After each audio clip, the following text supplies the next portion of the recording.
ho, ho, ho, ho! Merry Christmas! Ho, ho, ho, ho, ho!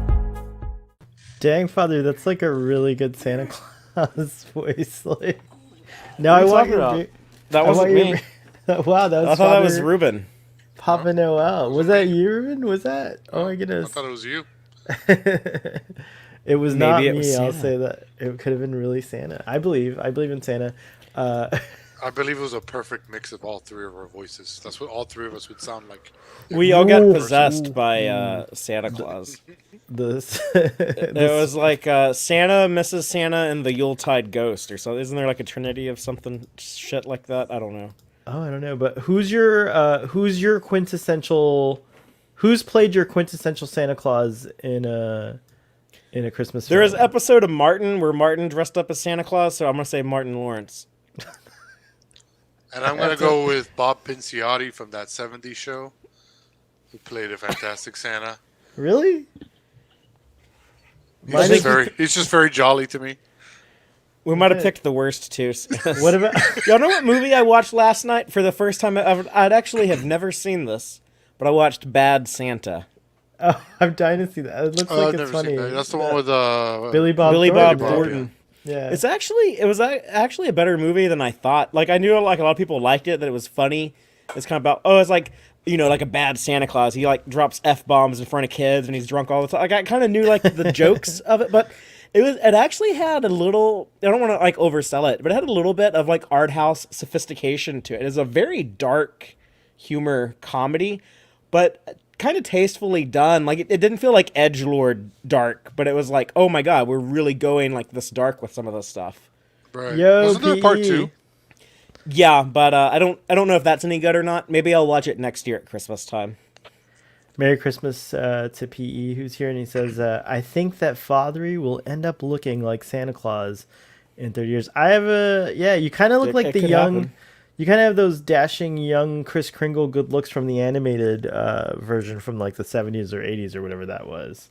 Remember when he was like what version you're talking about? he was like a red-haired, red beard. He had a red beard. You're not red-headed, but you have like auburn or like brown, which is close to red. But anyways, he was like a red-headed, bearded Kris Kringle, young, fit, like a total like hottie. I mean, and Santa's still hot when he gets big and everything, but like it was a different Santa, and he started out being that way, and then finally he meets Mrs. Santa Claus, and she feeds him and makes him happy, and he becomes big Santa Claus that we know and love and cherish.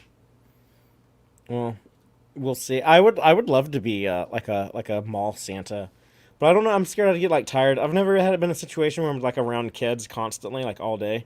So I'm scared I'd get like tired of dealing with the children. You'd be like, kids off the bridge now. Yeah. Goodbye. But I'd wear the suit if I had like a gray beard. I would do it. Nice. Have you ever donned a Santa hat or a Santa suit? I've never seen you wear one. I've worn a Santa hat. I have one now, but it's like kind of tight. It's kind of hard to keep it to stay on my head because it's so small. I used to have a better one, but I lost it. Hey, Blue. How's it going? Blue's here as well. He says, LOL. I think the Santa Claus stuff is making him laugh. Nice to see you. Merry Christmas, Blue. And hi, guys. Hi, PE. I didn't have to share that. That was between... But anyways, hi, Blue. So we're here to watch Star Trek 3 tonight. Now, Fathery... Very special movie. Yeah, I just want to make it clear that, like... even though I have gone on record as saying that every Star Trek movie is a Christmas movie, and even though we are watching Star Trek 3 on Christmas Day or night, Christmas Day night, what is it? Christmas night, I guess it would be called. That this is not in any way a Christmas movie, even though it does deal with death and resurrection and things that are like Easter. That ain't even Easter. Christmas. Yeah, that is true. That's more of an Easter thing. And to be fair, Easter was like it's true. It does deal with death and resurrection. It does. It's about like, it is not a Christmas movie though, but we are watching it on Christmas. So I just want to be clear, even though I personally, I think every Star Trek is a Christmas movie. My mom thinks Star Trek 5 is a Christmas movie, which I thought was hilarious because that was the least Christmas one in my book. But they do go meet God. There is no Star Trek Christmas story. Or we could say that It hasn't been done yet. takes place on Christmas in the future, but they just don't talk about it. Yeah, that could be it too. Who knows? Who Well, knows? The Star Trek closest 2 and Star Trek 3 can't both be on Christmas because it's one takes place like a couple days after the last one.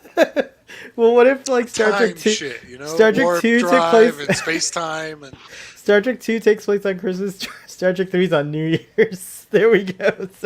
So you could do like a double thing. No, but anyways, we're here to watch Star Trek 3. But the true reason I was going to bring this up, it is special because this is Father's favorite Star Trek film, if I'm not mistaken, right? It is. This is my favorite Star Trek movie. It is glorious that we have you here to talk about it because I've been dying to kind of do this with you, so I'm excited. It's about one that I think is very underappreciated. And I think it's easy to be underappreciated when you're sandwiched between Star Trek 2 and Star Trek 4. And I would even say that, technically Star Trek 2 is such a perfect movie. It's just the craftsmanship that went into Nicholas Meyer writing and directing that story. That's hard to top in terms of quality. But as far as personal preference, I would take Star Trek 3 because to me it just feels more Star Trek-y. And I like Star Trek 2. How many aliens are in Star Trek 2? SETI Eels don't count. Except for the SETI Eels, yeah, there's like none. Yeah, there's 1.5. City Alpha 5. We have I always saw these Spock three and movies Savick. as the Star Wars trilogy of Star Trek. It wasn't intentional, but it turned out that Right. way. Yeah, for sure. And But I it love the goes to way it show- worked out too, because Yeah. it's not intentional. So it's like it's very organic. It's like good writing, strong writing. A lot of people give a lot of shit to like the new Star Wars trilogy. Speaking of that other franchise, about how like the new trilogy like didn't really work as a coherent saga, but it's like if the writing had been a little better in that last movie, I think they could have tied it all together nice and neatly, like these three movies did. When J.J. Abrams did his first movie, I wrote a synopsis for Star Trek 2, 3, and 4 that would have a similar structure. It would have They'd been be neat. sort of a trilogy, but not really. They just like the consequences of one would play into the effects of the next one, kind of thing.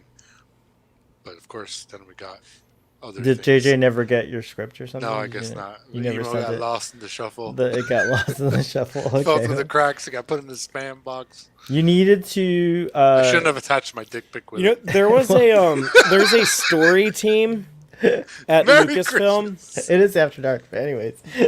Like there's the like the Star Wars story team that's supposed to be kind of overseeing all the books, video games, comics, movies, everything, cartoons, TV shows, making sure that like everything is not just like to continuity police everything, but also to kind of make sure like, oh, we're not telling like the same story in this comic as we're also going to do in Mandalorian season 3 or in this other animated show, or kind of just keep everything on track and make sure nothing is like overlapping too much.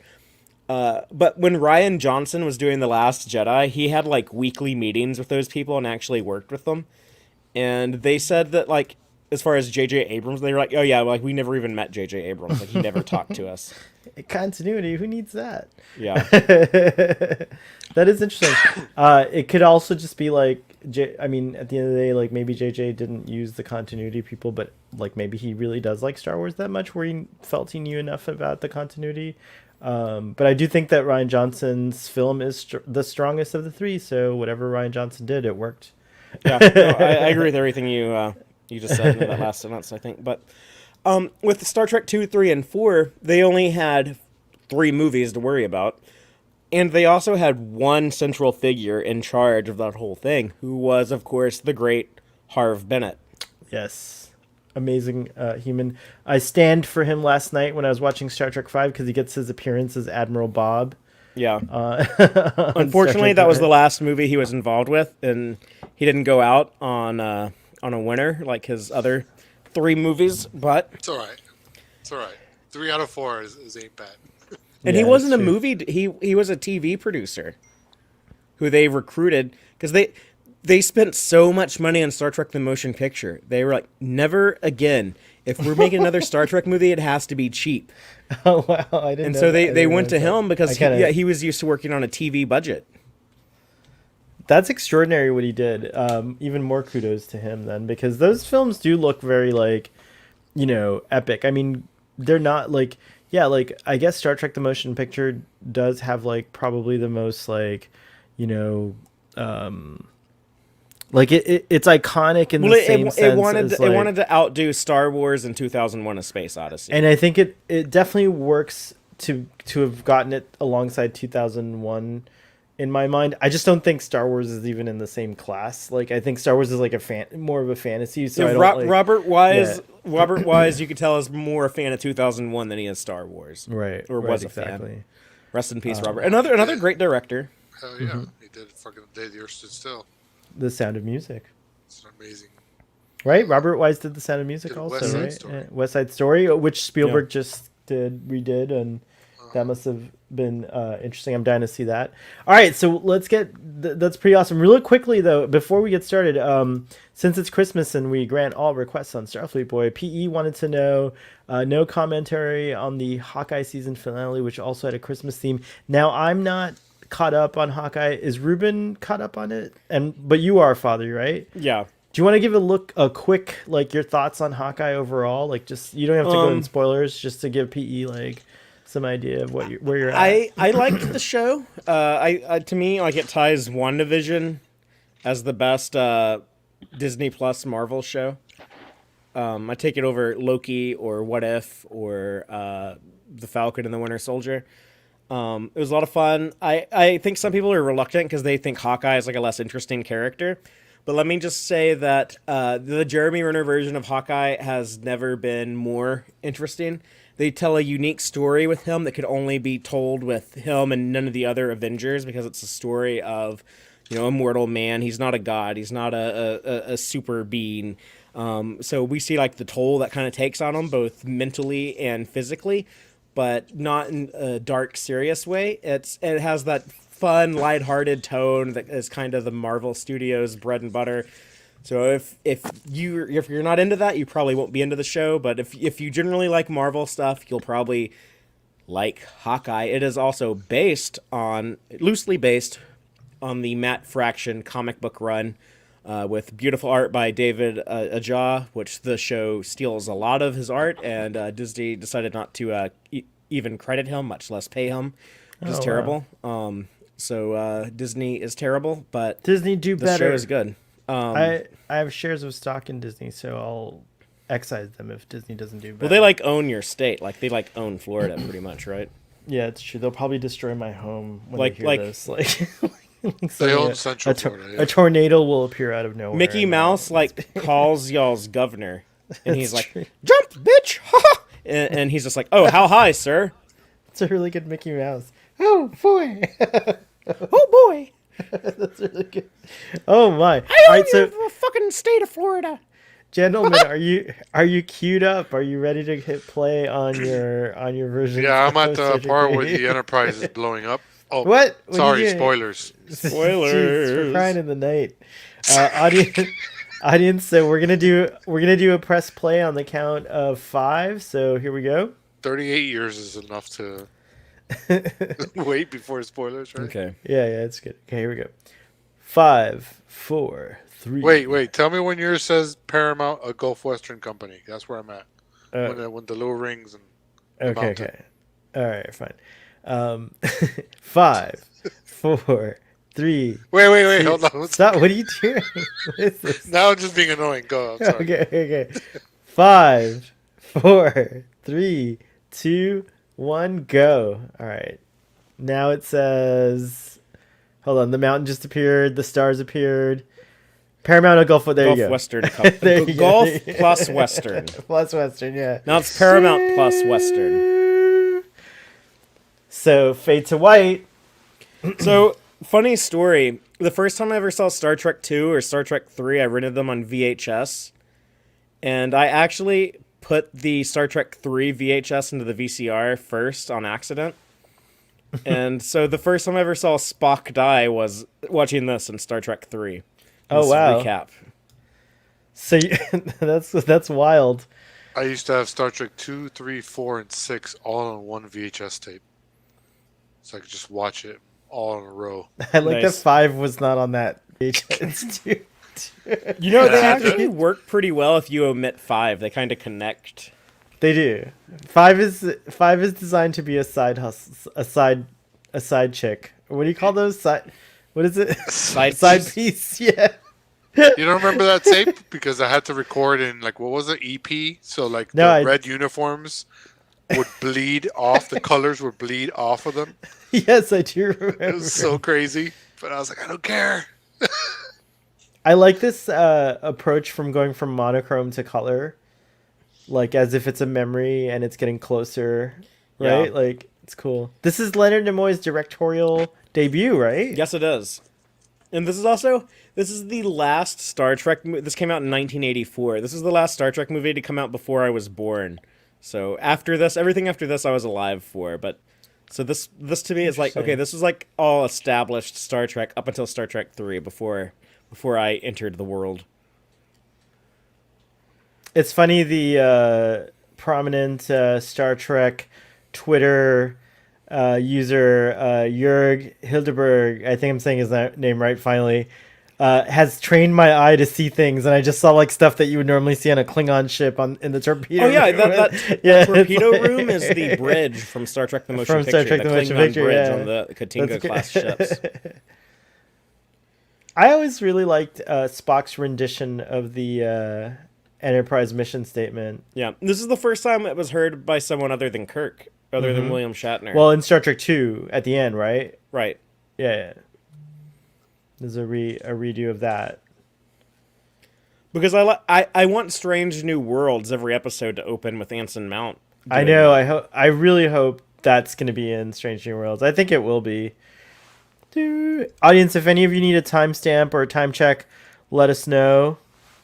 Yeah, we'll try to do them periodically. Parentheses eye is gone. He's got work tomorrow. Nice seeing you though while you were here. Yeah, good seeing you, bro. This is one of the most beautiful scores. Yeah, Or opening and a lot of music. a lot of people want to praise James Horner's score for The Wrath of Khan, but often overlook he also scored The Search for Spock. Right. And And it's largely recycled material, but there's some new stuff in here. Well, this whole like this is like kind of like a you hear this theme, but like it's different in this movie. It's like more somber, I think. Yeah, I was going to say it's more somber.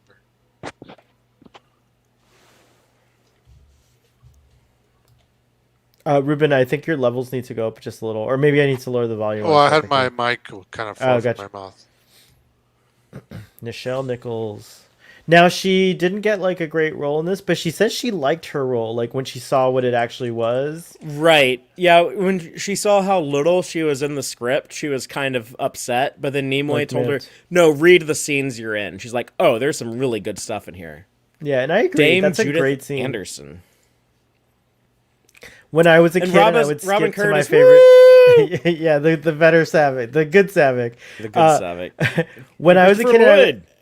I know it's insane.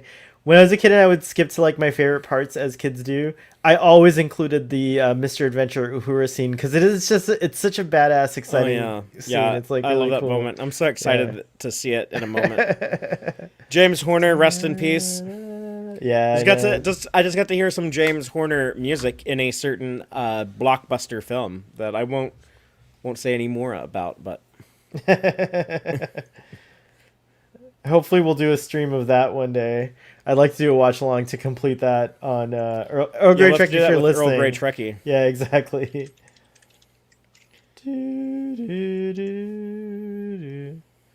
Starfleet Boy's dimming his lights a little because I want to see the movie a little bit better.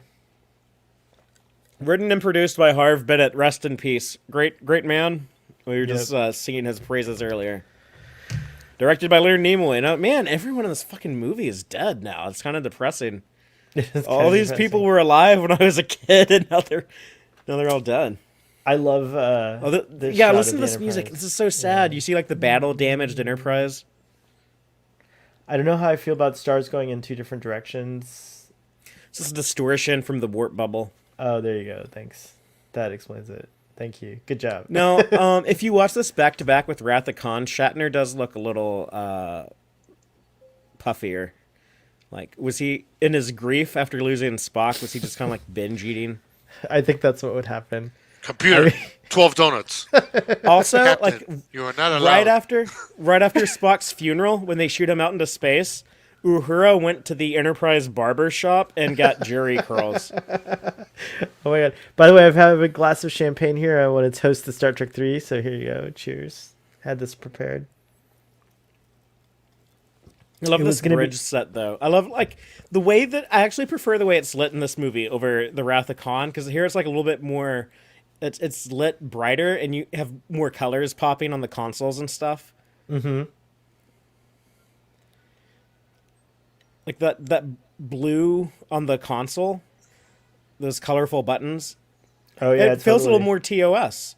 It really does. Yeah, see, look at her jerry curls. She didn't look like that in Wrath of Khan. There's a Mr. Mott. There's a Mr. Mott on the Enterprise. It's true. There's always a Mr. Mott.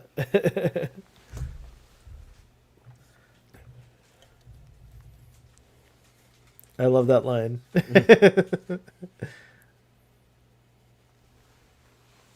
8 weeks. That's what it really takes. Is to.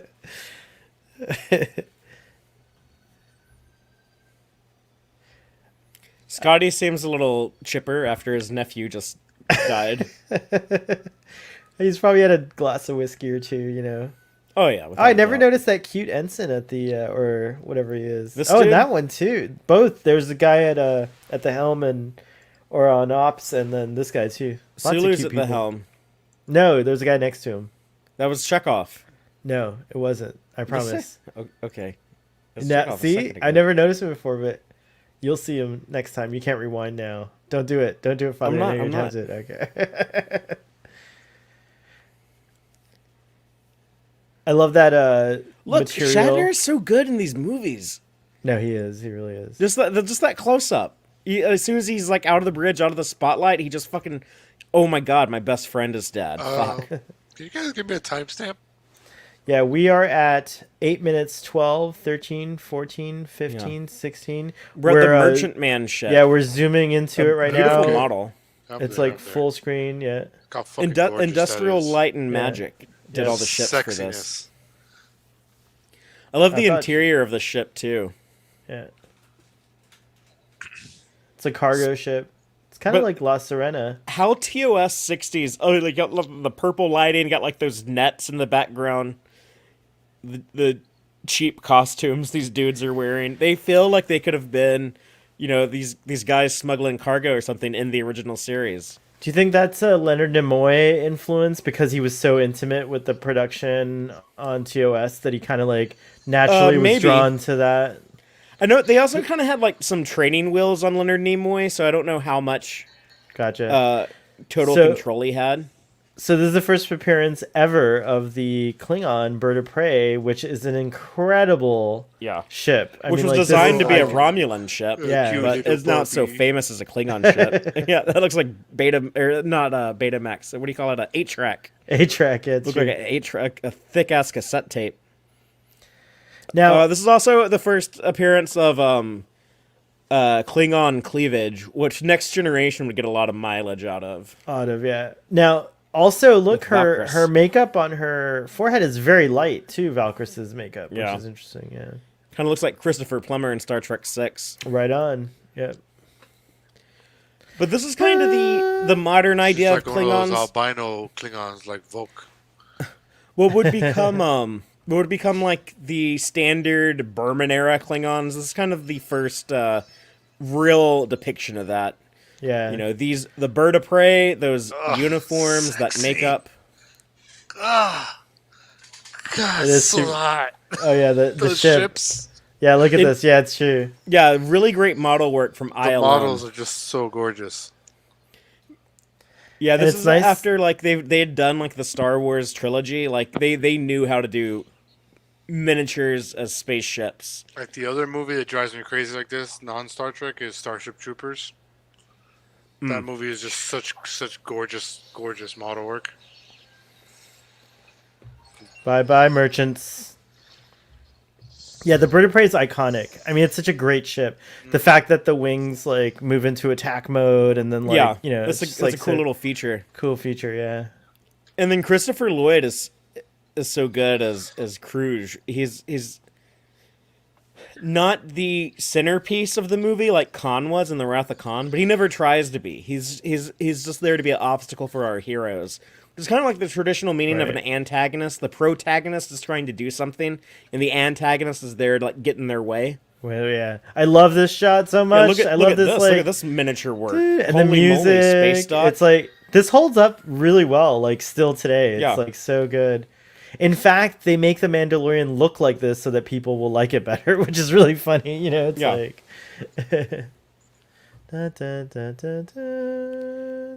We're about to get a cameo. Yes. Rand.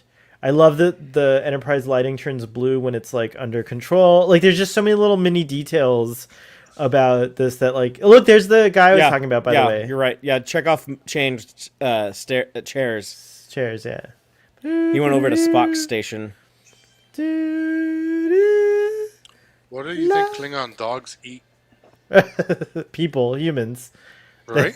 Because aren't the Klingons like cannibals?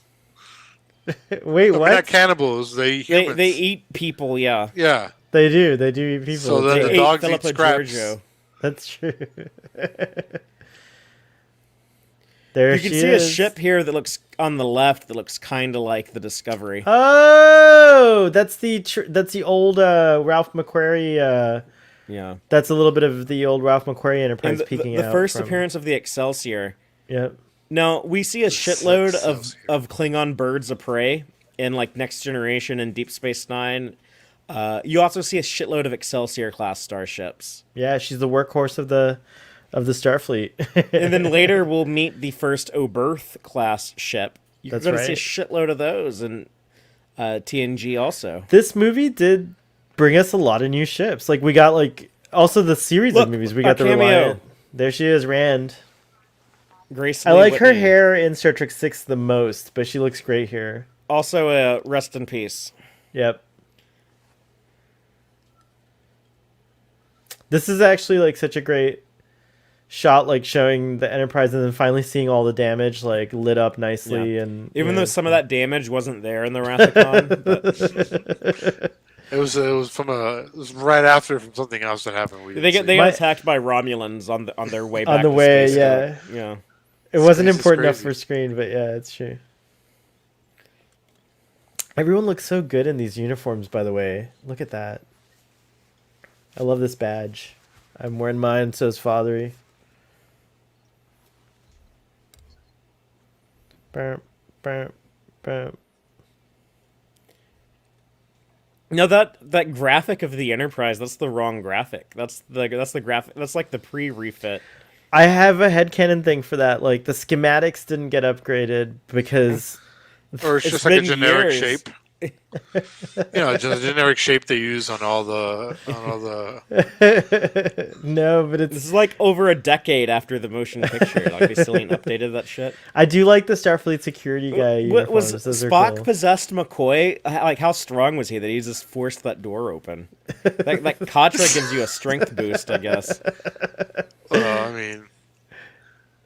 I mean, that's been known to happen to humans. You got Vulcan's FaceTime. You got Vulcan Kung Fu shit going on in Mind Melds. Like it's called what, Susmana or something like that. What is Susmana, yeah, it's Vulcan martial arts. Martial arts, yeah. Which Get it T'Pol right. and Michael Burnham were both well versed in. Yeah. And supposedly Spock, I mean, he does that badass move in Discovery where he like knocks out those guys in the. That wasn't real. That was like a fake simulation, right? I know, but Spock did. Spock shouldn't do martial arts. I'm strongly opposed to that. Leonard Nimoy was against that. Really? That's why Nimoy invented the Vulcan nerve pinch. Yeah, because he didn't. The script called for a karate chop, and he's like, no, like Spock is so smart, he doesn't have to do physical violence. I like that too, actually. Yeah. That's one of the things I praised Discovery Season 2 for, is they never showed Spock do, like, except for that action fight. Except for when it was fake. Well, I mean, we do see Spock like kicking ass from time to time. No. When he's possessed or under duress or something. Like, remember the fight in TOS in sick bay or whatever? The side of paradise, or Yeah. Are you talking about Mirror Universe Spock? Oh, you're right. It Well, was he fights Mirror. in TOS Yes. a couple times. He does a I couple. mean, when times. when there's no other Yeah, like when recourse, he is like going through Pon farr or something. It's all like Yeah, it's not like his under it's not like great his duress. standard MO. Yeah. Yeah, that's true. No, right. It's usually in defense, not. Yeah. We talked over DeForest Kelly's performance as Spock / Which is McCoy. pretty What are we good. gonna call it? Spockoy or Spakoy. Macaque? or Spones? I Macaque. like macaque. Macaque is the most Starfleet boy after dark. Science Dr. so- Macaque? Yeah. Dr. Macaque, that's it. That's a very lower decks issue. Science Dr. Macaque reporting for duty. Thanks, text It is the message goddamn logical thing to do, Jim. audience. Our text message audience texted me and saying, "Take the comment off the screen. It's been on there for 10 minutes." Thanks, text message audience. I appreciate you. He says the Enterprise is 20 years old, but actually it should be 40 years old at this point. But Yeah, what is that all about? He just doesn't know. Because he's a badmiral. Or what is he? He's Well, a Commodore. within the continuity of them, though, right? It's been. no, it still should have been older because the cage took place so much further before the rest. Right of the before the. Just Harv Bennett wrote this movie in an era where Memory Alpha didn't exist, and he just did the best he could. Okay, so cut him some slack. Oh, I like It's that. a better Star Trek movie than you could have wrote. Anyone who bitches about that, And he didn't including have, myself, including myself. Nice.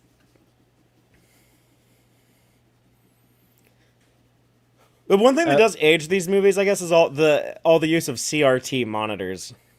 But They do a good job, I think, of like trying to make it flat. Because you notice there's like a glass screen on top of the CRT. Right, they try to hide it. They Yeah. try to hide that it's a CRT and like make it as flat as possible. And But funny enough, they not make it perfect. look a lot like monitors, like an iPad just stuck into a.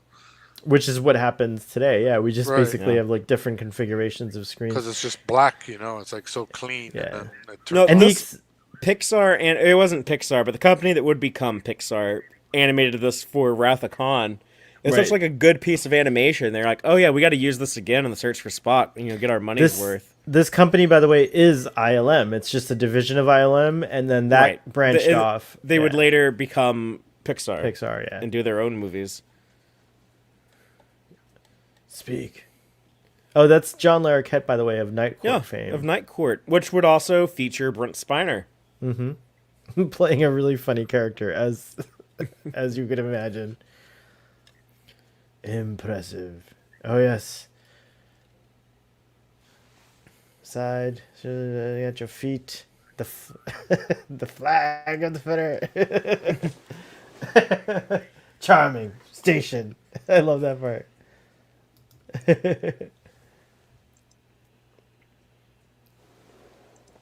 It's funny that John Larroquette, the one who was admiring his character, Maltz, ends Yeah. up surviving. Like, it's like... Preservation of our race. So here's one of the aspects of this movie that makes me prefer it over Star Trek 2. Is because, look, we get like the galacto-political politics going on here of, like the Klingon Empire is negotiating for peace with the Federation. And the universe feels so much bigger. We see space dock. We see Yeah. this cargo ship doing like black market stuff. We see the Klingons. We hear about the Empire negotiating for peace. We see the science ship here. Also, I We like even that spend reverential some time on music. Earth. That Yeah. reverential music was cool too. I always give this character a lot of shit. JT Esteban. He's kind of a very weak captain. He's a dipshit. Yeah. What is he? What is he? He's a dipshit captain. He's like so cowardly and so incompetent, and it bothers me. He's just like such like the play it safe type dweeb. I kind He of don't wouldn't like get it. his own show. Yeah, I kind of don't like it when they try to make other Starfleet captains seem lame, so that like our heroes, so like Kirk and Picard, seem cooler. I kind of like to think that, like, oh yeah, everyone who's a captain in Starfleet is like pretty cool, right? That's why I love Jellicoe so much. Jericho? Jellicoe, no, Jellicoe. Jellicoe is Jellicoe, way right? better than JT Esteban. No, but that's what he means. No, but is that's what I'm like we saying. got to Like, guess Captain. they didn't make him like. Yeah. I mean, yeah, he was a little more dickish than Picard, but he was like. He was definitely equally not. it still, an it awesome. still shows you he's good at his job. Yeah, like I would Right. watch a show with him as captain as like much as when Picard, when it you was know? time to negotiate with those Cardassians, he fucking just like He- slammed his dick down on the table Fuck and yeah, showed dude. like how good He was like, at "Well, his job. bam! Yeah. I may be white, but it's big." Wow. Oh my gosh. Well, That's the only bam. genetic tampering they allow in the 24th century. I'm so If you- glad that this movie continues to use some of the new characters Wrath of Khan gave us with both Saavik and David returning. Even though Saavik's a different actor, with we have the great Well, you must Robin have- Curtis instead of the insane Trumpy woman. You must have you must have liked Saavik in this one, and then saw Kirstie Alley, so she was actually your second Saavik since you saw Saavik this, with the mullet. right? And Robin Curtis is also just a delightful person in real life. Yeah. Which, by the way, if you need a home, she's a real estate agent. Yeah. Or if you need a good real estate agent to use in your area, you can Yeah. you can check with her and And she'll let you know who's she'll- good. Yeah. Get your home with Robin. It's logical. Do you think she ever uses that? Nah, Oh my gosh. I doubt it. That'd be hilarious. I bet Robin Curtis knows where all the secret Star Trek homes are. They're like homes that are remodeled to have like the bridge or like, you know, like have like feature like a room like a. Did you ever see that? It was like an apartment in like the UK Yeah, that was like, 100%. That's like my dream home. I would love that. This was awesome. That the I Look mean, at like this. it was. I'm sorry, I didn't mean to interrupt Go you. ahead, But go this is ahead. No, this no, is it's really relevant to what's on the screen right now. See those 4 actors, and as he's toasting the absent friends. Those are the TOS actors that are alive right now. That's And good. he says that's to true. absent friends. Oh, that's So how perfect is that? That's pretty Just perfect. just for Cheers. now until someone else dies. Cheers to absent friends. I join you guys in that toast. Aw. Yeah. Cheers to Jimmy and Leonard and D. I'm using their first names like I knew them. That's okay. I don't think they mind. Oh, look at this Dude. boss. Y'all ain't seen me since the animated series, but I'm back. Bitches. Boom. And he looks great. This is like an epic scene. Now that robe was probably a little Obi-Wan Kenobi inspired, but you know what? There's a shitload of stuff in Star Wars they stole from Star Trek, so we can have the fucking robe. Yeah, it's true. Also, the jewelry that Vulcans all wear, that's all handmade. There's I a mean, cool Roddenberry stole documentary about Vulcans it. from Tolkien. They're just space elves. And they're kind of like Mentats from Dune. They have the computer Yeah. brain, so. But we get more of Kirk's boss ass apartment in San Francisco. So I want to live in a recreation of this apartment It's a really awesome view too. I'd overlooking like that San apartment. Francisco Bay. Yeah, yeah, it's very nice. It has the actual like sound of like a bell or something. Like someone I know who's like been to San Francisco is watching this and Oh, the was like- foghorns, yeah. Yeah, the foghorn. He's like, oh yeah, that you actually hear it. It sounds just like that. Mm-hmm. What did you think about this like idea of the Katra and all that stuff and Vulcan mysticism that they present in this movie?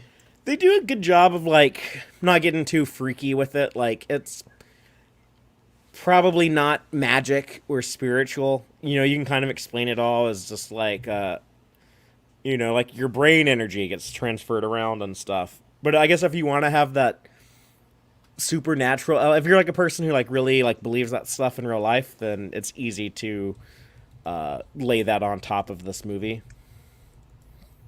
You know what I mean? Well, there this is is the like- weird question though of how the fuck McCoy ripped that door open like he was some sort of monster, man. It was like an adrenaline rush. I think I have a good explanation for it, which is Father, you just said it, an adrenaline rush. Like I think like just like how when you they say people have like lifted cars in like hectic think situations. That's a bit of an exaggeration. I know, like, if I like get like really mad, I get like a like that adrenaline boost. I don't know if it like actually makes me stronger, but I feel like it does.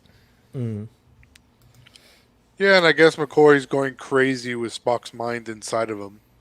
Maybe McCoy In like a fit injected of him. rage, he just Also, he's a doctor. He could have injected himself with like a like an enhancement, a steroid or an enhancement drug of some kind. This is the first traditional mind meld Which we we had could have gotten gotten in the freaky. movies, right? Like in the motion picture, Spock mind melds with V'ger, but it was kind of weird through a spacesuit and stuff. Yeah. This is look at the way Nimoy shoots this. Right, where it's like you can't. It's like super close The and lighting, uptight, the yeah. close-ups, the acting. Like look at how much Shatner is just acting through his eye. I know it's getting waterier, like it's getting teary-eyed more, and like yeah, it's Like beautiful. when people say that Shatner can't act, like I get why some people are like frustrated with Shatner, or why some people think like his acting is too like over the top and stuff. But I mean, like he can fucking deliver some really great shit. Like show them this. Yeah, I don't want to like put anyone down, but I don't think Chris Pine could have done that. maybe now as he gets more experience, but he'd have to, and More he has seasoned. the reference, and he has the reference of this. Like the thing is that Shatner was doing things that like, this is wild stuff for like that, you know, like back then. It's like actors didn't like have this like frame of reference. He has to make so much up as Kirk. Like there's so much space stuff that he has to like think about, like that no one else usually has to think about. Blue wants to know, he says, I love the introduction of Vulcan mysticism. Was this where we first get it? I think it starts to come in here, but we really get it fleshed out. Where is it? I mean, you first see mind melds back in TOS. Dagger of the Mind in TOS season 1 when he mind melds with Van Gilder. Yeah. But the mysticism where like you can the transfer Pop-Var stuff. the energy, the mind katra, like all that stuff, like the life after death stuff. I think that comes into play in Star Trek 3. I don't remember it being in TOS And he quite like does this. use those psychic powers at one And he's point. like, all right, Sarek, let's put in the VHS Right. tape of Wrath of Khan. This is like Spaceballs, where like they're watching this the is movie. Star Trek trope. Like, this is amazing. It's amazing how much they do this. They're like, oh, Watch that's like a scenes of Nicholas other- Meyer directed movie. Like someone had like already edited this together. It's like there must be cameras everywhere at all times, just recording I think every angle. GoPros like caught I think in the walls. future, every surface can be a sensor that can record visual information, has to if be. that makes any sense. Yeah, that's might violate some civil liberties, but Well, that's what I'm saying. It's like classified information. Not everyone has access to it, but yeah. Well, the computer and like TNG and such, kind of in a way is weird like that too. It's kind of like an Alexa. It's always listening, waiting for you to go computer. Oh yeah, it always Yeah. is listening. It's true. I mean, our computers do that now. yeah, Right, that's, right. yeah, that's what you're saying. Yeah, all of us are around several devices that are listening to every word we say At all times, yeah. and documenting a lot of it. And processing it, selling it. Saying, "Hey, Ruben says dick every fucking 5 words. Send them dick pics." Like it's figuring out shit. It's weird. It's Google it's Corporation- reinforcing your bad behavior. The of- Google Corporation No, I'm knows just every kidding. time Like me and dicks, bro, like Antonia dicks. get in an argument, it's documented by our Google Home, right?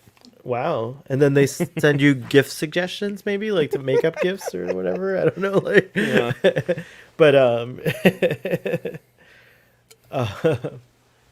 I like that where he's like, he has a mission, like right there. Yes, He just that like, moment where Yeah. he's been so somber this whole Yeah. movie, and there you see that spark, that Kirk Yeah. spark, that adventurous, excited Kirk. it's It's so like I know what good. to do now. Yeah, Yeah, before and I've the compared- music complements it Yeah. so well too. Before I've kind of compared, like when Sherlock Holmes doesn't have a mystery to solve, he Yes. shoots up heroin. That's really It's good. kind of like that. That's Like Kirk Yes. needs a mission. He needs like go. He's a doer. When he's not doing things, he's miserable. That's a He's miserable, big yeah. part of what Star That's Trek my 1 and wife Star right Trek now. 2 were about. My wife's been quarantined for 6 days with COVID. Oh, and she's like She's going going nuts 'cause crazy she's- in the master yeah. bedroom, not being able to do anything. This was such a good expectation subvert moment. Like we're like, oh shit, it's a life sign. It's got to be Spock. It's got to be Spock. No, it's It's fucking weird Janeway's little kids. fucking kind of like Face huggers without the legs. they kind of look like worms and stingrays mixed Yeah. together. And Wormy rat stingrays. tails. I love that jacket. Yeah, that's a Yeah. great jacket. Oh, David's the jacket. costuming's so good in this movie.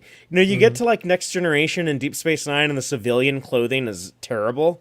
Yeah. But here, you know, it's like because he's a civilian. He ain't Starfleet. He's just a normal scientist. Right. He's wearing like some kind of field jacket though that's a little more formal but it's a science something because it has Well, it's like like, yeah, it's like if you're going hiking, you know. So that's Yeah. like, you know, Yeah. he knows he's going. It looks to... like practical gear. right. It looks hella comfortable too. They shot all of this on set.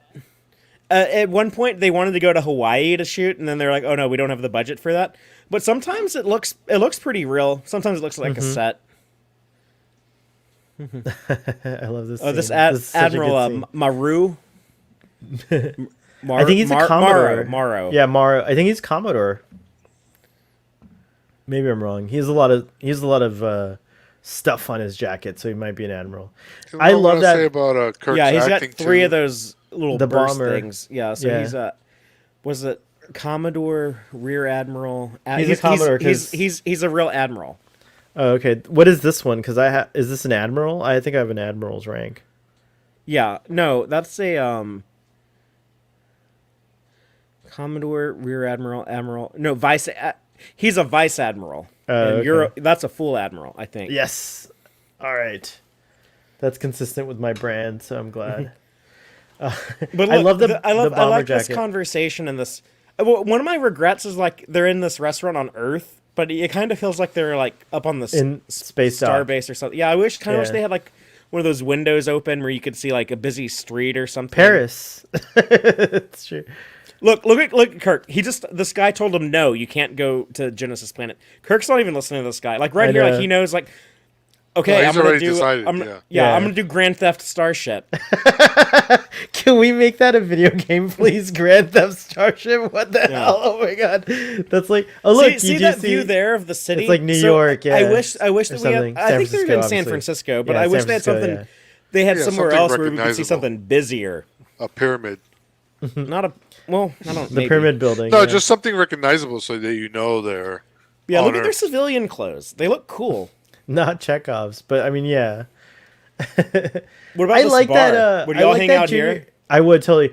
I like that junior officer uniform so much. Tribbles coming up. Oh man, look at these fucking 3D.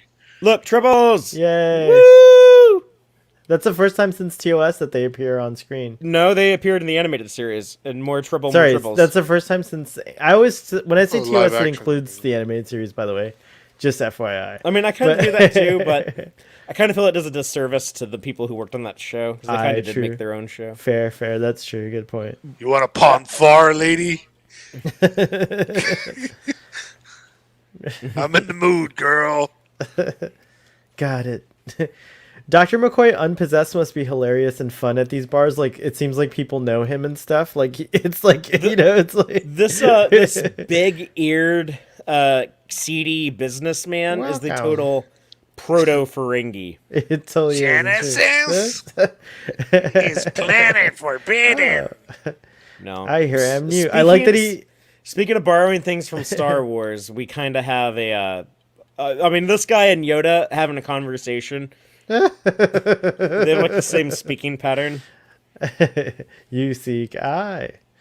Message received. A bit available. Shows stands by. I love this guy when I was a kid because he looks like he has two like a outer and an inner lip. See that? Yeah. It's so alien. Oh, I never It's noticed so, that. Yeah, he has has like a little flappy thing inside there. Weird. Yeah, it's weird.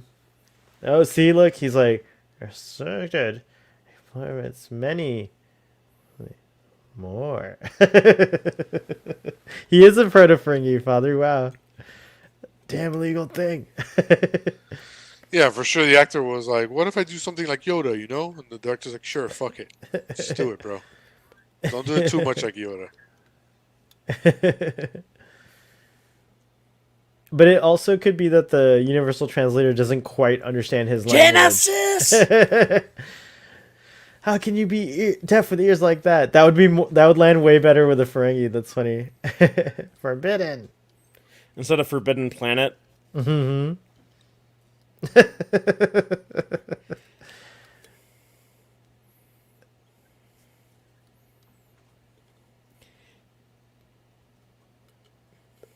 He just happened to be in a bar with Starfleet security. I think dude. they were. they were probably- No, yeah, they they were were tailing tailing him. him, yeah. I think they were tailing him. Making sure these Enterprise.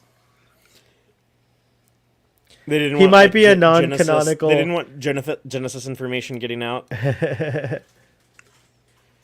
I love the badge, the little Federation. I love security the thing. attempt Yeah. at the nerve pinch. The guy It's just sticking out. great. I'm like, It's so take great. him to the Federation funny farm. This is also a Snow cool map on painting. cacti. Which actually happens. I actually saw that right outside my front door a few months ago. That's funny. There was a cactus right outside my front door, and it was covered in snow for some strange reason because we fucked up the climate on our planet. I think like one of the things that like it won't happen on, well, it could happen, but like one of the things is like Genesis planet is kind of Hey, like Braxton. a planet with like a crazy environment. Yo, Braxton, what up? Braxton, you want a Braxton timestamp? You want to watch with us? The You want X to to the T-O-N. you want to hop on, Braxton? Let us know. Any option is You're available. more than to you. welcome to join, bro. Yes, sir. Jim. I love that. That's the is type of amazing. shit. Gene Roddenberry wanted to have a show that could have like the jokes that like the characters in the audience would get like that. Like kind of like a Gunsmoke. The characters had like this history on Gunsmoke and stuff. Like he wanted shit like that. Like how many fingers am I holding up? The only other show that got to do this was Next Generation. Like, it has a similar vibe in the films where it takes on... It doesn't do it as well as I think these films do, but it definitely takes on things from the shows. I think Picard actually is doing a much better job in terms of that for me here and there when it can. But this is like, Yeah. it feels like very much a continuation of the series and like those same characters. George Takei didn't want to do this. He didn't want like someone to call him tiny. And Nimoy had to kind of like talk him into it. Like, no, like people are gonna like cheer for this when they see you like beat the shit out of this guy. They're gonna love it. Yeah, and Like, it's but one of the don't call me great tiny. moves. Okay, Braxton, I'm going to give you a timestamp. We're at 38 minutes, 28, 29, 30. 31. Dun, dun. This music's so good. You're coming on one of the best scenes, Braxton, which is stealing the Enterprise. I say this to my friends all the time when we go out like on adventures. I do the too. Kobayashi Maru set sail for the Promised Land, and then usually a friend of mine will answer and say, "You're taking me to the Promised Land." It's cool. There's a lot of lines in this movie I use in real life. Same. 3859, 39, 3901, 3903, 3904, 3905. Braxton, let me know when you need a fine tuning timestamp. I love this. Up your shaft. I don't like the turbo lift on the Excelsior though. It's like all like light panels. Oh, I thought you were gonna say you don't like it because it says "thank you." Oh, I don't mind that. No, this guy seems like such like a, I don't know, like a shitty asshole douchebag in an '80s movie, doesn't he? He does. He really is. He's a product of the 80s for sure. Mr. Adventure is his actual name in the credits too, which is hilarious. Like me and Dave once upon a time joked that like, oh yeah, he could be like the shitty like rich kid at the high school in like a high school movie, and then the guy who plays Styles would be like his rich dad. That's totally true. Braxton, I think Father's watching on Paramount Plus. Ruben's watching on a download, I think, No, and I'm I'm watching also on Paramount Plus. Oh, he is too, and I'm watching on a download. Ruben, you might want to give your Damn timestamp irregular. then. I say that a lot, but it's damn irregular. I'm Yeah. at 40, 14, 40, 15, 16, 17, 18. We're about at the same exact place. That's cool. So we're talking over like one of Nichelle Nichols' best scenes. Yeah, it's ever. true. I'm sorry, one of her favorite scenes. You wanted adventure? How's this? When did she get to hold a phaser before? Is this the first time? I know we see her do it in the animated series, but that's like Nichelle's not holding it when she's By the like way, recording the dialogue. That's one of the best phasers. The assault. I love the Star 6, Trek. I love the Star Trek 3 phaser, and I love the assault phaser from. Yeah. Actually, we see it in Star Trek 5 before Star Trek 6. Yeah, it's true. You do. All my best. All my hopes. Ugh. It would have been nice for her to go along, but it is a pretty awesome scene because someone. The novelization gives her more cool shit to do on Earth. Oh, right on. Like after she beams them to the Enterprise, she has to like haul ass to the Vulcan embassy, and she barely makes it in time. I knew that. I actually Security knew is trying that. to like grab her. Yeah, I knew that. We did a discussion of this movie with Humbert, and he told us about that. That's right. I mean, I feel like she would be wanted after this. That's why she hauls ass. She goes to the Vulcan embassy because Sarek has diplomatic immunity. Immunity, yeah. That's pretty awesome. Precious time. And this is the first time we get a sense of like these characters beyond Kirk, Spock, and McCoy. Where like the entire crew, like they are kind of a family. Like it's not just like that they work together. Like no, they will go and like risk their lives, risk their careers, risk going to prison for each other. Because of this movie, as a kid, it was terribly disappointing to find out that they didn't get along in real life. Yeah. I was like, because it's so perfect, their relationship. You're absolutely right. And taking Spock out of the equation kind of lets you emphasize those things. Similar to what's going on Discovery, how we took Tilly out a little bit, so we get emphasis on some other characters. It's also the same effect, I think.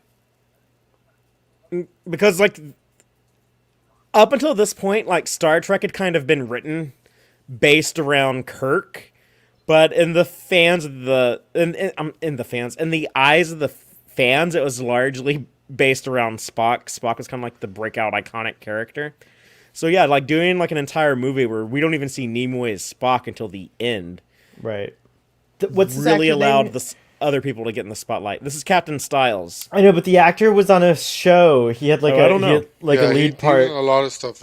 He was very like famous in the 80s. I used to know what his name is. These are such gorgeous model shots and matte paintings and everything. It's like everything looks so good. Yeah, ILM was fucking on point for this. Mm-hmm. And the music, just like everything. The lighting. Look at that lighting. And also the drama of stealing the Enterprise is just like, I mean, it's their ship, but like it's pretty cool. No, I don't like the Excelsior bridge. I think this is kind of a lame-looking bridge. Everything's touchscreen here, which is an interesting like view into what's going to happen on the D. I always liked the lineage. This guy was a RoboCop. Oh yeah. He was the dickhead guy who was with the hookers that get blown up with. Do you see a bald-headed Delton on that bridge? There's we see a Delton in Star Trek 4 too, and the Federation Council. Miguel Ferrar, that was his name. I love this. So much good tension built up here. Yeah. Yeah. You're gonna open that shit up, Scotty, or are we just gonna crash and die? It still gets me so excited to watch this scene. I love that Lower Decks references this little like whatever's happening with the music. I don't know what the official name for it is, but like it's like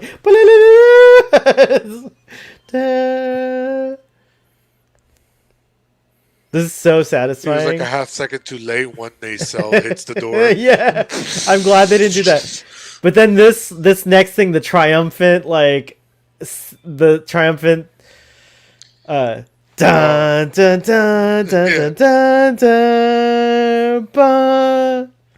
It's very what is this style of music called? Fugue, like where you're having like a back and forth battle between two different themes. You have like the Enterprise and then the Excelsior. It's very good. No, we don't see the Excelsior come out of those doors because the Excelsior is actually too big to fit through there. So what is this transwarp drive? Because doesn't the D have transwarp? I'm so confused about transwarp drive, man. No, we don't have transwarp again, really, until like we see the Borg using it. And Are you sure? Because I Voyager. feel like in Star Trek: The Next Generation, one of the features is that the D had transwarp drive, Nope. but I don't Nope. remember. Okay, You need That- they later retcon. You need like a transwarp. What do they call it? conduit Coil. or a coil. Yeah, okay. and the conduit is like what you travel through. Gotcha. In Star Trek Picard, they had transwarp on La Serena one time because Soji knew how to do it. A lot of fan theory speculation suggests that the Excelsior might have been experimenting with using Borg-made transwarp conduits that the Federation had detected. By Ah. Star Trek 6, the Excelsior has a regular warp drive, Yeah. according Well- to. Well, they thought it was a failed experiment because of Scotty, which is hilarious. Like, it might have actually worked. Like, so they, like... Yeah, I think it actually like didn't work, but Scotty sabotaged it anyways. Anyways. 5, 4, 3, 2, 1. No, what about the sound effect? Sounds like an old car Yeah, breaking down. yeah, that's a little... Well, you're a little out of control there, Leonard Nimoy. Could have reined that in. A little. No, I kind of like it though. There's By kind the of a way, charm to it. If Yeah, you ever... they went for it. They went to Blue Cheap, hey, modify the sound of a car breaking down. They didn't do it enough. Braxton synced up with us, I think. By the way, if you ever have a chance, I'm glad you guys are watching our commentary, but Leonard Nimoy's commentaries for this film and Star Trek 4 are hilarious. He laughs so Yep. much. When you, Like, the he's- commentary with this one has Harv Bennett on it, Oh, that's right. That's right. and then the one on Star Trek 4, it's him and Shatner. Yeah, and it's hilarious. They're hilarious. They're laughing, and it's like it's really fun to listen to the commentary tracks with Leonard Nimoy. Which is like, that's like a historical document in a weird way because we no longer have his current perspective. But we have that. Yeah. Which We'll is never cool. be able to get any more opinions or thoughts out of him. So, Yeah. but he left a lot behind. He did. It's there if you want to go explore it. There's a lot there to dig into. That was one of the coolest things about DVDs and Blu-ray, like just digital media when it came out, and you had Well, these, Laserdisc had Laserdisc, yeah, commentaries sorry, back that's in the what I meant. 90s. but like that, it Her didn't mother- exist on her mother VHS. is That's on what I'm it, trying to so- say. That was like one of the real joys of upgrading to that media To digital, yeah. to digital was to get like access. No, to these sometimes supplemental VHS materials. tapes they'd have like featurettes before or after Right. the movie. Right, that's true. The Star Wars stuff did that. Like, remember when they re-released the original trilogy in 95, and they had those interviews with like Leonard Maltin at the beginning with Lucas. Oh, right on. Yeah, that's right. Yeah, and he was like, "Yeah, like I'm writing the prequel movies now, and it's gonna." I was like, "Oh, these are gonna, like we're gonna see like young Obi-Wan and like Anakin before he turned. Like these movies are gonna be so good."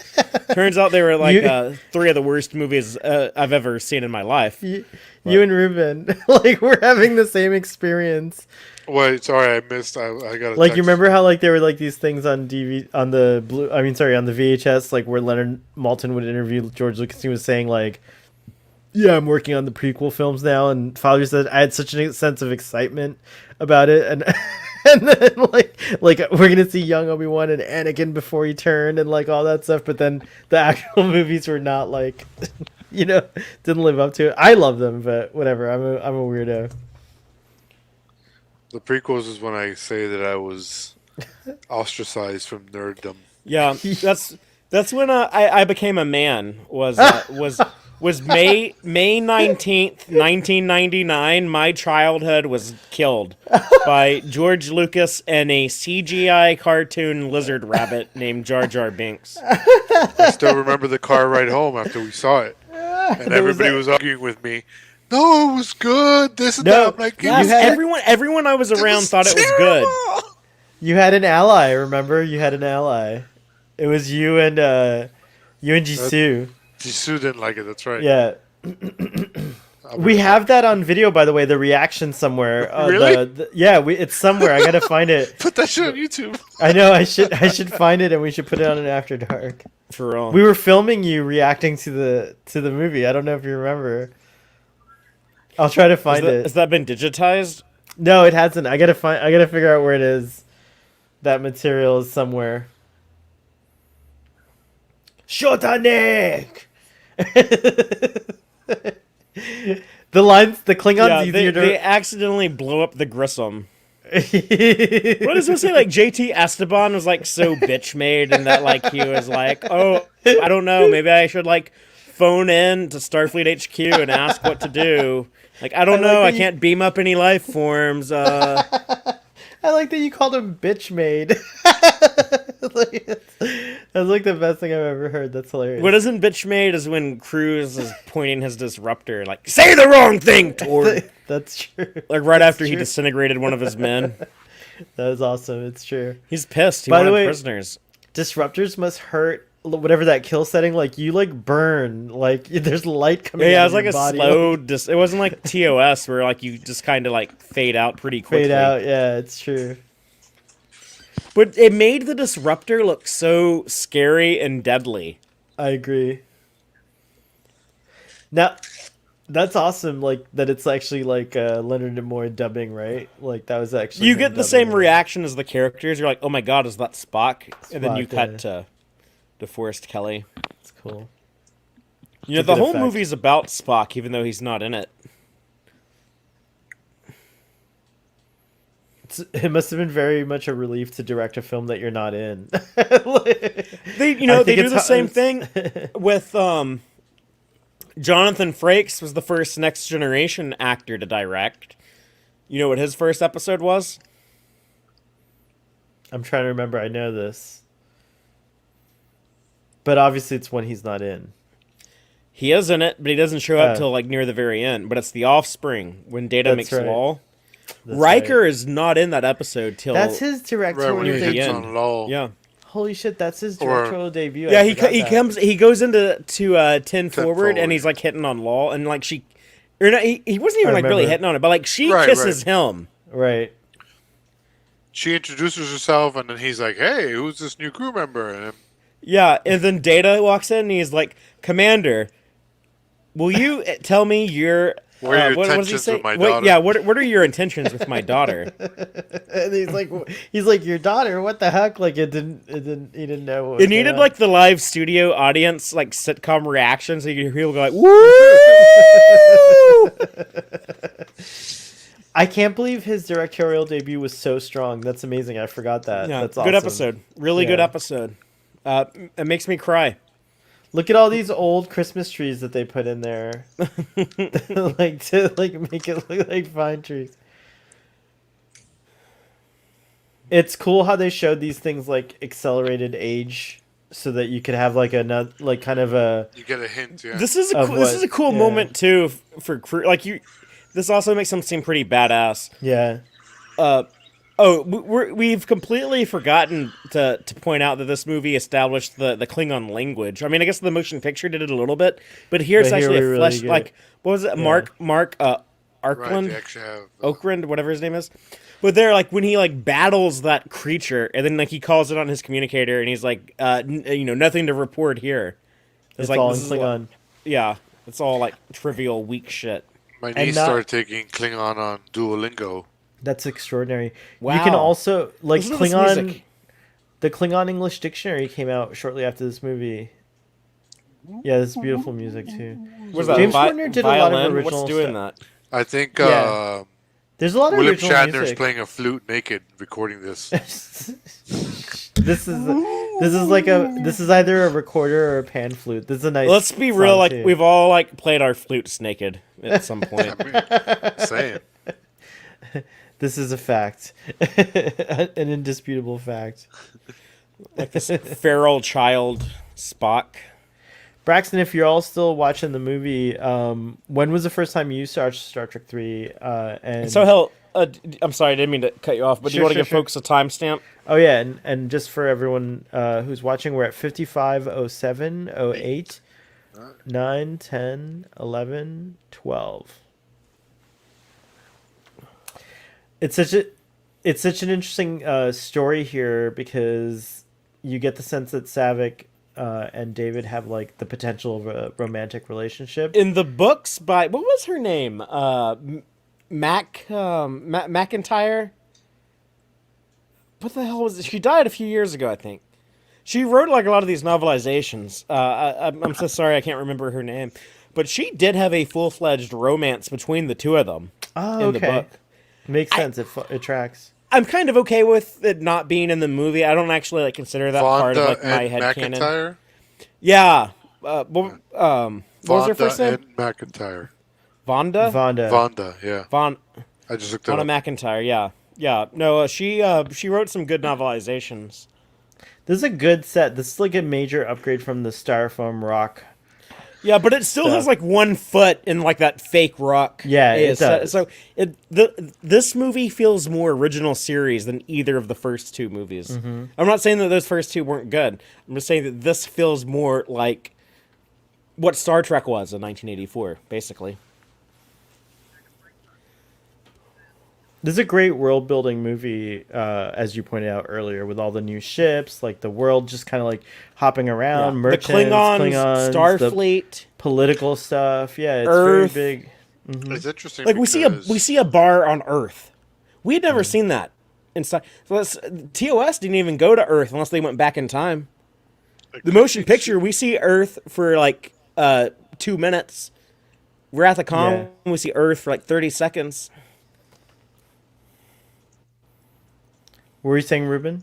Well, it could have been too long after that TNG started to go into pre-production. You know, the earliest stages, because it takes a few years. And this is 84. TNG came out 87, right? I think Star Trek 4 is more of an overlap of TNG, isn't it? Yeah. Like, I think TNG was still a twinkle in. They eyes they of didn't the- they didn't get serious about doing a TV show again until 86. Yeah. And it came out in the fall of 87. But you're right. It might have been between this and Star Trek 4, maybe, Ruben. So the thing that was cut out of the film of Star Trek 4 was the suggestion that after Ponfar they mated and that she's carrying Spock's child. Yeah. So Like the that's- the intention is that like I'm just gonna be a little crude because it's a Starfleet Boy After Dark, but Thanks, go the ahead. intention is that like at the end of the scene they fuck, Yeah. Yeah, Avi Totes, So- yeah. but they play it safe so that like it'd go over the head of a kid. If you're an adult and you know what Ponfar is from the original series. But the When I whole, was a like, kid, I like thought the that's how finger they had- touching thing. Oops, sorry. That finger touching thing, like that was how TOS. Sarek and Amanda would do with their hands. Yeah. And also kind of how Spock and Kirk did in the motion picture. I never read that as overtly sexual, but I know a part of the fandom is really into shipping those two. This is kind of like, this stage of it is kind of like just like regular foreplay. It's like you're holding hands, they're going to start kissing. It's not necessarily sexual until it gets sexual, so to speak. So maybe like this part of it's like the intimacy part, and then she's like, oh, he's going to die unless we fuck. So then she's like, okay, that's what I'm going to have to do now. Because Vulcans, that is established canonically that they can die if they don't have sex every 7 years. Or release that Yeah, tension or so whatever it is. when Yeah. they cut away, like they're actually like they are engaged right now as we've cut away to they are engaged Spock's in hitting some that strong shit. activity. Yeah. It's like, pull my mullet, Spock. Braxton says he's seen this before, but he didn't remember, which is cool. Thanks for watching with us. I'm not into the Star Trek movies like I am the shows. Interesting, cool. Dun dun dun dun dun dun dun ba, ba, ba, ba, ba, ba, ba, ba. This score has a lot of. This is a TOS reference coming up with the score right now. Dun, dun, dun, dun, dun. You'll hear it. Dun, dun, dun, dun. Yeah, a little doomsday machine in Mhm. there. That's nice. No. Horner was so good. Isn't that a perfect name for a for a composer is Horner, especially a guy who looks like the real like strong like brassy music. He like, does like, use the horns, yeah. He's like, my name is Horner and I like horns. I'm horny for horns.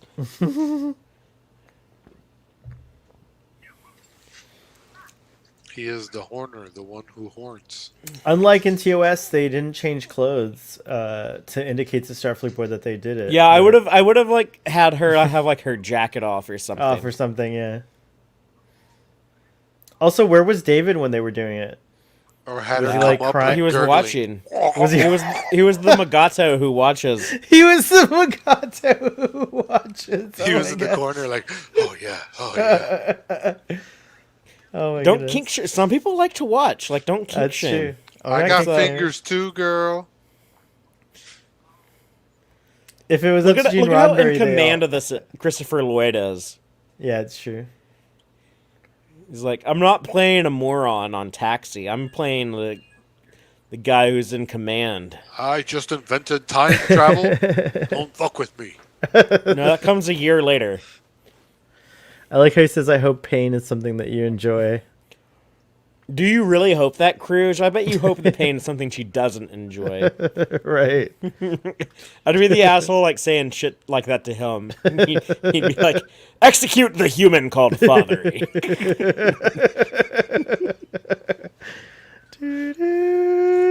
A little bit of hope, a little semblance, that little glance, the smile. Yeah, That's cool. I love that. He's like, because he's like accepted his dad. Like at the end of Wrath of Khan, like he's like, oh yeah, my dad's actually pretty cool. Yeah. He's like, shit, my dad's here. We got this. It's true. That is kind of like what that smirk was like. Like, oh, now we're good. Kind of camps. Yeah. Look at the lighting here. Look how beautiful that is. Look how beautiful he's lit. This is so good. This scene is so good. Why don't you like Chekhov's wardrobe? Is it too pink for you or what? No, it's the collar that bothers me.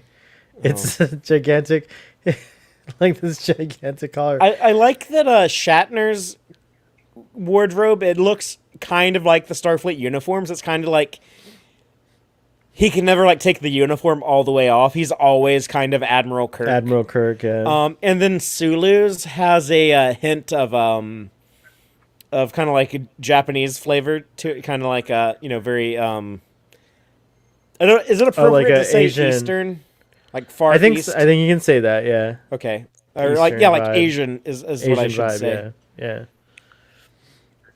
And like when I was a kid, we would have said like the word that begins with the O that Right. I know that you're not supposed to say now. The other word, not occidental. Doshi Bush. Who's Nick? Ekta. I wonder if Shazad Latif channeled a little bit of Cruise because he kind of does that. You know, like I think it's just a very guttural language. language. Yeah. Yeah, it's like German. You can't make it Yeah. sound pretty. You know? Yeah. Motherfucking killer cats. Wish. This is so good. And here we get like a little bit like that chess game. This is a little Wrath of Khan, isn't it?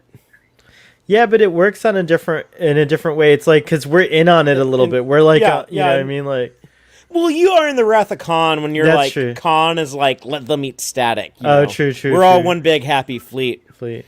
But it's also like a Mock Time did this before either one of them. So Right. That's it's a been good in the point. Star Trek wheelhouse since '66. That's such a badass move. But unfortunately, it blew out all the automation system. Yeah, because Scotty wasn't expecting to go into combat. Too bad they couldn't beam aboard, put transmitters, beam back, then warp around all around it a million times to triangulate. Shut up. That's called a jump drive. I mean, forward drive. It's called really bizarre logic. I like the broken shield diagram in the background. That is like only like a few Yeah, of it's the in dots. Like, continuity with Wrath of Khan. Yeah. yeah, it's cool. For something that's barely on screen, like that attention to detail.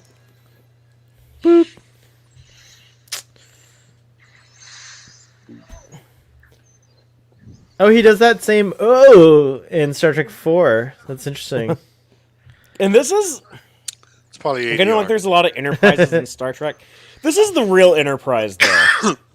Yeah, this is the Like, 40-year-old first This is Enterprise. the Like TOS Enterprise. Enterprise, yeah. This is the Enterprise that is in Strange New Worlds, which isn't out. But I mean, like, It's this is like awesome the that true yeah. Enterprise to me. Like all Enterprises are beautiful, but this is my Enterprise. This movie This is does the it, '01, right? yeah. Look at them facing each other. And This then sets the A up that comes in part 4. yeah, at the end of 4. But this sets up that this kind of like nicely what's the word when you make Look at this. inanimate Look at objects? that dramatic. When Kirk turns around like that.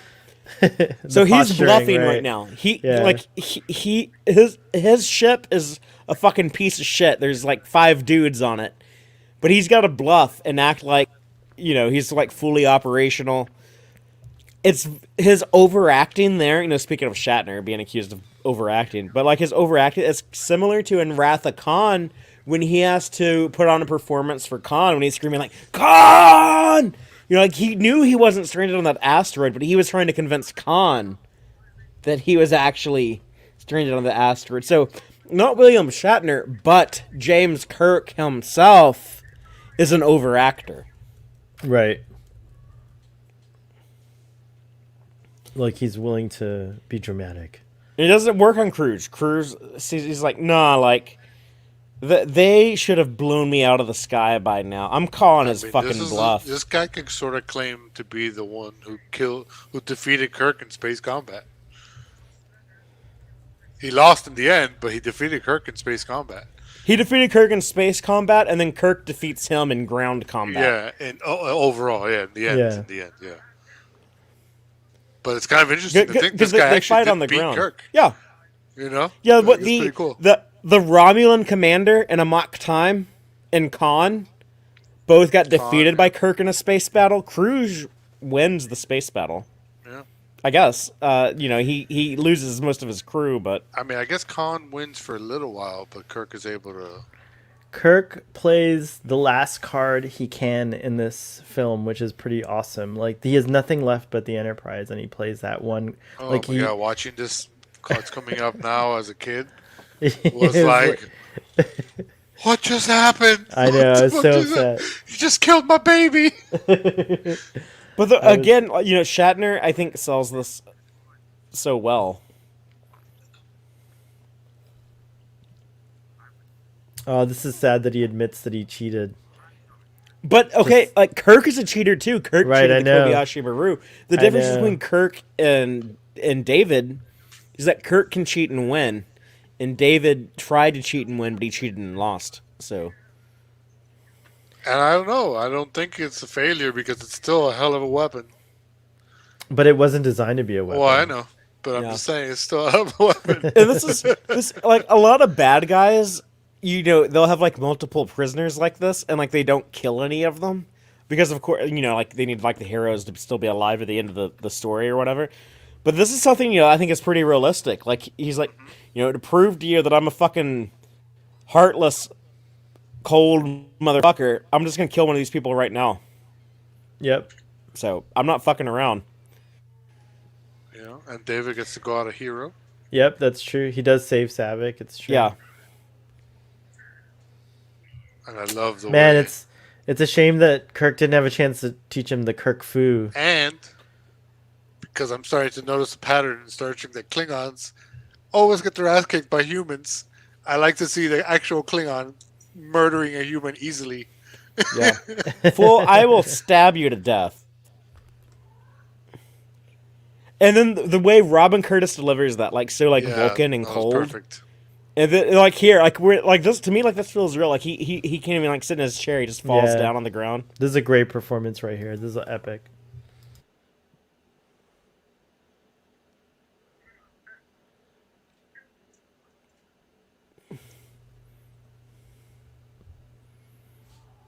Look at DeForest Kelly and James Doohan reacting to that.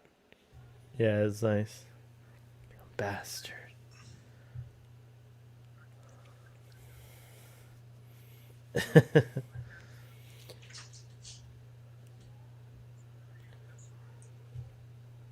Look at him. Look at his. Ugh, so good.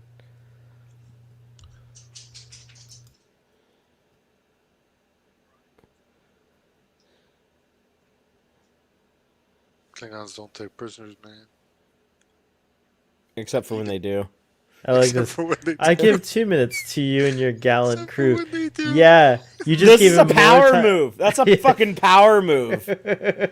But you know what? You just gave Kirk an extra minute. You fucking lost. You should not have given Kirk 1 more minute because that's all he fucking needs. And you're gone, you asshole. You got overconfident. You're like, I'll give you 2 minutes because I'm so confident. Oh, yeah? Give Kirk that extra minute. Watch what happens. Fuck around and find out. That's all I gotta say. This is a bold move too, because a Constitution class is normally crewed by 400 people, Right, it's true. but Cruz only has like a. But he knows there's something weird. Like the ship is like weak for some reason, so he's like, we're just gonna go. We're just gonna go big or go home. Well, and I guess he can see on the when he's on camera, you can see that there's not really a lot of commotion in the back. Yeah. There's not a lot of people moving around. Yeah, he doesn't know exactly what's going on, but like he knows Something's there's fishy. something off about the Yeah. I mean, he's smart. That's part of what makes him scary is that he's smart. He's a dangerous foe. Blue says, "LOL, SB always stands Kirk, so does Father." Well, I mean, he's just like he's supreme. I mean, like it's easy to stand someone like Captain Kirk. Like Captain Kirk's a badass. Yeah, if you grew up with like TOS being important to you, then Captain Kirk's your I hero. was always a Spock guy. You were, Yeah, but you can kind still. I'm sure you can still. Well, I loved them both. appreciate- No, I mean I Yeah. loved all the characters really, but Spock was my favorite. I mean, at this point, they're all my favorite. Like, but yeah, but Kirk's just the Like in things Star that- Wars, I loved Yoda because I loved the wisdom and the Mhm. Spock was the same kind of deal. Yeah, Spock was my favorite as a kid, and then like I really got into Worf when I got a little older. But I always liked Kirk too, and I like McCoy a lot. 1A, I was gonna 2B. say. Oh no, this is a callback to "Let That Be Your Last Battlefield." It's the same codes, right? Yeah, except they have Chekhov instead of Right, Spock. 2B, 3. I love the delivery of the next 0, 0. See, in this too, how many Same. times in movies do we see the heroes putting a countdown? They got a minute to survive, and then they survive, and nothing happens. But in this, it's like no, like the same thing with David being killed. Like the hostages, no one ends up dying. Talk this- about stakes. This movie gives Yeah. you lots of Yeah, stakes. this movie right? is like no, we're going balls to the wall. Like Shit's going down, man. I love I think the 80s was like the best decade for cinema.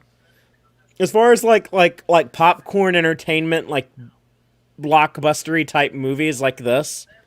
I think from Empire Strikes Back to Batman, that was like the best year for movies. And yeah, the 80s movies had teeth. Yeah. And like I was watching Gremlins yesterday because it's Christmas movie, and I was like, yeah, like in the 80s, like things were like like Gremlins are like killing people. The mom has to like stab one to death. There's fucking story from the girlfriend about like her dad dying in the chimney as a kid. It's like it's all like kind of off kilter and fun, but there's that movie has teeth. That's how shit was in the 80s. Shit got real.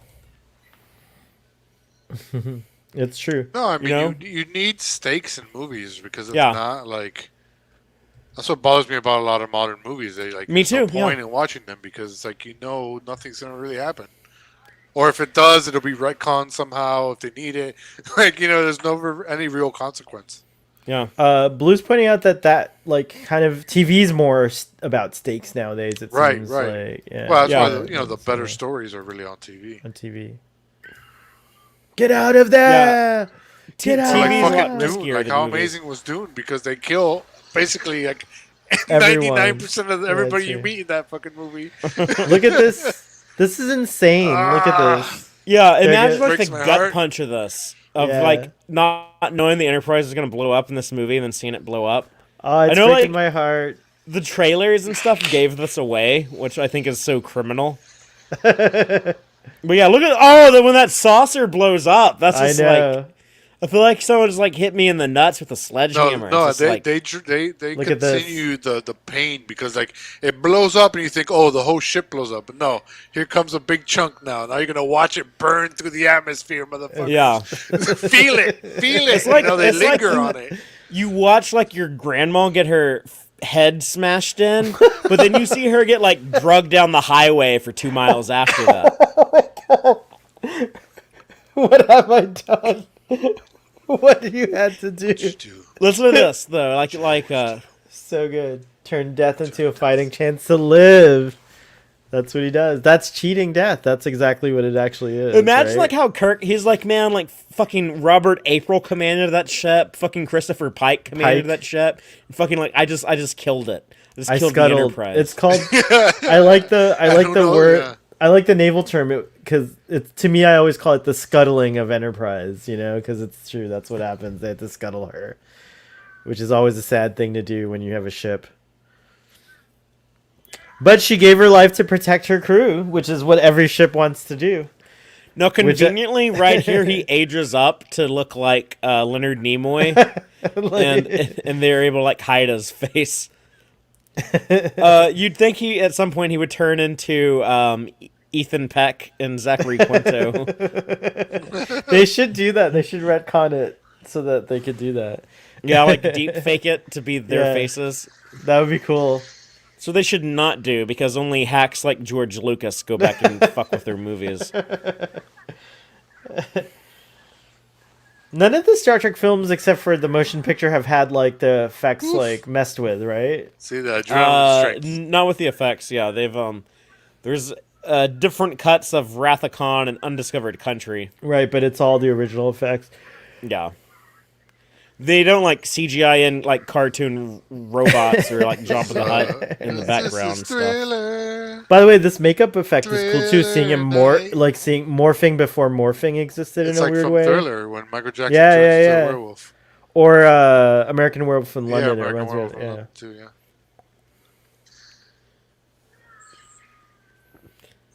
It's literally This is a the only- cool. Is that the stun effect? I guess, which is pretty cool. I love that But it, like knocks them back. motiony blur thing that comes Yeah. off him, like the lines. That's pretty Yeah, cool. yeah. It's kind of But I like that they- almost. That's Mad Kirk. He's like, y'all just killed my kid, Yeah, he's like. and I forget blew it. up my ship. Like I'm not playing. I don't even know if he's set to stun. To be honest, like Yeah, it's true. Good point. There's David.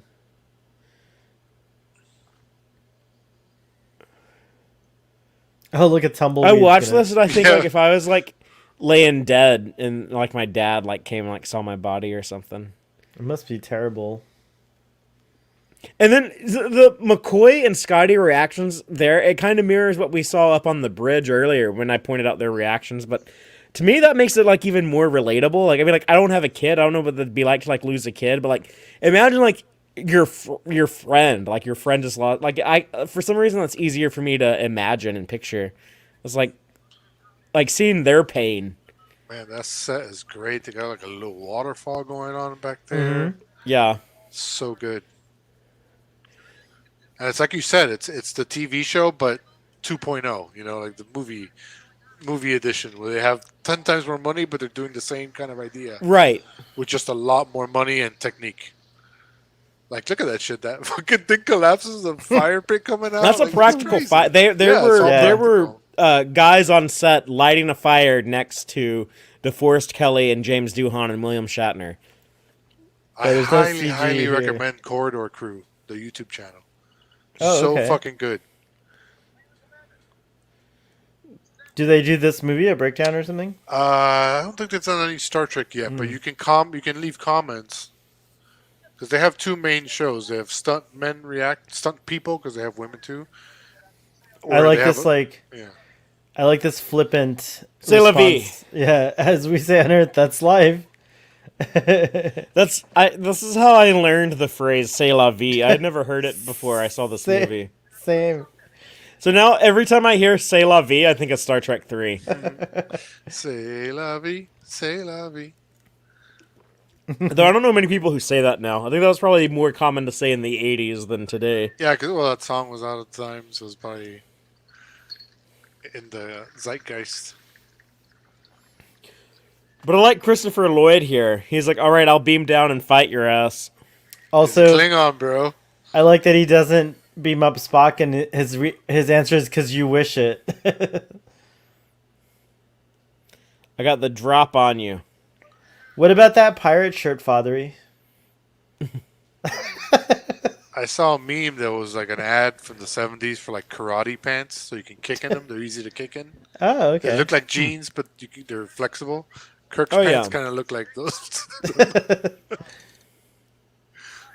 Yeah, Chuck Norris used those when they shot they're Walker, like Texas tied in Ranger. the front instead of zippered.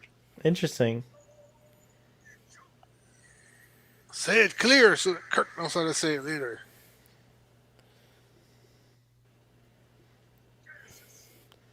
All right, time to battle. Mm-hmm. Round one. Yeah, I like this part too. Can you do hand combat in Star Trek Online? Yeah, Oh, cool. you beam down for away missions. Can you recreate like things like the? I've fought people with a batleth in Star Trek Online. Oh, right on. Yeah. And they've incorporated a lot of the new Trek stuff, Discovery and... Whenever I'm being like an asshole about something, and somebody's like, "No, like don't be like this," then blah blah blah will happen. I'll be like, "Perfect! Then that's the way it shall be." It shall be. One of the things I quote from this movie. That's hilarious. Good to know. Now I know all your tricks, Fathery. I also like said that to my mom when I was asking for a Christmas gift in 1995. I was like, "Give me Genesis." That was an awesome flip that just happened, by the way. that That was good. cool. The stunt work is great because you. But see, the stunt work is kind of heightened also, and again, that has like that TOS vibe to it. Yeah. And how many original series episodes like Kirk do it? Like he did that same move in Shore Leave when he's fighting Finnegan. It's like, true. How many TOS episodes ended with fisticuffs? I mean, that's part of Star epic, Trek's bro. DNA. That's built into the foundation of it. Of this era, I would say that they like brought it back though in the TNG films, but it like kind of went away in TNG, like the fisticuffs, like that Yeah. went away for the most part. Yeah, and I kind of missed it. Fuck that, you're gonna die with me, bitch. Yeah. He's just being a dick. I And know, then Kirk's reaction yeah, to it here. had enough of you. Bye, Felicia. Bye, Krug. That's good lava down there too. I wonder how they got like that going on. It's really They good had lava. they had some type of molten material that they photographed and then, Or no, sometimes it's just like a that liquid could've lit. been, It could be yeah, just like a liquid that's lit Oh yeah, a it could have certain just way. been like yeah. lighting or something. Yeah, I mean, there's a lot of stuff that melts that looks like that too, though. that too. Yeah. But this is a nice shot of the sunset or the The sunrise. Horner I guess. score yeah. too. Yeah. It's Mustafar. That's where Lucas stole Mustafar That's the from. beginning of Blade Runner. Yeah, Except or with Blade no Runner. City. The death of the Genesis planet. Planet. Genesis. I do like that the score has like a kind of a wonder to it, you know, even like Yeah. a grandeur of the planet Yeah, being destroyed. it goes yeah. dangerously close to showing Leonard Nimoy's ass right there. That's on purpose. Leonard Nimoy wanted that. He was a known exhibitionist. No, I'm just kidding. Like totally, They that's not originally a shot fact the at all. scene nude with a Yeah, erection. he's just. But they were like, no, let's not do Spock's that. always I think erect. Leonard Nimoy wouldn't have been into that type of stuff. Like Kim Cattrall had some photographer come in and shoot. I know. I nude- heard about that, Yeah, nude pictures of her on the Star Trek VI bridge set. and he thought And she it had was her like, Vulcan ears in, and when Nimoy found out about that, he destroyed those pictures. "Isn't that crazy?" Because later on, he would go on to like photograph nude women. Like, Yeah, but he didn't became want to a like nude- tarnish like the Spock Star. imagery. Yeah, That's not a. This is one thing I don't know, disagree man. with Leonard Vulcans are Nimoy sexual, on. right? It's Well- logical to be sexual. it was 30 years ago, Yeah, it was a different time. Yeah, That's yeah. true. and he was an old man 30 years ago. Do not We have the deserve to TOS, live. the TOS score. That's right. Fine, I'll give you later. Dun. You're not gonna die. You're gonna go be on night court. You're gonna get. Yeah.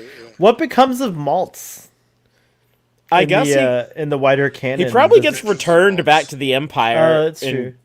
Or he And kills then himself. killed or something, yeah. Or nothing. I love the comedy there.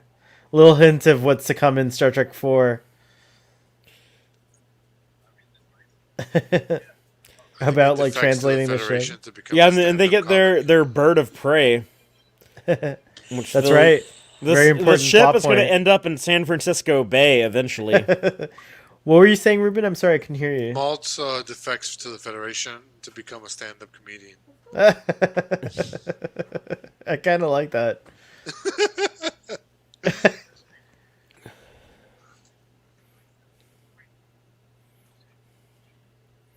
I lied. That's awesome. Up next, we got Maltz. So, There he got a is. triple the other day. You know how that goes. Oh. Stuck this damn thing in my head, remember?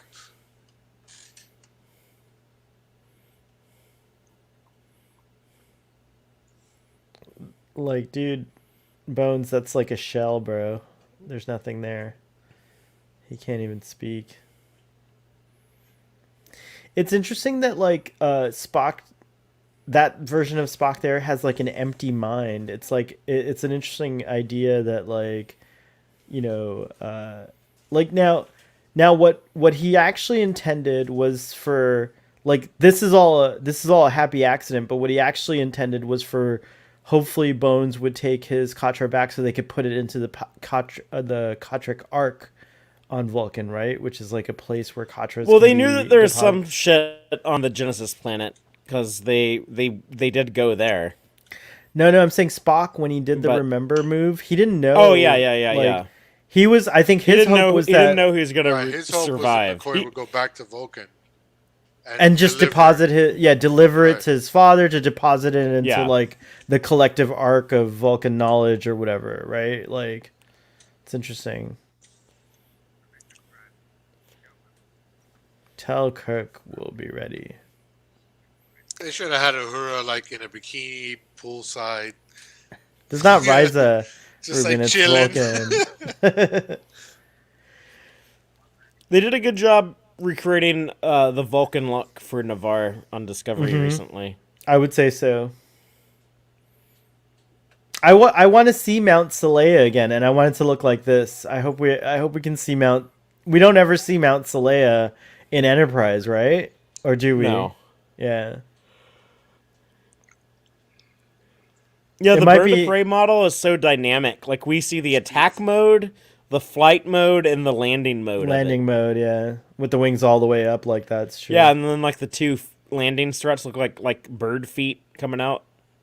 They had a model, See mini the model. scale of it here? This is the size I always think like with the bird of prey actually, like the actual size of it is like this size. It is so inconsistent throughout the franchise. Star Trek 4 has it like all over the place Huge, just within that right. movie. Yeah, that's true. Then like Next Generation does some crazy shit with it. Imagine if you had to get like a critical patient up those steps to Mount Saleya. It looks like it takes like a day just to get up to the mountain. Well, It's like- the Vulcans can levitate them. Like we see them Oh, levitate that's true. Spock later. True. I guess they Good have like point. some type of hover technology. This is a nice little upgrade This, to the. that dude is the first non-Caucasian Vulcan. He's an Asian Oh, dude. interesting. And I know, like when Voyager came out, some people were complaining about there being a black Vulcan. Really? Yeah.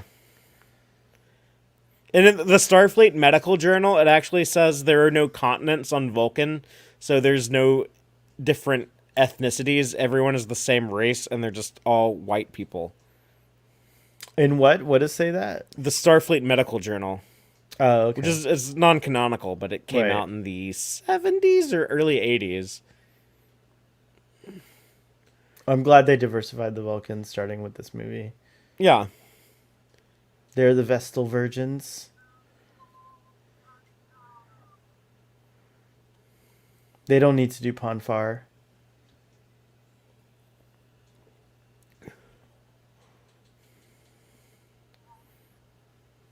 We find out who his lineage is, Scone and Yeah. Sulcar. Scone is referenced in Enterprise. Right. Faltor Pan.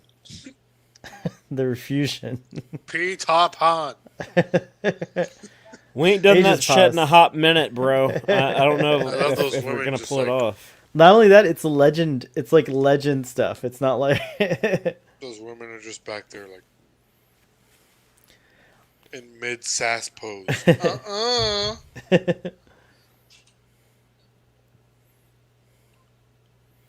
Sarek must be like really important for her to indulge him. Like if I were to tell her, I'd be like, "Yo, what's up with this?" So Like, David. which we meet in Star Trek V, David. A little weird that they gave two characters the same name. Mm-hmm. I was just thinking of that. Because you usually try to avoid that. You even try to avoid using the same letter. Yeah. But they went for it. I love this line. I often use this one. You're talking about talking How about many using clueless lines. people were like, wait a minute. I Both- choose the danger.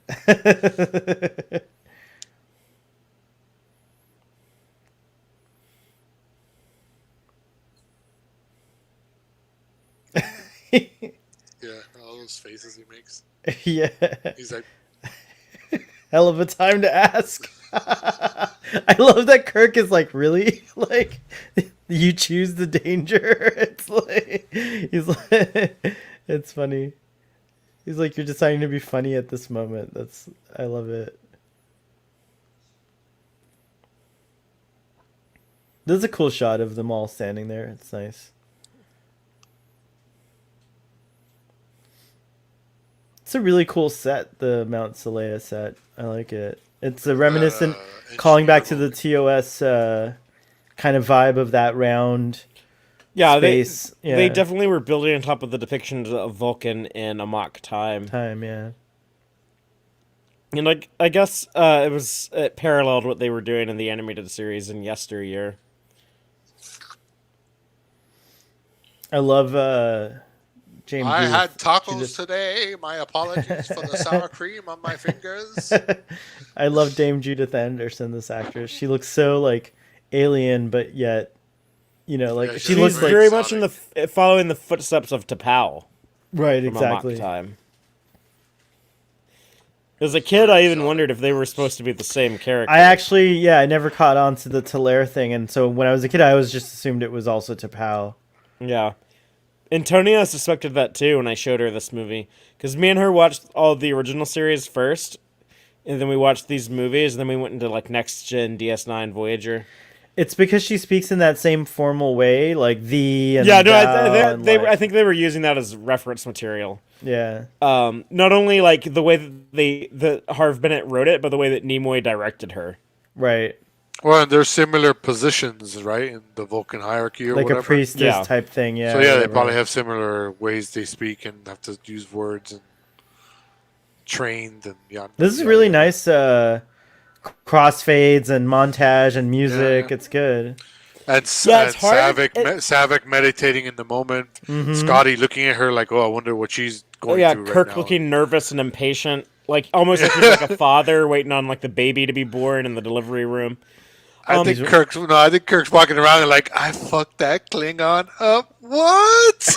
No, he's sad. His son is No, dead. yeah, Sad. for sure, for sure. He's hoping his best friend will funny. live. But in the back of his mind, he's like, I fucked that Klingon up. But like editing something like this is so hard because the movie's climax is when the planet explodes and they warp away. Right. But you right. still have a lot of story to tell in these last few minutes, so you have to keep the energy up through this. I think Horner's music does a lot of the heavy lifting, but also the way it's edited. Yeah, I would have to agree with this. She's all like, "Oh, I hope that was worth it. I got you your boyfriend back." Those weren't actors. Those were her actual personal guard who carry her around.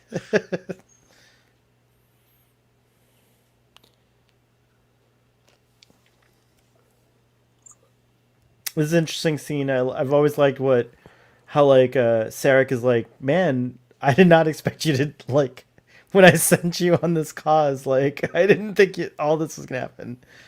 I had to do. Yeah, like Kirk is impressed the shit out of Sarek. Yeah. Like Sarek feels like he feels guilty. He's like feels indebted to him. He's like, you lost your Right. ship, you lost your son. Yeah, this is a huge change in the relationship between Spock and Sarek too. I guess now with Yeah, that's highlighted more at the end of Star Trek 4, I think. yeah. But like here, I think it's the start of that for sure. Yeah. Like Yeah, like, with the line like my logic is uncertain where my son is where concerned. son is concerned. Yeah. Yeah. Well, also now that and regardless of what you think of Discovery, it does add color to it because he It lost does. his daughter and stuff like that. So he's been through a lot. So he's become a better human from all this like kind of loss. And it Better was like better Vulcan. yeah, sorry, that's so thank you. Better person. Or he's half Vulcan. No, we're talking about Sarek. Oh, Yeah, because Sarek gets really fleshed out in Discovery. Spock has his robe that he'll go swim with George and Gracie with. Right.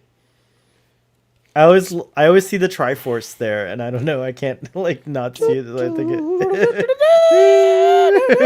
I like the woman's like crystal horns that she had on.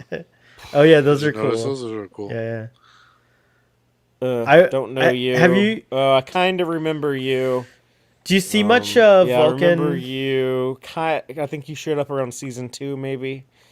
Oh, you were there at the beginning, right? But you were like that weird dude running around with the sword. You were a fucking asshole to me. I ain't even gonna look at you anymore. Oh, you! Right here, my boy, Jimbo! My true love.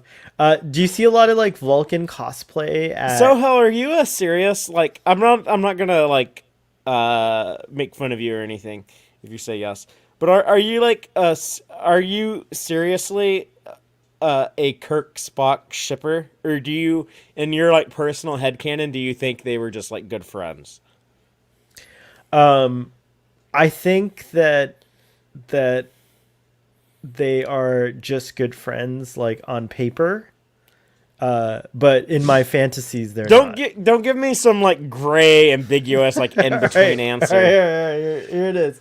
Here it is. There's no. When I really look at it, I don't think there's enough evidence to say that there was a romance between them. So it is totally. It's fan fiction. But you think it's all, like fun to think about. Like, it is fun right? to think Okay. about, and I make, think yeah. it's logical Which is for fine. Spock. It's fine. There's It's no like wrong logical answer to that question. for Spock to know that when Kirk needed to like relieve stress and solve a problem, that jerking him off was the best solution. No. And so No, it was very he weird because they erases- would just stand face No, to face while he Ruben, did it's it. Ruben, it's worse. He erases trauma from Kirk, like he does it in TOS. Yes, like he does. You saw in that flashback how he did remember. Yeah, One time he goes up to Kirk, he goes up to and him he and just says, forget. Forget. It's he like Every other night on the ship. Yeah. Forget. He could have been tearing that butthole up, and then he'd do forget. oh my god. Yeah, Kirk's like, I don't know, my butt hurts so much today, Spock. And Spock's in the corner like, I don't know. Oh You my don't God. know. Oh my god, that's terrible. Yeah, So he's like, you guys, I was you know when what? you squeal like a tar glass. That's the Father- only thing that makes a By the way, Vulcan laugh. you know when I became a man tonight on this Look at George discussion. Takei. Look at how George Takei puts his hand all over Leonard Nimoy's chest, though. You guys know when I became a man tonight on this stream when you guys just told me that Spock rapes Kirk and makes him forget. That's when I became a man. Look at adventure the text on the continues. screen here, and the adventure continues. Oh my I God. think that if they had only done 3 movies and stopped, that would kind of tie into the motion picture where it ends with what is it? It says the human adventure is just the beginning, right? Yeah, it's And true. here it says, and the adventure continues. So if they'd only done, like, this could have been the end of Star Trek, right? and it here. would have been fine. Yeah, it's true. I mean, I'm glad it wasn't. I don't know what I would do with all my free time if this had been if it was just 78 episodes and 3 movies. But I love that. Yeah, this would have been a perfect ending to it. Like, the Enterprise is destroyed, those adventures are over, but the human adventure will, it will continue. It will go on. Things will still happen. This is truly a ending of sorts, though, because it is as you said, like that's it. The Enterprise, the original Enterprise. Well, the a major character like, dies. Like the yeah, ship. major character, but not just that. We Like, ain't talking about David. We're talking about the No, I Enterprise. mean that's big deal too. right, but there's a huge tonal shift after this in Star Trek 4, and then Star Trek 5 and 6. It's almost like 5 and 6 are so different, like and really are more like epilogues, I think, to like this trilogy. But yeah, it's weird. I mean, certainly the Paramount marketing. I remember as a kid, every time it felt like, oh, this is their last adventure, so I had to run and go see it. Like Star Trek 4 was going to be the last James one. 5 Doohan and 6 has a good explanation of that, where James Doohan talks about like we did the show, and then the show got canceled, and we thought it was over. And then they're like, okay, we're gonna make this little cartoon. So like, we recorded our voices for an animated cartoon. Yeah, like fucking like, this is paycheck. little something. Yeah, it's not gonna be a big deal or anything. Okay, we did that. Okay, we're done. I'm like, oh no, we're gonna do a Star Trek movie. We're gonna do Star Trek: The Motion Picture. It's like, okay, so let's all get like the band back together. This is crazy. We're doing this. It's so cool. Get the band back together, make a movie. I'm like, okay, we did the Star Trek movie. What else is there to do? It's like, okay, well, we do a sequel, and in the sequel, we go like so big, we kill Spock. Like that's surely got to be the end, right? Like the death of Spock. But like no, like, the next movie is literally called The Search for Spock. And then like the way like James Doohan's telling the story, he's like, and you know what? We found him. We found Spock. So then we had to do the voyage home. And then after that, we did the Final Frontier, but it wasn't the final movie. We did the Undiscovered Countries. Like, it's just like keeps going. It's just like, yeah, it's never true. over. Well, it also suggests, and I think it's true, that each film like generated more buzz and like more interest and like kept it going and stuff like that. They made decent enough money to keep going. Yeah. Yeah, I mean, as you obviously. see, The first one made the most money, but I think the second one Voyage made like Home did really well too. Voyage yeah, Home was one of the it top did. earners. But Let me see what the second one did very well on a small budget. So then like, okay, let's do a third one. That's pretty awesome. I'm so glad we got 6 movies out of them. These guys, like, They were cool. finally like, hey, like these actors want more and more money every time we try to make another movie. What if we just did like a TV show and we hired a bunch of like cheap actors and we could get like a season of a TV show every year? Yeah, Voyage Home So- made the most money of the original films, followed by the motion picture. Very closely followed by Star Trek 2, Star Trek 3, Star Trek 6. James Syking. James B. Seeking, he's Doogie Howser's dad. That's what I was trying to remember. Ah, okay. That's who he is. He's super famous Star for Trek being... 09 made yeah. a lot of money. What did Star Trek 09 do? Oh, that's the biggest of all. Yeah. That's insane. Not counting Like, it's inflation kind and all of that sort of stuff, impressive. I mean, yeah. I mean, the industry doesn't count inflation, so... Yeah, no, and it was totally different market. Oh, that's so nice. Blue says, this was such a great discussion. You guys really love your Trek. Yeah, I'm sorry I talked so much, Blue. This is my favorite Star Trek movie. No, it's good. That's what I was just commentaries like- are. I was like, you know what? I'm just gonna say everything I want, and hopefully Ruben and Starfleet Boy get their thoughts out there I'm too. only here but- to make jokes. You guys killed it with everything. This is such an honor to do. It's really fun. Well, no, I love this movie. It is my favorite Star Trek movie. I love the original series. I love these characters, and I love the Star Trek universe that this movie exhibits so well. And I kind of hate that it is so criminally overlooked. A lot of people say the odd number Star Trek movies suck, and I actually I disagree. I disagree. Yeah, I disagree too. I think that that was I don't know what that was or where that came from. I'd like to research that and figure out how that idea spread, because I do remember as a kid. Ruben, what was your first Trek movie in the theaters? Was it this one or 2 or 3 or 4? I mean, sorry, which one? I think it might have been 4. 4 was my first Trek movie in the theaters. Yeah, and I didn't see 5 in theaters. And I saw 6. 6 I remember because I cried like a baby at the end when the signatures are going on. Yeah, the it's screen. really. And I was like, And oh then- my god, that's it. Kevin Feige, who runs Marvel Studios, is such a Star Trek nerd that he copied that for Avengers Endgame. I Oh, would that's right. even though I'm not a Marvel movie fan, I would kill for Kevin Feige to take over Star Trek. I mean, he's a He fan would enough want to. that No, he I, would well, want to honestly, do it. He would honestly, do it so beautifully. I don't think Paramount could afford him. At this point. No, I mean, man, wherever that guy goes next, they're gonna pay him a fuck ton of money. You know, he doesn't have a boss. Like he reports directly because Bob Iger, who's the CEO of Disney, Right. like he got in a fight with Kevin Feige, and Kevin Feige went over his head to the Disney board of directors, and they sided with Kevin Feige. So and this was like 6 or 7 years ago.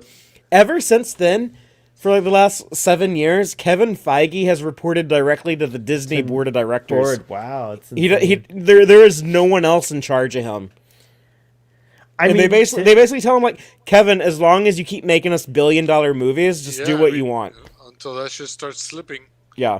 Which And when it slips, they're gonna fucking crack that whip so fucking fast and probably ruin whatever he wants to do. That's when he'll be starts like slipping. He'll just leave for some crazy contract with somebody But yeah, else. like Warner Brothers will be like, do you want to make DC movies? Like, please, like we will suck your dick right now if you come over here. We'll give you the Spock treatment.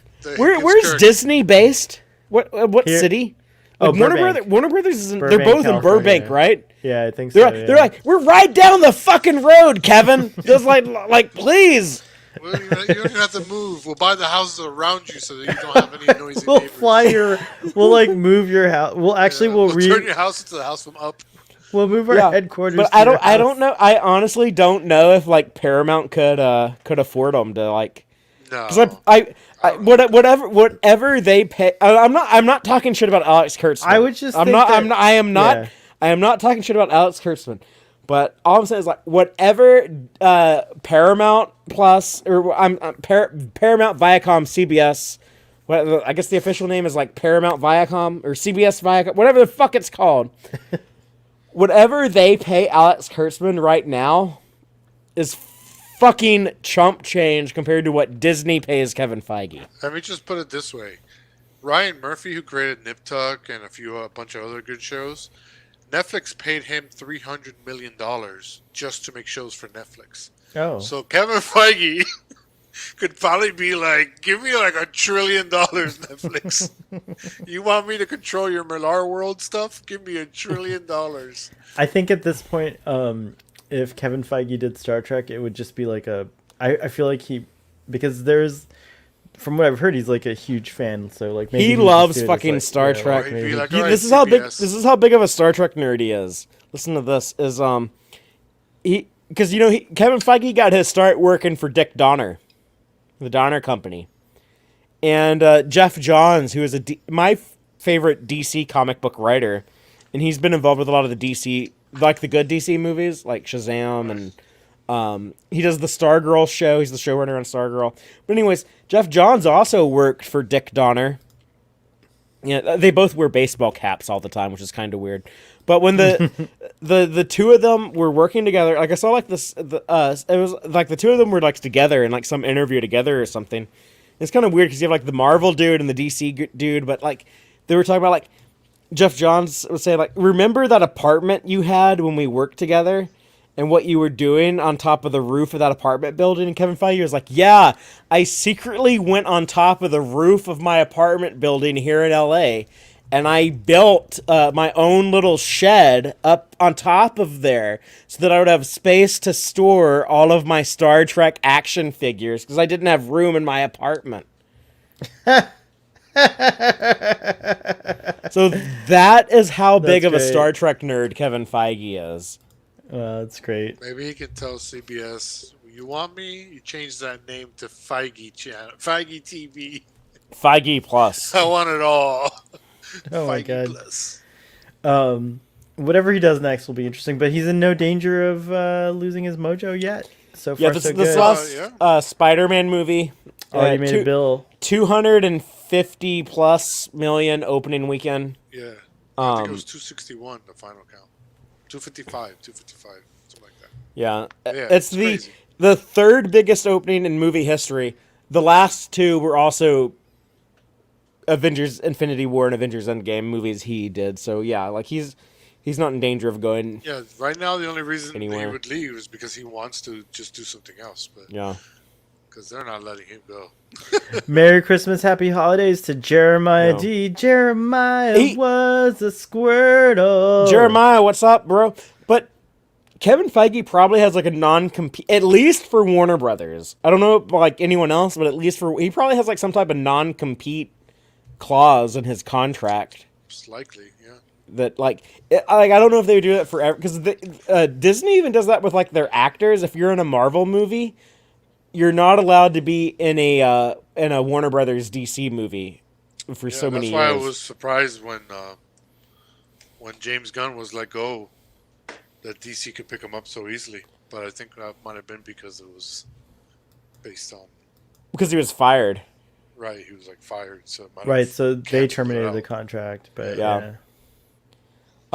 But then, like when they did that, they were like, whoa, whoa, whoa, whoa, whoa, whoa, whoa, James Gunn, like, no, come back. You can do like your Guardians movie. You It's do like- whatever you want. It's like if you break up with someone, and then like you see their car over at someone's house, and you're like, oh my god, they're fucking that person now. And then you call them back, you're like, no, wait, I think we can work this out. That's exactly what fucking happened. That is that's pretty funny. What is I don't know, like the Star Trek movie is what, 2 years away? Like the next Star Trek movie, supposedly the one that's been announced, 2 right? years It's away like- from like this, December 2023. And what's his name? Shackman, the WandaVision director. right, has got that project right now, which is interesting. I mean, it's all subject to change, but we came this close before. We had a release date and a director and a script and everything with the S.J. Clarkson movie, and then that fell apart. So maybe it'll happen. I say it's 50-50. If you ask me, like what the odds of it happening are, say 50. Flip a coin, 50-50. Nice. Will you guys excuse me, make it show for a second? I'm gonna get a refill. I'll be right back. Yeah, I was hoping Right. you would not say that because I really want to go to the bathroom. But Oh, I'll hold. do you want to go I'll hold it in. first? Yeah, you go first. I'll hang out with Ruben a Wandering bit. my kitchen for munchies. Okay, I'll be That right way, back. yeah, and get a drink too if you want. But what are you doing, Ruben? You're wandering I'm your kitchen my for munchies. What? You don't have any munchies? I have yogurt. That's Yogurt's good enough. for you. That's a good. That's Yeah, a good I munchie. try to keep it healthy. Jeremiah, what are you watching these days? Are you caught up on Hawkeye? Father gave us a little thing about Hawkeye. We are going to talk about, I don't know if Braxton's still watching, but the Wheel of Time finale was very interesting. Wheel of The time wheel of keeps on time. turning. Turn, turn, turn that wheel of time. I have yet to visit your humble abode, Chateau I Ruben. know, It's and like now so. it's a COVID-infested nightmare. Just My poor wife. your poor wife. Is she watching us by any chance? Do you think, No, or she's is she? asleep. She's totally asleep. Yeah, Well, she's Janet, an early hello. sleeper. Wife of Ruben. And then my back's been killing me because I'm not sleeping on my normal bed. I'm sleeping in the guest room. So as to not get COVID myself. Ay. I was just a miracle to me that I don't have it. You're vaccinated, but you were in the high risk group probably before because of certain other things. I Yeah, don't we're wanna both give away vaccinated, to so Okay, good. that's why she didn't get it. Bad. It's been relatively mild for the most part. She's had fever, but she hasn't had a fever for like 3 days now. So I am glad you're okay. Keep us posted. I remember when you went through your thing on this show. we had We've had both of us have gone through aging on this show. It's like really funny. You remember when we first started getting you on the show? You had the thing that you had to attach to your thigh Yeah, or I almost whatever. died. Oh my god, it's like hard I to. almost died, it's and hard it to became think a of it board that for way. 3 months. For 3 months, it's crazy. We're glad you're here. Jeremiah says no Hawkeye, but Station 11 has been really good. What's Station 11? Do you know what that is? I've heard of that, but I don't know really what it is. Jeremiah, what's Station 11? Let me look it up. I guess we can look it up. Let's look it up. Hold on. Station.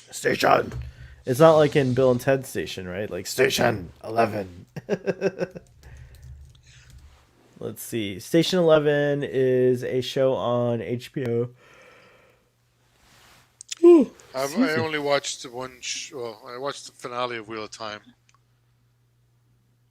and I watched the first season of a show. Wheel of Time. I didn't know there's like Plus. 14 or 15 books. Yeah, it's 14 books, I think. Yeah, it's crazy. I watched a season of a show on Paramount Plus this week. What show? It's called Star Trek Discovery. You watched season 1 of Star Trek Discovery? I did. I didn't know this. I know only Marcelo knew. He was my torchbearer. What the fuck? Hold on a second. We need to do a whole series of just you and me talking about Star Trek Discovery. I secretly watched season 1 and only told Marcelo, and I would rant to him on Twitter. Was there any? I was hoping you'd be here tonight. So Marcelo, where are you? Wait, this is huge. This is like a breaking. This is like breaking news here. So what was your general impression of season 1 of Discovery? It's very, very mediocre, extremely mediocre, extremely bad, I would say, but I'm trying to be... It was a rough first season for me, personally. It's all over the place. It really makes no sense at some points. What was the thing that like made you go, maybe? Like, funny enough, I enjoyed a lot of the stuff with the Klingons. I enjoyed the power struggle of houses and stuff. I wish. Yeah. I did that. I like that too, actually. Their look didn't really bother me. Whatever, they looked like beetles, but I mean, I don't know. Worf looked fucking weird too. So like, I don't know. It didn't bother me. That's interesting. I was so triggered and bothered by the Klingons. You go back, if you go back and watch, I was like, there's times where I'm like, is this really a Star Trek? Are we in another timeline? Like, I was like I was stretching really hard to like make it make sense. Now I don't care anymore. I was wondering why Ruben kept talking about like, oh yeah, she looks kind of like Bono, like Vogue. And then he was like, when he's talking about like putting transmitters on a cloaked ship and then warping all around it. I was like, did this fool watch Star Trek Discovery recently? I was making little inside jokes the whole time. I was like, wait, I just took it for granted. I didn't like I didn't even think about it, like, because I was like, he did make a reference. You know what, though? To There's some stuff I actually like in season 1 of Discovery. Like, I like how kind of the mirror universe stuff when they go into the mirror universe. First episode up a little bit there, but then it like just it loses it in the fast so too. Random and haphazard, and like different minds. They changed showrunners and like you guys keep talking about disco. I'll be back. Okay. Make it show. Yeah, I was actually talking to Marcelo today about how I would tell everybody. Ruben, like seasons 2 and 3 are like that too.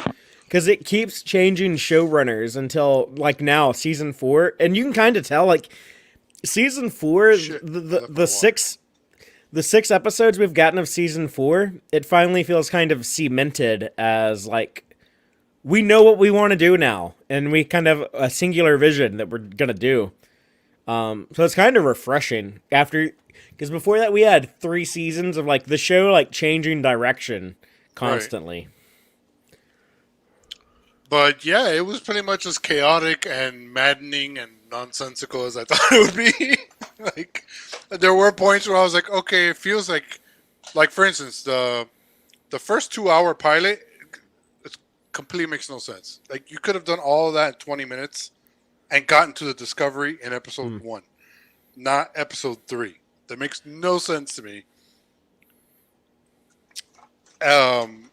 But that's a lot of TV now seems to try to they draw stuff out. They stretch it out, and it's bad. It's just like that's another thing I've noticed that they've really fixed in this 4th season.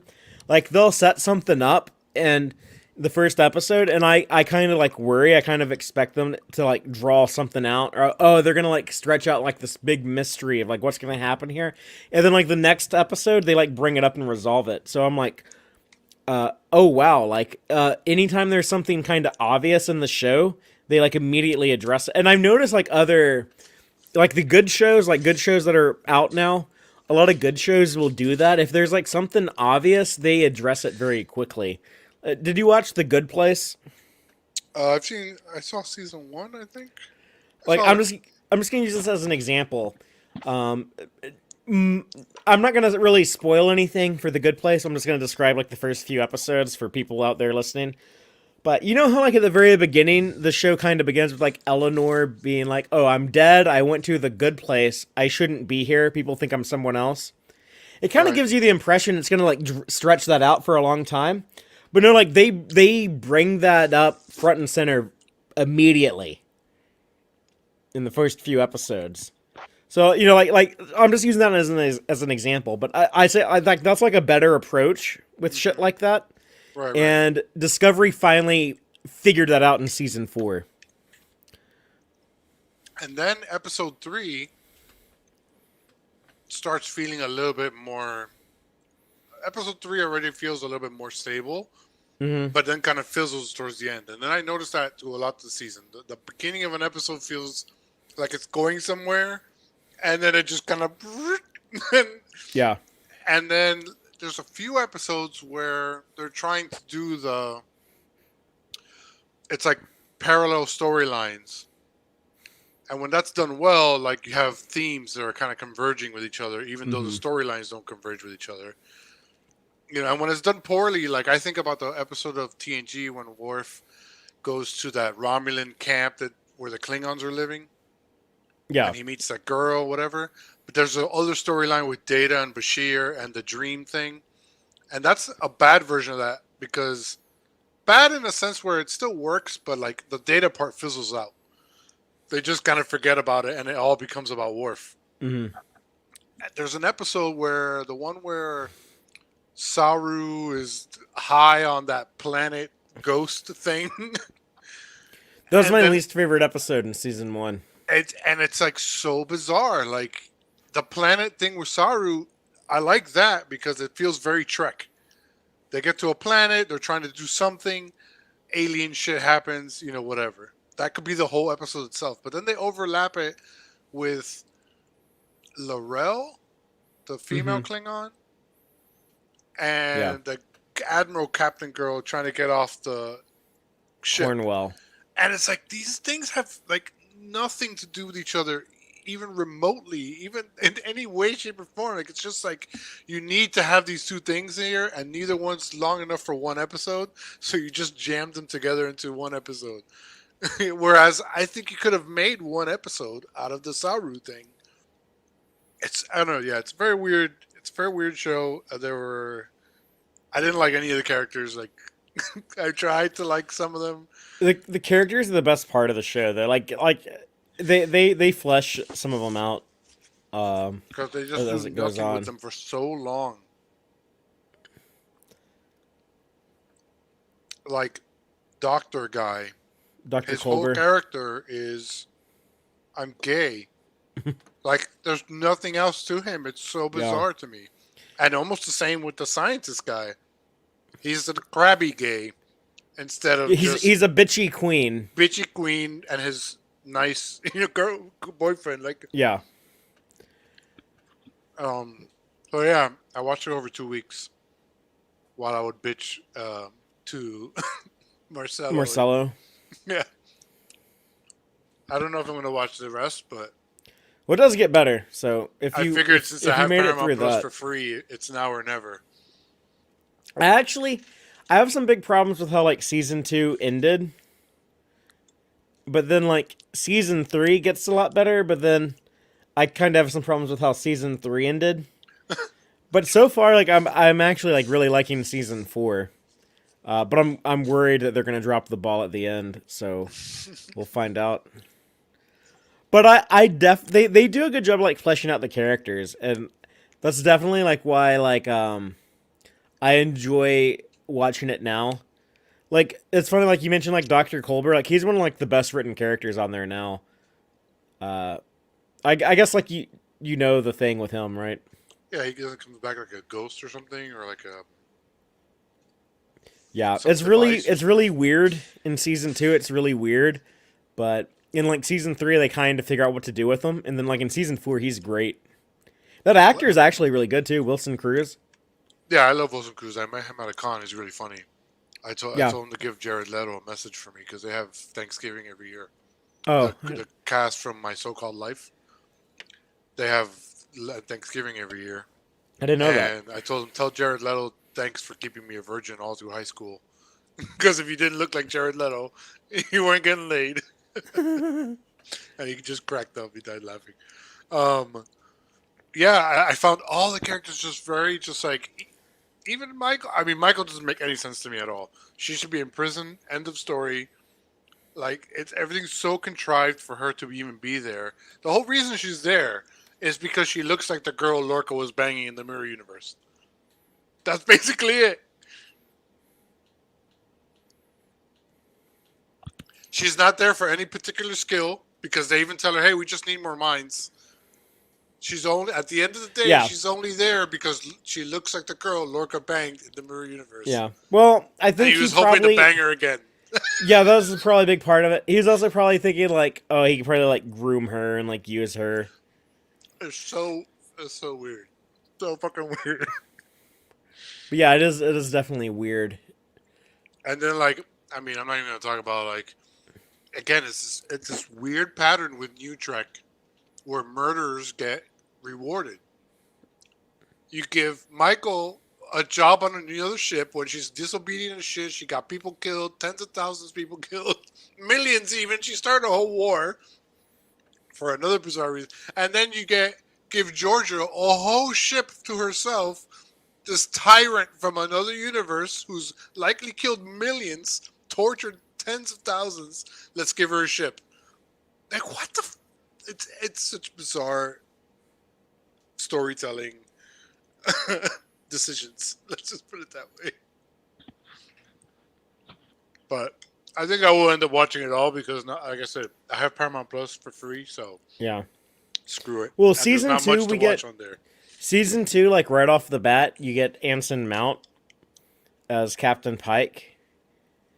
And he really adds a lot to the show. Like enough that like they decided like, oh, we should give this guy his own show.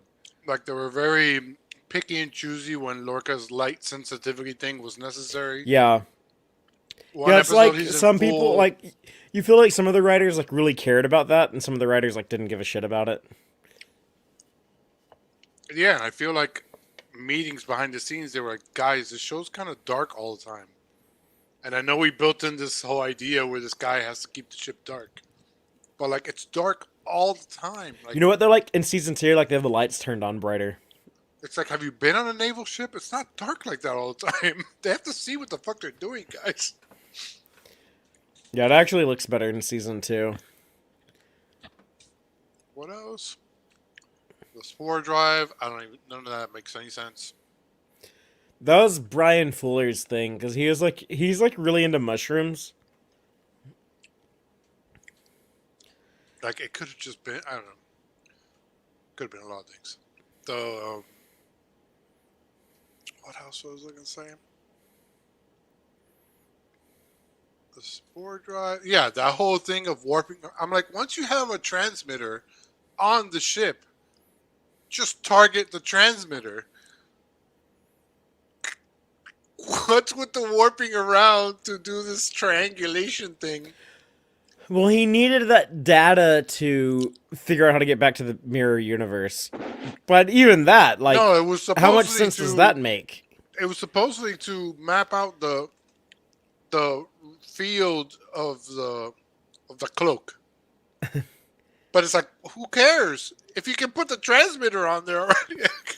It's such weird little. Yeah, it's just very disjointed writing, everything. Yeah. Oh, it was like incredibly inconsistent early on. There was definitely no starting vision that they were following. They were just like, oh shit, Or he's they gonna were- be mad at us. He's gonna be mad at us. Or 'Cause they we were didn't- competing We didn't visions. read Jeremiah's comment, and then we didn't read Blue's Oh. comment, and now Starfleet Boy is gonna beat us. Jeremiah says, I'd said it once, but disco starts with season 3. That's right. That's the season I began in. Mr. Sahil, the best character in Star Trek ever. Named after Sohail, who is Starfleet boy, just so you know. And then Blue Sparrow says, the best thing about season 1 was the Orion sex slaves. Yes, I agree too. They were very tantalizing, Blue.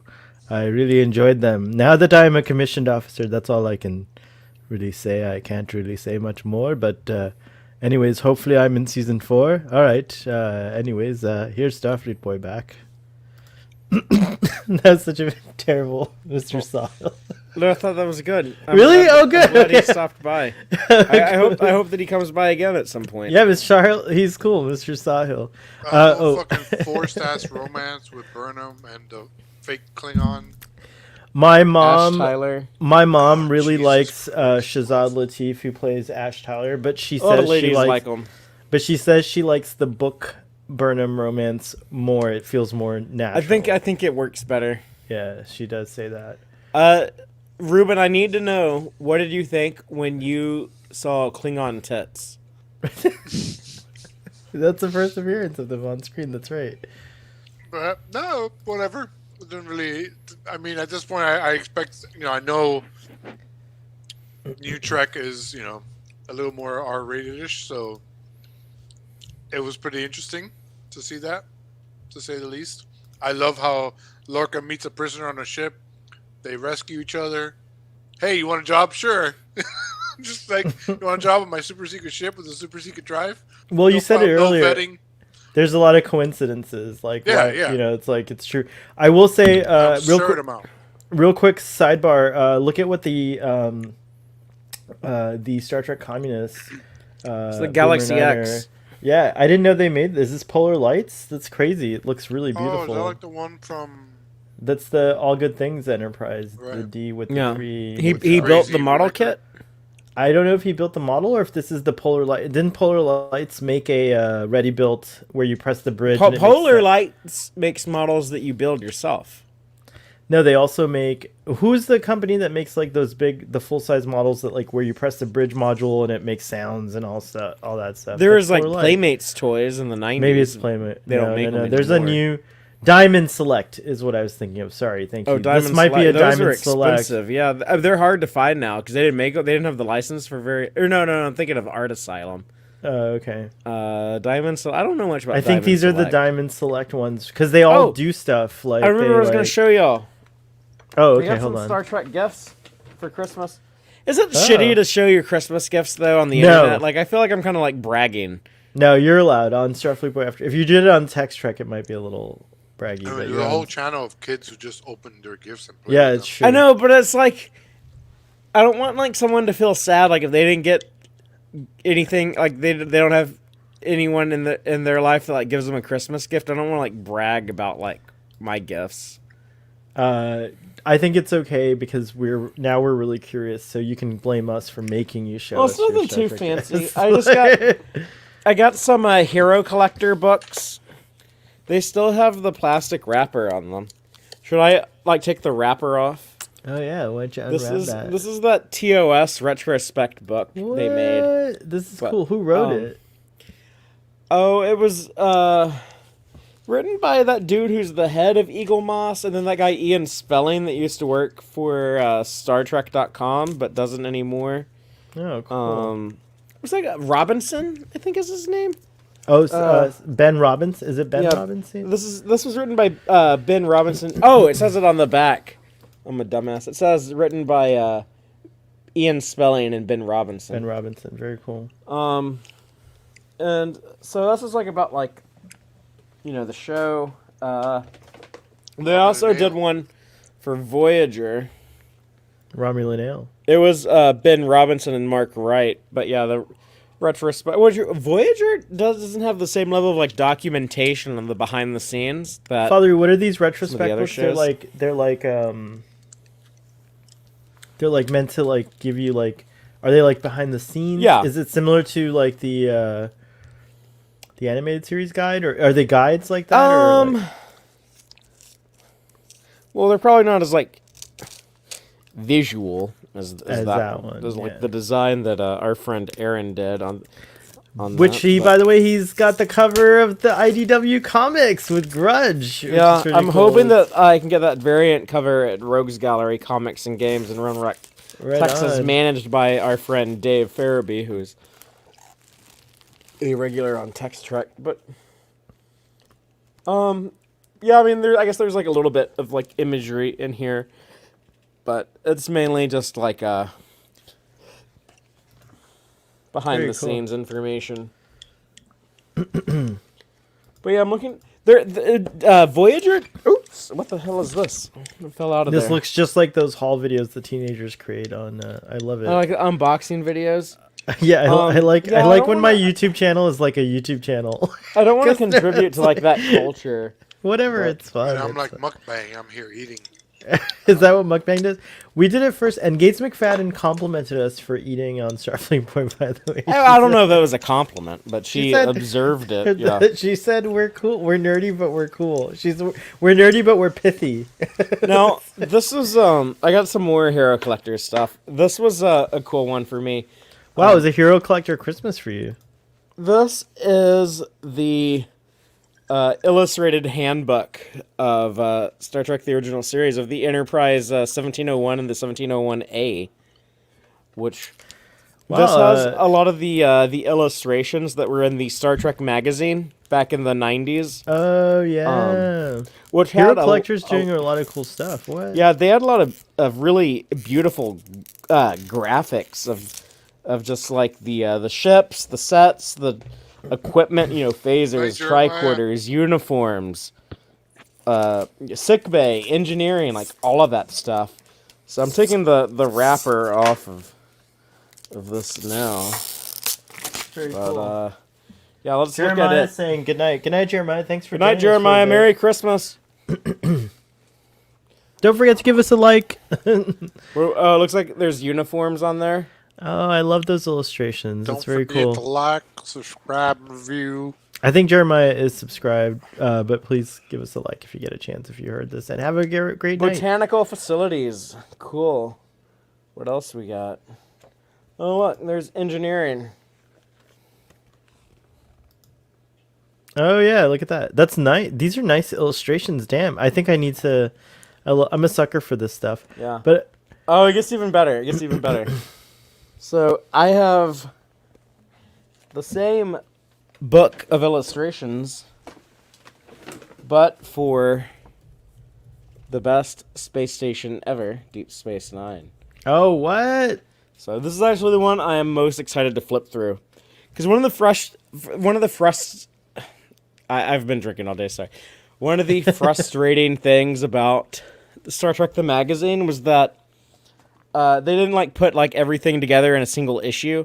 Like they might have like Deep Space Nine ops in one issue, and then like a different issue would be like, here's all the stuff on the Defiant, and it was like kind of like spread out with their like illustrations and stuff. So it's really cool to have all of that together in one book that I can just keep on my shelf and just grab it and flip through it and have everything there visualized for Right me. on.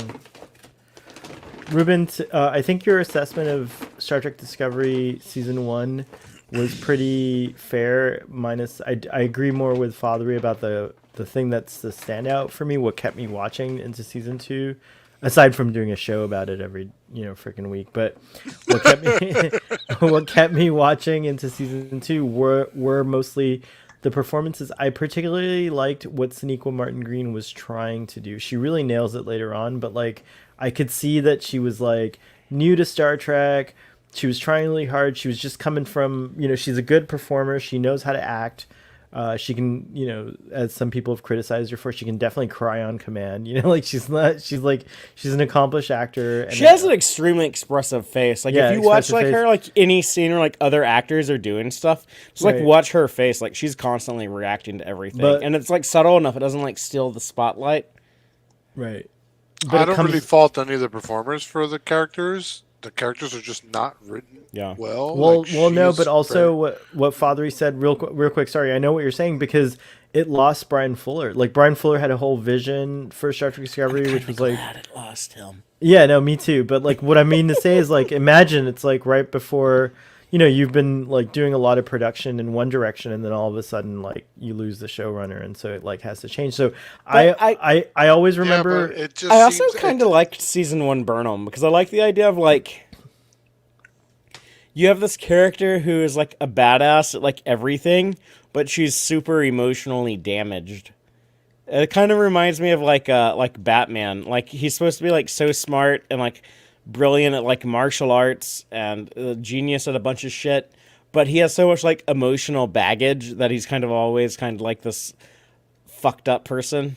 And I kind of like that idea with Michael. And actually, to be honest, like the show's kind of like lost that, and it kind of meanders with what they want to do with her in later seasons.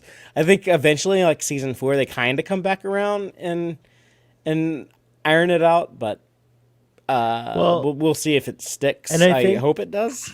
I think that I had to, as a Star Trek viewer, get used to a more like this is like I know DS9 was kind of serialized, but it still had like a. I feel like it still had a like I know there's episodes like you have to absolutely watch like a sequence of 3 or 4 episodes like, and sometimes even like in later seasons like really you're and this happened to me when it originally aired is I missed a couple of weeks and I was lost, like I didn't realize what like what was going on and stuff like that. And I think Star Trek Discovery has like I had to get used to that because like with Star Trek it's overwhelmingly episodic and like just kind of like you can pop in whenever you want, like you don't have to do a lot to kind of follow along. And so with Star Trek Discovery that was like a change too, but on top of that, like as you've pointed out, Father, it's like it's the most touchy-feely Star Trek, and that's from the start. It is really over the top sometimes with its like emotional like just the emotions of the characters and everything. But I do think that's like not a bad thing, especially now. I feel like they've found the balance and stuff like that. So I do hope you continue, Ruben, because I'd like to see because for me season 2 was like it was like a huge shift because it did center, I have to admit, it did center around Pike. Like that character really resonated. Like Anson Mount just like is like an like he was meant for Star Trek. Like Yeah, he was he really is such like yeah. when you get him in the opening of season 2, he is such a breath of fresh air. If you don't mind like the action adventure element of that first episode, so I was fine with it. I thought it was cool. And the Red Angel story will fall flat. You're not gonna like it. I already know. Like you're not gonna like the burn either. Ruben, watch the first 2 episodes of season 2. Yeah, check it out. And like pause, like just like watch like those first 2 episodes, and then like stop for a second, and like ask yourself if like the show has like drastically changed course or not. But then don't get too used to it because it's going to change again in season 3. But it finally stabilizes. I feel like I would say even before that. I think the show changes course. I think episode 3 is a big course change. Interesting. Yeah, then okay. What of season 2? No, season 3 episode. I'm sorry. Episode 3 of season 1 is a big course change. Then I think it happens. Oh yeah, again. no. The first 2 episodes of season 1 is like a completely different show. Yeah, and then season 3 it happens again. Feels like the actual pilot. Yeah, episode 3. Episode 3. Sorry, episode But 3. That's what I'm saying. Like, you could have um, actually done those first 2 hours in 20 minutes. Like you didn't need to. You could have established the Giorgio relationship. You could have established. It was Michael episode 10. Episode it was 10, a huge. Despite Yourself, I think. The one, it's directed by Jonathan Frakes. But yeah, the first episode in the Mirror Universe. In the Mirror Universe. Or no, it's episode 9. Yeah, episode 9. Episode 9. Episode 9 is another big course change. And then season 2, episode 1 is another one. And then kind of halfway between season 2, it changes again. And then season 3, it changes again. Recalling my initial reaction to Discovery season 1, I'll tell you what, episode 1 especially and episode 2 were kind of a detriment to the show because I was so in love with the Shanzhou and Giorgio and like that whole vibe that they gave us that I was sincerely disappointed when they killed Giorgio. And I was like, I know that the show takes place on a ship called Discovery, But I was really vibing. Man, I called that over a month before the show. I was like, but man, Michelle Yeoh's character is gonna get fucking killed in this 2-hour opening. It makes no sense what they did. It take 2 hours before they introduce you to the ship the show's named after, and the actual because crew they had to completely redevelop the show. They were shooting the first episode and completely rewriting episode 3. Yeah. And then, but regardless, the point is that what's on screen is on screen. The average viewer is not going to care what happened behind scenes. The average viewer doesn't give a shit. It is what it is. It is what it is. But the Captain Georgiou was such a good character, I thought, and the whole vibe of how I was like, it felt like more familiar Star Trek. And so that hung on the show. That was like a happy ship. Everyone gets along. Everyone gets along. There was productivity, all that stuff. But it hung on the show. That hung on the show for a long time. People to this day were to even up to season 3 were like, well, I still like Captain Georgiou better than Emperor. People were really upset. They wanted Michelle Yeoh to be that character. She was so good as that character that's what everyone wanted. And I remember that was the whole lament the whole time. I was like, but Captain Georgiou, and then you get Lorca being a dick from Mirror Universe. So she's the only real example of a great captain. Lorca has some good moments though. He does, but he's still not Lorca, Prime, or whatever you want to call it, time, whatever, that kind of Lorca. But and the other thing I noticed that they did, they I don't know why they did this, because Deep Space Nine had already established the way to do it, was they never really they talk about the war constantly. They talk about it, but you never really see it. Mm-hmm. You see one episode when they attack a base here, and you see, they're talking about the war that's going on with the Klingons in the moment. Right. It's not over. But I'm saying but then it's over before they actually show you any of it. Right. It ends very abruptly. They never build the world of what the hell. We just talked about it with Star Trek 3, the way they would show you the other stuff that's going on. What was that fourth episode called? Good point. Where here they're like, the war of this, the war of that, the war. And it's like, what's happening? Are the Klingons doing anything at all? We don't know. You never see it. The butcher's knife cares not for the lamb's cry. That's when they really show you and they're it went almost too drastic. I thought when they're getting those communications where people are like, oh my god, there's women and children here and they're all on fire. The Klingons are blowing us all up. Yeah, that's basically the only time they really show you anything of the war. Yeah, and then the rest is just the war, and occasional Klingon politics. Randomly too. The opening of the season finale, Will You Take My Hand? It does show all of those battleships approaching Earth, they're about to strike Earth. So you kind of get a sense of it there at the end, but the other flaw of Star Trek Discovery season 1 is that they went out of their way to make nothing familiar, because I think that one of the things that upset me, which again, kudos, the ship looks cool and everything, but if you're gonna say D7, I get a D7. Yeah, they fucked that up, and then they had to make it a plot point in season 2 to fix it. To fix it. I wouldn't say they went out of their way to make nothing familiar though, because dude who's the in charge of the props did fantastic. I mean, they made them really change the Klingon batleths and stuff, but the phasers and stuff. Yes, the phasers are the communicators. The communicators look perfect. And the phaser rifle looks perfect. But then that's juxtaposed with it just, I guess, again, the show fixes. That's the thing. The show really, it's okay. Here's the funny thing about Discovery.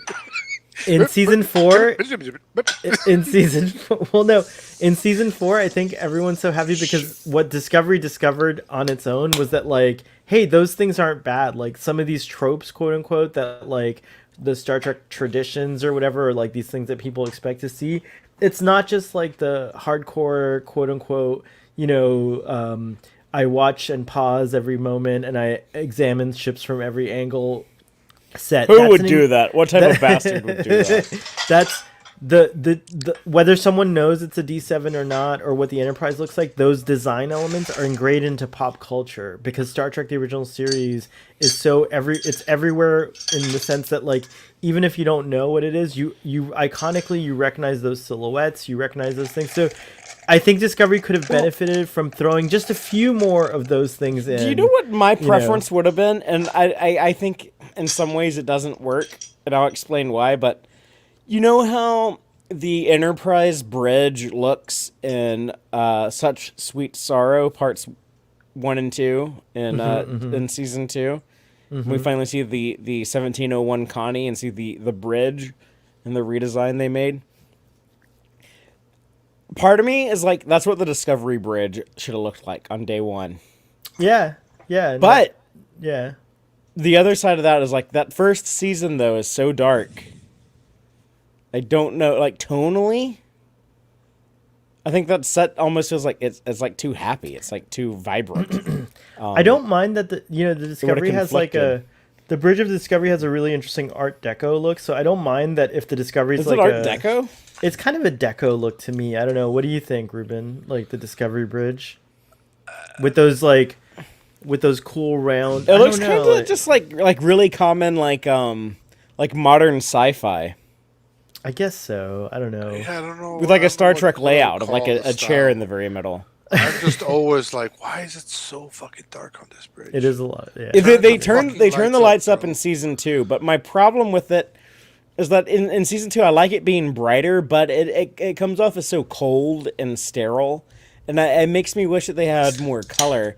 And I from season 2 on, I always wanted them to have more colorful uniforms, and so just everyone wears like the same blue uniform, because I really like colorful Star Trek. I like that original series the look. show has a very desaturated look to it. Almost overall. everything was like blue and bronze in season 1. I feel like And the show does eventually incorporate more and more color, but yeah, those first couple of seasons, I was just depressed with how much everything is either like cool blue or cold silver, and that's like the look of the show. Yeah. I think it feels to me like, and again, I don't think this was intentional because of all the changes, but somehow Discovery was like, oh, let's deconstruct and then recreate Star Trek, but they came back to like what worked. Like it's like by season 4, like it's like they figured out like all these. There are a lot of cool things that Discovery did introduce, but ultimately, Well, the people in charge of the show had constantly changed. Yeah, no, that's what I'm saying. That's why I don't think it's intentional, but unintentionally it becomes a deconstruction and reconstruction of what Star Trek is. Like it's like someone, again, it didn't happen intentionally, but it's like someone was like, let's just take Star Trek completely apart and make this thing and then rebuild it back to like what Star Trek is. And I kind of appreciate that it happened accidentally. It's interesting to look at it. You know what I look a forward to? production thing. What I look forward to is in like 10 years when I can sit down and be like, okay, I'm going to watch 4 seasons of Enterprise. Now I'm going to watch like the first 2 seasons of Discovery. Now I'm going to watch like all 5 seasons of Strange New Worlds. And then now I'm going to watch the 3 seasons of the original Do you know series. it's only going to be 5 series of Strange New Worlds, or do you think it'll be 5 seasons? I don't think it'll be more than that, but interesting. It's pretty hard for a TV show to go more than 5 seasons, 5 seasons now. these days. It's getting more rare. And I think it would make sense for the show, for like where it fits in the timeline. 5 years makes the most sense to me. 5-year mission, and then it goes from there into TOS. Yeah, and then I'll watch the animated series and then the movies, and I'll just have like this, kind of straight timeline. It is crazy that's, and then you end with Discovery. It's like a cool thing because like Discovery's the furthest in the future. It does say a lot about. I know you guys are gonna like this, but the inconsistency of Discovery, even though it is, from what it sounds like, has every season had a different showrunner, basically. Almost, I think. Some seasons have had more than one showrunner. One right. season. See, that says a lot about Alex Kurtzman, because if you think about Greg Berlanti does all the CW Arrowverse shows, and basically every CW show is a Greg Berlanti show. Yeah, but and Kurtzman didn't get put in charge until halfway through Ev- season 2. he is the mastermind behind all that, and there's tons of showrunners beneath him. Yeah. But yet there's a whole cohesion to all those shows. Again, Yeah. Discovery's That's his more baby. what they're doing now. Discovery, in a way, is his baby because it was a show that That's was not kind his of baby though. Didn't he he's a say Star that? Didn't he Trek say he fan. He's a loves Star that Wars show? fan. That he could go on forever if he wanted, like something But it like wasn't that, yeah. like I'm saying it's not his bit. Like he's not like the daddy of the show. Like, Okay. He didn't. But I guess what I mean to say is that like well, It was okay, like so, it was like an orgy. Then there was like 3 dudes and 1 girl, and she got pregnant. And like Kurtzman might have been one of the dudes, but he wasn't like Brian Fuller was the one who had like the actual like No, but it's sperm that made Kurtzman's the production baby. company making the show, right? well, what I will say is Now, that like no, they weren't in season 1. Season 1, it was Brian Fuller's company, all the other Well, shows are Secret very Door consistent. I saw Secret Door there. No, Secret Hideout. Secret Hideout. Yeah. All the other shows were pretty consistent with their showrunners, right? Like none of the other shows had like except Shaban did what first season shows? of Picard. Picard had Shaban for a whole season, and now it's gonna have Terry Matalas, so that's Yeah. a showrunner shift. But like the showrunner of Lower Decks has always been Mike McMahon, so that's and you could see it reflected. It's the most consistent vision. Most consistent vision, and then I guess Strange New Worlds will have Akiva Goldsman. Hopefully he stays. I know you don't. I know. I like him, but we'll see. We'll see. What was this movie that he like? What were the movies that he did? I forget. Batman and Robin. Oh yeah. What was that? Stephen King movie with Idris Elba as like the gunslinger. Oh, Dark Tower. The Dark Yeah, Tower. Dark Tower. Interesting. He also was pretty involved with Titans on HBO Max. Which a lot of people like, right? Like that's a show people. Yeah, it's like, kind of yeah. trashy. I watch it, but I watch a bunch of superhero shit. But yeah, Akiva Goldsman has an interesting track record. He's been involved with some good stuff and also some of like the worst stuff ever. I like on the Blu-ray extras for Picard. I just like the way he talks about Star Trek. I like his passion. For No, it, yeah, so, he's definitely like pretty passionate about Star Yeah. Trek, and he's another guy who was like involved with Discovery at the very beginning, and he's part of like why I was like so inconsistent because Akiva Goldsman, like you really see like the Akiva Goldsman influence in episode 3 in Context is for Kings, and it's part of like why the show seems to take like a very different turn, and when we get to episode 3, it's like the Akiva Goldsman influence takes over and kind of overpowers some of the Brian Fuller stuff that was there at the Foundation. But yeah, like just to recap the history of Discovery, start off. Brian Fuller was in charge of it. He was the original story for season 1 was all his idea. He was doing a lot of the writing. He cast all the actors, and then Les Moonves, who's been Me Too'd since then. He was apparently a nasty man, but he fired Brian Fuller because Brian Fuller was also working on that what was it, American Gods show, and he was taking he was taking so long to do anything for Star Trek Discovery, and the whole time like CBS was like, we really want this show on our streaming platform, like you need to start shooting now. They finally were like, fuck you, get rid of you. And so then like his little lieutenants were in charge of the show. What were their names? They did the Roswell show on CW. Oh, and then they got fired. What were their names? Aaron Harbert. Aaron Harberts and the woman. Kristen. No, I can't remember. But But they anyways, got fired, right? Yeah, so they took over like partway through season 1, and then they started season 2, and they got the axe, and then Kurtzman takes over in season 2. And so almost immediately, Kurtzman does like 2 things. First thing is he's like, we need more than one show. We need multiple Star Trek shows. The second And thing then he we does, got like, My Dream Come True, Star Trek Picard, and I I couldn't believe what happened. Anyway, and then the second thing Kurtzman did, was like, we need other people in charge of these shows instead of me doing them. We need like to hire Showrunners, one person for every show. So Kurtzman was kind of in charge of the rest of Disco season 2. Then season 3 they put Michelle Paradise in charge. They gave Mike McMahon an animated show.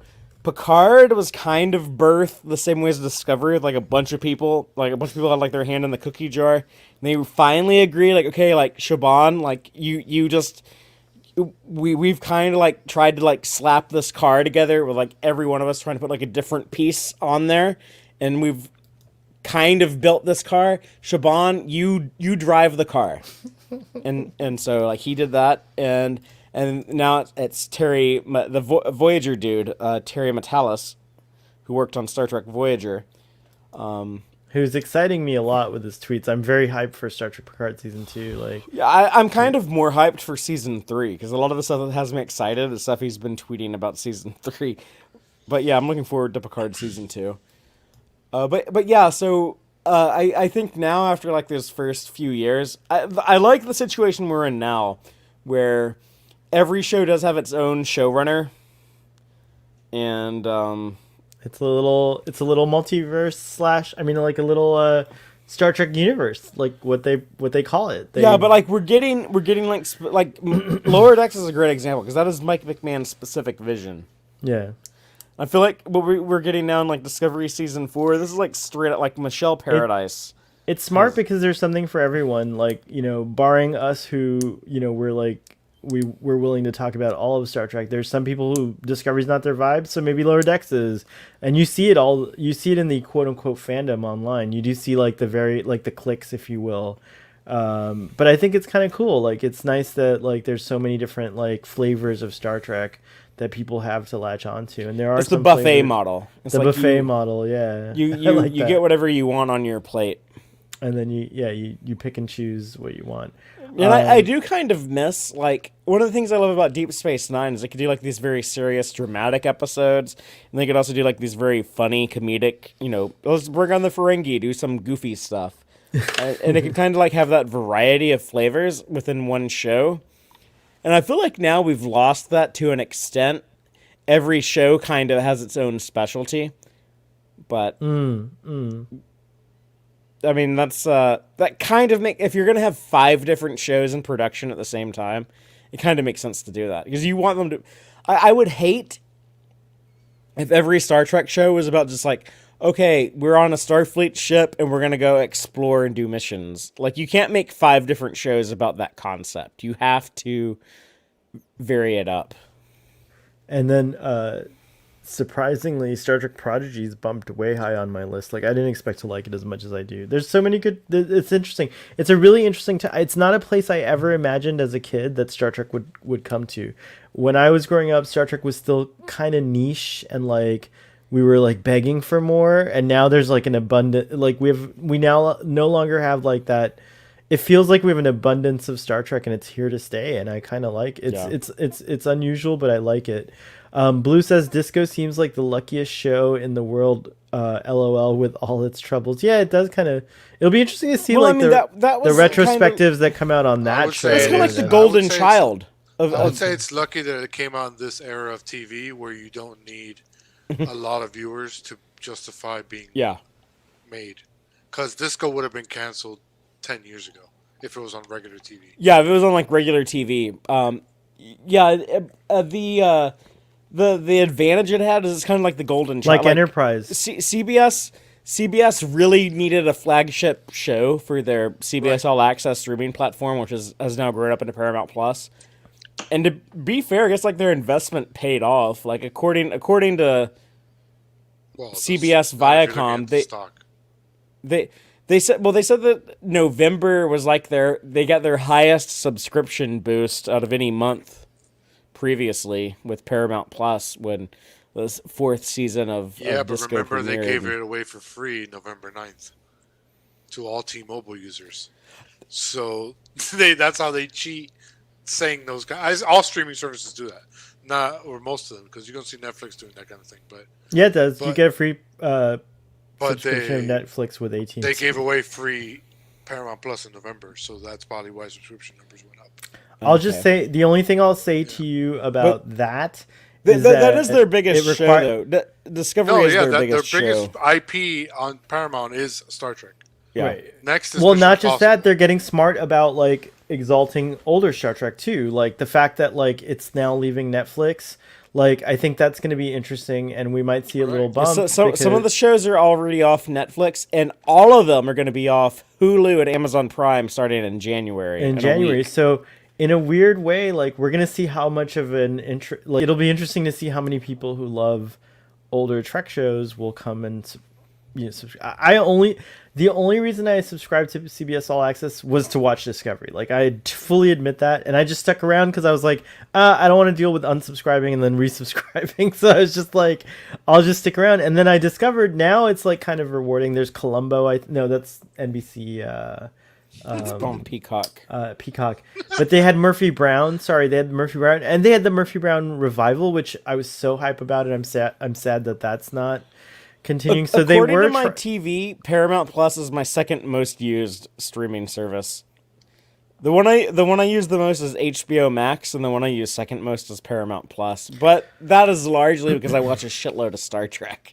Real quick sidebar: why does it sound like Captain Kirk's whispering in the beginning of TOS episodes on Paramount Plus? Yeah, I've like noticed that too. Like it's weird. It's a weird thing, and It's like super low. yeah, like I've Some never episodes. noticed that. Certain episodes are like Captain's log. These like you're like, what the hell's going on? He's Well, like, just turn your volume up. no, it's like it's like It's not- as yeah. loud as you go, it always sounds like Yeah, to me. I don't know. It's like really it's weird. true, Paramount it's weird. Plus, if you're listening to the discussion, because the algorithm triggered I that don't we were get talking that about on my you. TV. Do you have the Paramount Plus app on your TV? I watch it on my computer. On my Apple TV, I use the Apple TV. You gotta quit using Apple TV. No, It's but it also has use the the. I'm website. using the native app. It's like Yeah, It's on the Apple TV. website itself. yeah, and it also whispers on the website for me too. It's weird. Next time Some that happens, let me know what episode it is. Like 'cause I wanna- the last one we did, or you guys did it. I wasn't on it. The kids. and the children's show. We haven't done that one yet, Ruben. I That's just amazing watched that it the you other thought. day. That's I would hilarious admit, that you I don't- think I we don't did. I thought you all had that done great. it. I thought you told me you were doing it. We're gonna do it, but you're in the future. This is future Ruben. It's not a. This is like a. He's infiltrating the timeline here. We need to send him back or something like that. Because I traveled the mycelium network. bam, bam, hail, hail, fire and so, friendly angel. I don't know. I don't remember the words. but it's That's close. I just realized like y'all would not know this because I've never communicated with y'all anytime where like I wasn't hearing you through these earbuds that are stuck in my ears right now. But I actually like I don't hear all that well. oh, Like, I've kind of like I've fucked up my hearing, just like in places like where I've worked and like a lot of loud ass concerts I've gone to. So if like you might very well be right that like my Paramount Plus like fucks up the audio a lot and I just like don't hear it. oh my God, that's crazy. But I didn't I've know never that. known. I also like I watch everything with captions on. Like I like Me too. I watch it a lot with I captions. like I hate that I don't have captions at the movie theater when I go see movies. Like when I saw the Spider-Man No Way Home the other day, and like a bunch of the shit like I had no idea what the hell they were saying just because like I don't have subtitles turned on. In the That's theater, hilarious because but- the way you made it sound when I asked you if you heard this or that, you were like, "Yeah, of course I heard everything." That's what your answer was. I heard everything. I was asking you about the music, like the James Horner music or whatever. yeah, I have a good ear for music, but Okay. dialogue I don't know. Dialogue's harder. Harder. It's true. Father, have you? Not to get too personal, and feel free not to answer, but have you thought of like a bionic hearing, like adding an augmentation? No, my hearing's not like you have to have like not really that bad bad. hearing to get like Okay, a okay. hearing aid. Gotcha. Also, Blue is saying, "LOL, Picard is not capital NOT that good." Starfleet boy, he must have been responding to when I was like, "It's my." I don't know what it is. I Like, really you know, like Picard. me me and Starfleet Boy we're gonna do like a we gotta start that watch-alongs. soon because like know. it's like 10 weeks away. I guess almost, it's right? getting Yeah. pushed back though. I think it's Oh, gonna get pushed back. okay. We have a little wiggle room there. Look, But you we know still what? should start soon. We should start it soon. Blue, it's super emotional for me. I don't know, but also I do have a lot of things that like I have a lot of grounding in it. But when I was doing my commentaries with Ruben, we started getting into fights so much that I couldn't really get my point across. So hopefully when I talk about it, Father, you'll see why I love it so You see, much. can you hear the music in the background? Yeah, what is that? Yeah. It's the intro to an episode, and Kirk is talking right now, and I have it turned up at 80. We might get a See, copyright strike. Kirk Stop was that. doing the whole speech, and you couldn't even hear it. Well, I'm It's so trying weird. to And drown it's, out the sound so that it doesn't. This is there no get- truth in beauty? Oh, okay. Yeah, it is weird. The sound's off. The sound design is off. I think you know what I happened. feel like that episode title is there no truth in beauty. I feel like there needs to be a comma in there somewhere, but I'm not sure where. I'm not really sure what that even means. No, is there no truth in beauty? Is No, I don't think well, is a reference to I forget what it's from Is Shakespeare. it or something Shakespeare? like that? Yeah. a lot of that shit was. But also, I Shakespeare, think but- what it means is that like beauty often Wait. fabric. Let me ask, because there's two different ways to interpret that. Is there in truth, like having something be true, like in truth, is there like no beauty in it when it's true? Or does it mean like, is there, as in like, is there actually no beauty? Like beauty doesn't exist. It's a thing that doesn't exist. Right, it's fabricated. Is there no truth in beauty? Like, But which one? I feel like it needs a comma to indicate which I one think it The is. second one is what it is. That's sort of like the saying, like fashion. It needs Yeah, No, so what it needs- Ruben says it's the second one, and what it Sohel's needs. saying it's the first one. Well, hold on. It doesn't need a comma. What it needs is either a question mark or a period, and that would define what it is. A question Because mark would make sense. They both need a question mark because it starts with is, so it's asking a question. no, but you can say a It's state. a You can title. you can put a statement in. Like, is there no truth in beauty? Could be a statement. It's unusual, but it can work that way, and it changes the meaning slightly from, or maybe a lot from, a question, because one requires the answer, the other one is just rhetorical. I guess I don't know. Maybe I'm wrong. But I feel like it's asking one of those two. It's either asking like, is there no beauty in the truth and something being truthful, or is it asking, is there no such thing as beauty? Beauty funny beauty isn't because truth. It doesn't exist. On Memory Alpha, they That have the one. title with a question mark. Oh, it's the second one, Father. It's saying that beauty is a fabrication. It's like in the eye of the beholder, so to speak. So there's no truth in it. Like one person might think something's beautiful, but another person might think it's not. It is an awkward string of words. It is. But so it is a is. mock time. I always thought a mock time was weird. Yeah, and I can't believe the whole time, like until I met you, I was saying Adonis rather than Adonais. Which is, Adonais. Adonais, Yeah, yeah. they do put the question mark on the title screen. Oh, they do? Oh, my Yeah. bad. So it has the question mark. So there you go. That's the answer. Oh man, this like fucking updated ship is so pretty. But Oh, yeah. TOS had like the best episode titles. Like I hate like the Berman era episode titles. What are they all just one word, right? It's Yeah. like Yeah. The child, the child. The child. hunted, the wounded. Yeah, remember. Remember me? Yeah, remember No, me. I'm not gonna remember. That's an unmemorable fucking episode title. You stupid pieces of shit. It's memorable for me because And- Gates McFadden watched that episode of Starfleet Boys, so I remember it. Gates. Okay, I'm one not of my gonna talk. I'm not favorite gonna talk about episodes. Gates McFadden or Doctor Even Crusher. though I don't like Crusher, but that's one of my favorite episodes. I don't like Crusher either. But I I wish also Neither like does that Sean. episode. Sean. Pulaski on I there. don't. It's funny that like there's so many Pulaski stands out there. It's cool. But I'm And just asking. Okay, like what is unique about Doctor Crusher? I'm like, let's look at like all the Star Trek doctors. Like, okay, like Dr. McCoy. I'm gonna go to the bathroom. I'll be right back. Okay. We'll catch you up when you come back, though. Dr. McCoy, he's the good old boy. He's the guy he can have drinks with Kirk. He's like his best friend. He's the guy he'll like talk shit to Spock, but he also like really cares about everyone. I like to also add. Did you say country doctor? Did you say that when you? Yeah. He's the Oh, old you did. country doctor. He's the old country doctor. He's got a little bit of like he's got science, but he's also got a little bit of that like apocrypha, like, oh yeah, maybe a whiskey is a good choice in this case. Like, let's look at like Deep Space Nine. We have Dr. Bashir, who actually has. We're skipping Crusher, right? That's We're right, saving she's- her for okay. last. Okay, so we have like Dr. McCoy, good old boy, Country doctor, right. bros with the captain. He's kind of an asshole to everyone, but he actually like really cares about everyone. Okay, let's skip over TNG for now. Go to Deep Space Nine. Dr. Bashir, he has a fucking arc. He starts off as like kind of like he's like the snobby smart boy, like first in his class, everything. Like turns out he's like this. Or big as the chip on his British say, shoulder. a prat. trying- He's like he starts off as a prat. Yeah, he's like trying to like Fucking impress his prat. parents. We find out like all this shit about him being like genetically augmented and shit, and he goes through like this arc with like with Miles O'Brien, and they end up becoming like best buddies and stuff. Garrick. Yeah, all the shit with Garrick.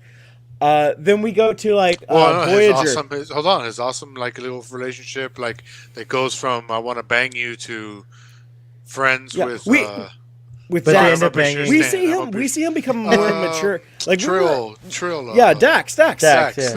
We see him become a more mature man. Yeah. It's something like if you're like a dude in like your 30s or 40s, it's like when you look back on like how you were in your 20s and when you became more mature, Right like you on. see that in Dr. Bashir and you see his arc. Speaking of arcs, though, let's talk about like probably the best arc any Star Trek Doctor has ever had, and that is the Doctor on Voyager. Starts off, he is such a total wet blanket at the beginning of the show, and then he becomes like the deepest, richest fucking character by the end. I can't wait. So many brilliant Voyager episodes are focused on him. You see him like grow as not only as a person but as a life form.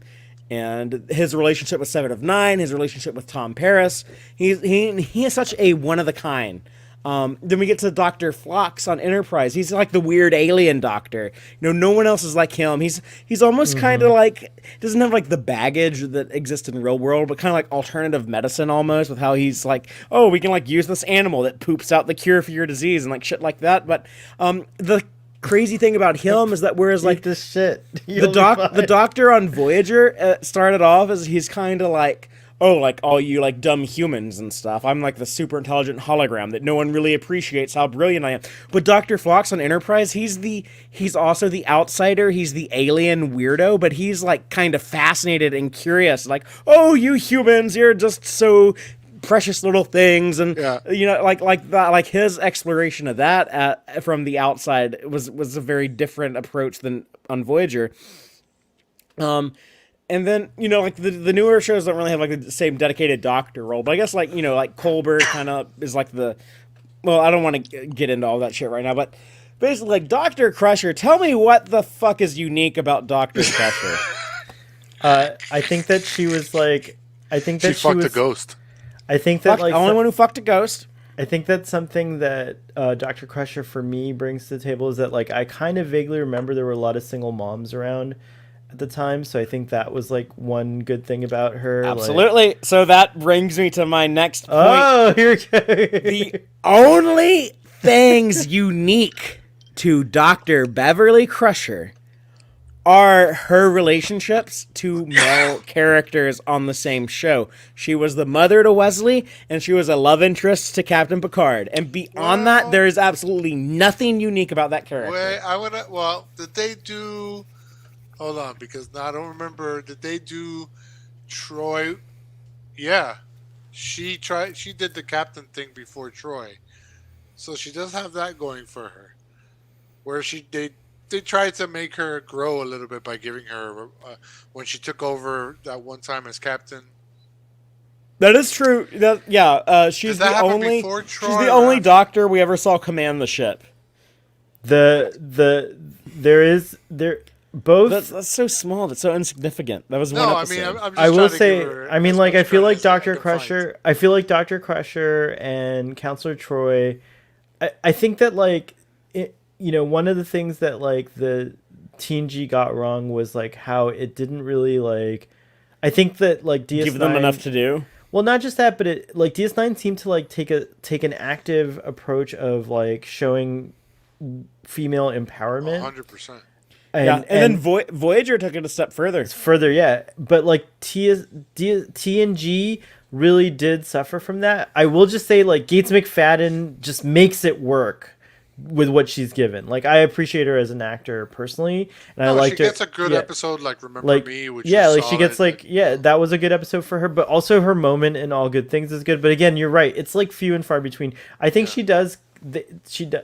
It is a shame, but I think with what she was given, she was awesome. I have to admit, I was unfair to Dr. Pulaski. I think Diana Muldaur was great. She kind of brought the empowerment where it wasn't. Like, it was probably not written.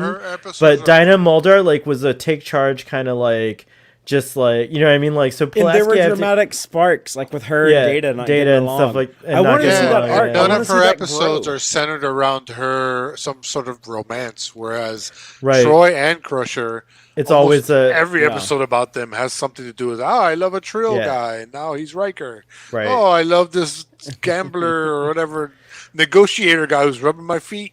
You know, Riker- like, I'm y'all- fucking a ghost. Like, Y'all what the realize hell? like Riker fucked all the women on the Enterprise though, because like Everyone. he turned into a Trill and fucked Crusher. Everyone. He fucked Troy a lot, Yep. and then when they lost their memories, he fucked Ro. Yeah. Yep. Oh shit. And if Lieutenant He's the Yar Kirk hadn't of died, TNG. if Yar had not died, there is no way in fucking hell they would not have written an episode where Riker fucked Yar. Hey, Ruben Kirk gets a bad rap because I've been watching TNG every week, and he's not that like he's not TOS. that. Sorry, TOS, and he's really not that much of a. Well, himbo, the thing is that like- he's the only one who ever really gets play. You know? Yeah, he is the only one who gets played, Bones but gets he- it like once, and Spock yeah, gets and it Spock like gets it once. or twice. Scotty gets it too, but then Scotty, he murders yeah. her. Yeah, like no, yeah. There's like a lot of but I don't think Scotty he's. gets it twice. Spock gets it 3 times. Kirk easily is the only one who really gets the kiss. But he's when not is really maybe- a himbo, in my opinion. Right. Like as people like depict him to be. Scotty was But romantic. Riker is a himbo. Riker's a total himbo. Sorry, Scott- no. Scotty was romantic in The Lights of Zatar and in Wolf in the Fold. Spock was romantic in A Mock Time, Enterprise Incident, and The Cloud Miners. And Oh the rest yeah, is that's Kirk. right.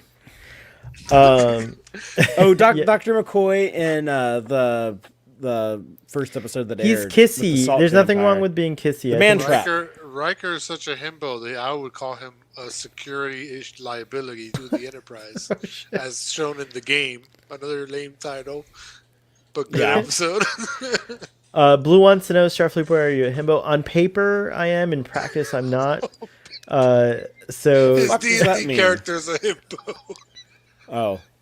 on paper, I'm a himbo. Like I definitely fantasize about being a himbo, but like I end up not doing it in That's real what life. second So it's like Riker's asking like if you're a billionaire and if you fantasize about being a billionaire, it's like, well, on paper I am, but He was you know, a in himbo real on life Second is Life. a little bit more Like complicated. I'm like a serial monogamist, maybe. I don't know. I don't know what. Some I am, argue Blue. that It's like- Kirk is. Yeah, I don't think yeah. he is, but I don't know. That might be my own personal He kisses him biases. in Star Trek 6. Wow, this conversation. Well, see, Ruben, you watch Star Trek Discovery and look at it. It spawned an hour of after. See, all I after need to do is watch the shows like a few years later. later. You guys- It's true. So I'll watch Picard in like 2024, season 2.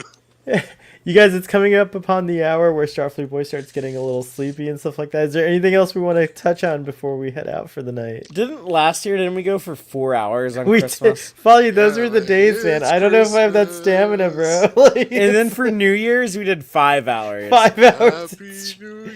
I mean, what? Okay, it's Oh. 3:16. If you guys can come up with another topic, Let's I mean, just we watch could- another movie, and then it'll be I 5 hours. I just watched Discovery season 1. Wait. You don't have any more questions for me?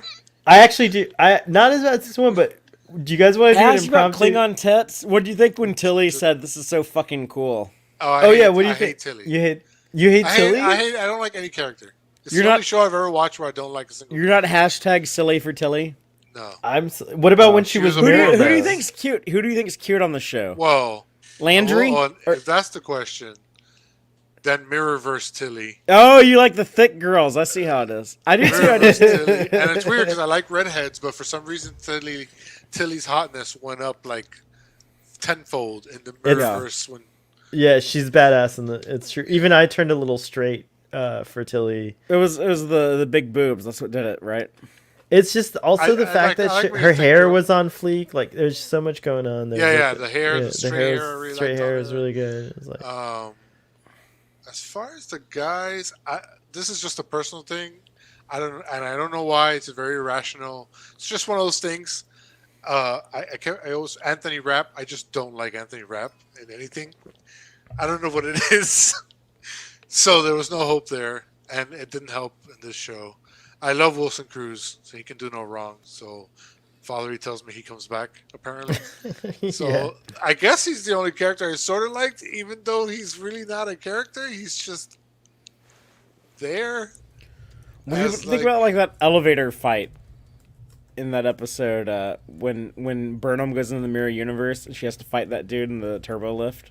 Oh yeah, that was good. Jonathan Frakes What do you directed think? that. I thought that was like Jonathan pretty Frakes, well I don't know what shot. his problem is with moving the camera. Like sometimes you don't need to, baby. Just keep it steady.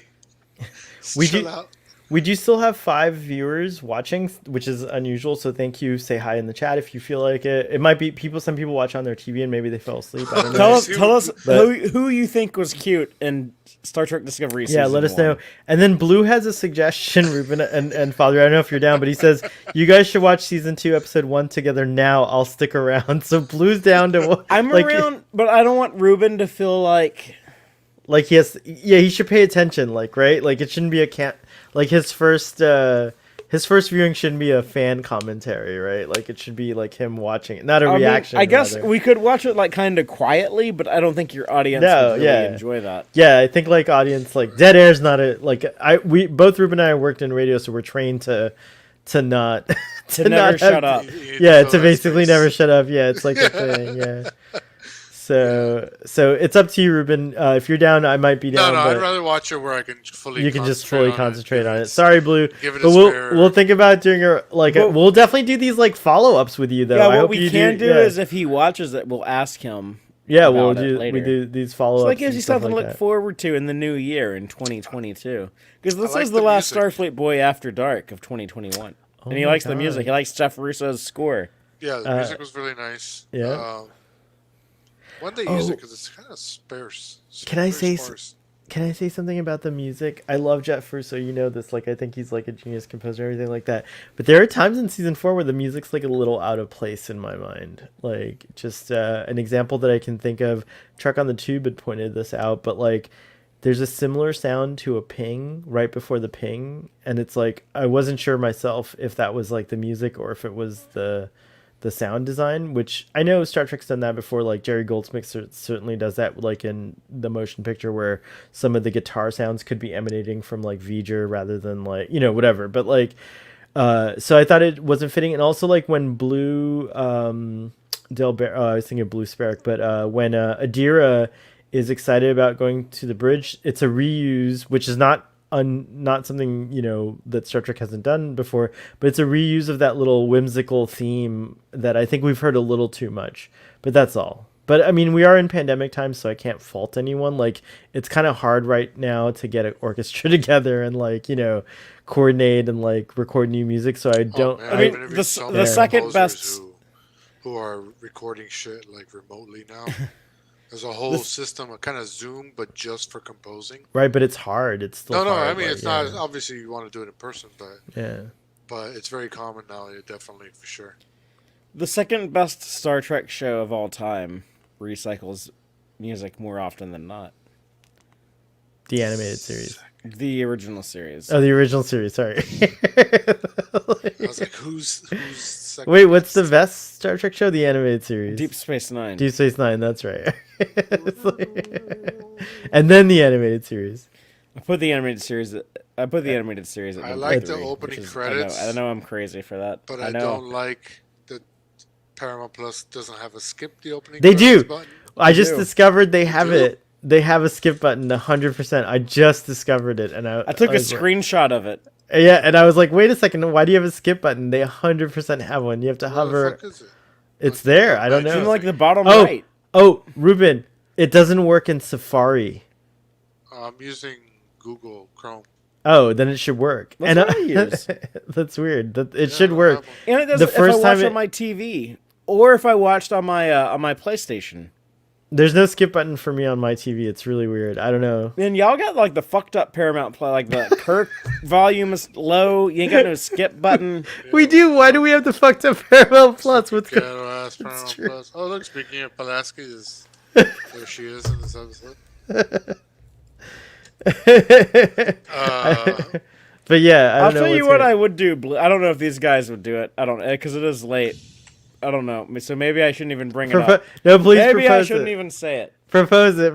Blue's laughing. Blue's here for the long haul, it seems like. Blue is a true believer. I got nothing else to do. This is the weirdest Christmas We ever. like Where I all expect her week, alone all all week day, long, basically. all week long. I'm like, what can I do to entertain Blue Spirit? And then, it's kind of like the highlight of the weekend when I see his name pop up in the chat.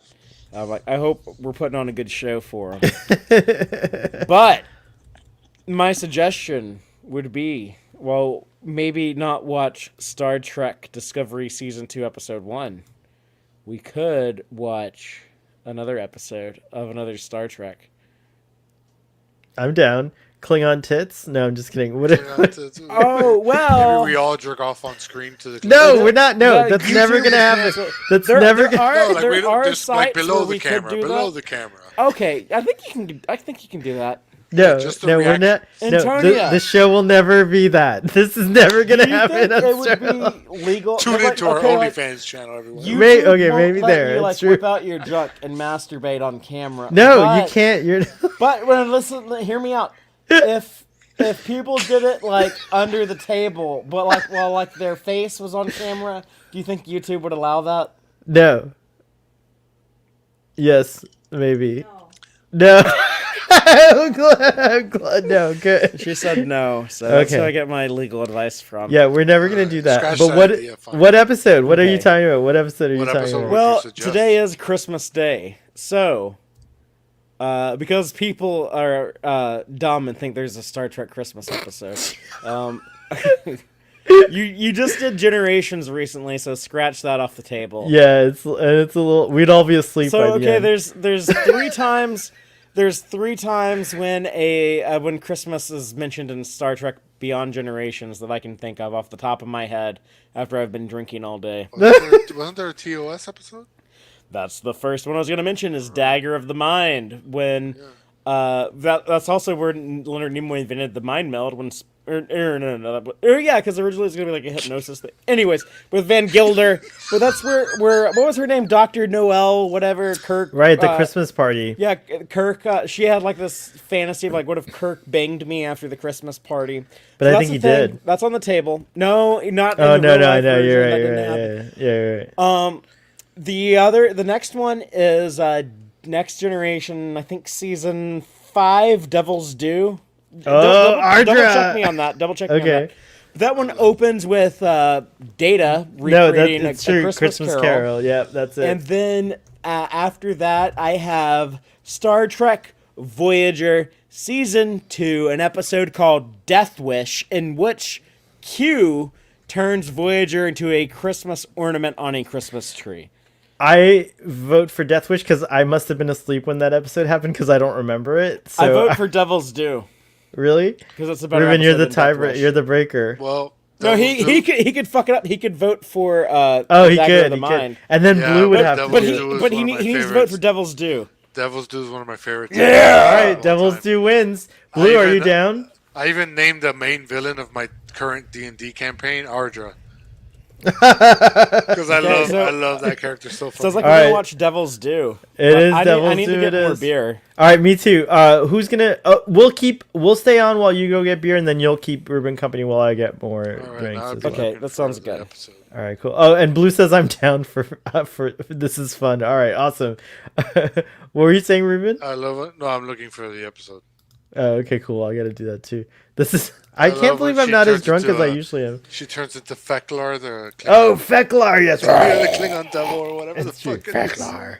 I love that he's called Feklar because in like Irish, feck means the F word, like fuck. It's like feck. He's the Feklar. He's the Oh, Feklar. you cheeky Feklar. Yeah, cheeky Feklar. Oh my god, that's what we're gonna say from now. Oh my gosh, cheeky Feklar. What? Trust. TNG's still on Netflix, right? I don't know why I prefer Yeah, watching it. I Oh, prefer. the player on a certain service is. a little But apparently it's like a thing for us. I don't know. Father has no problem with bit- that. right? Man.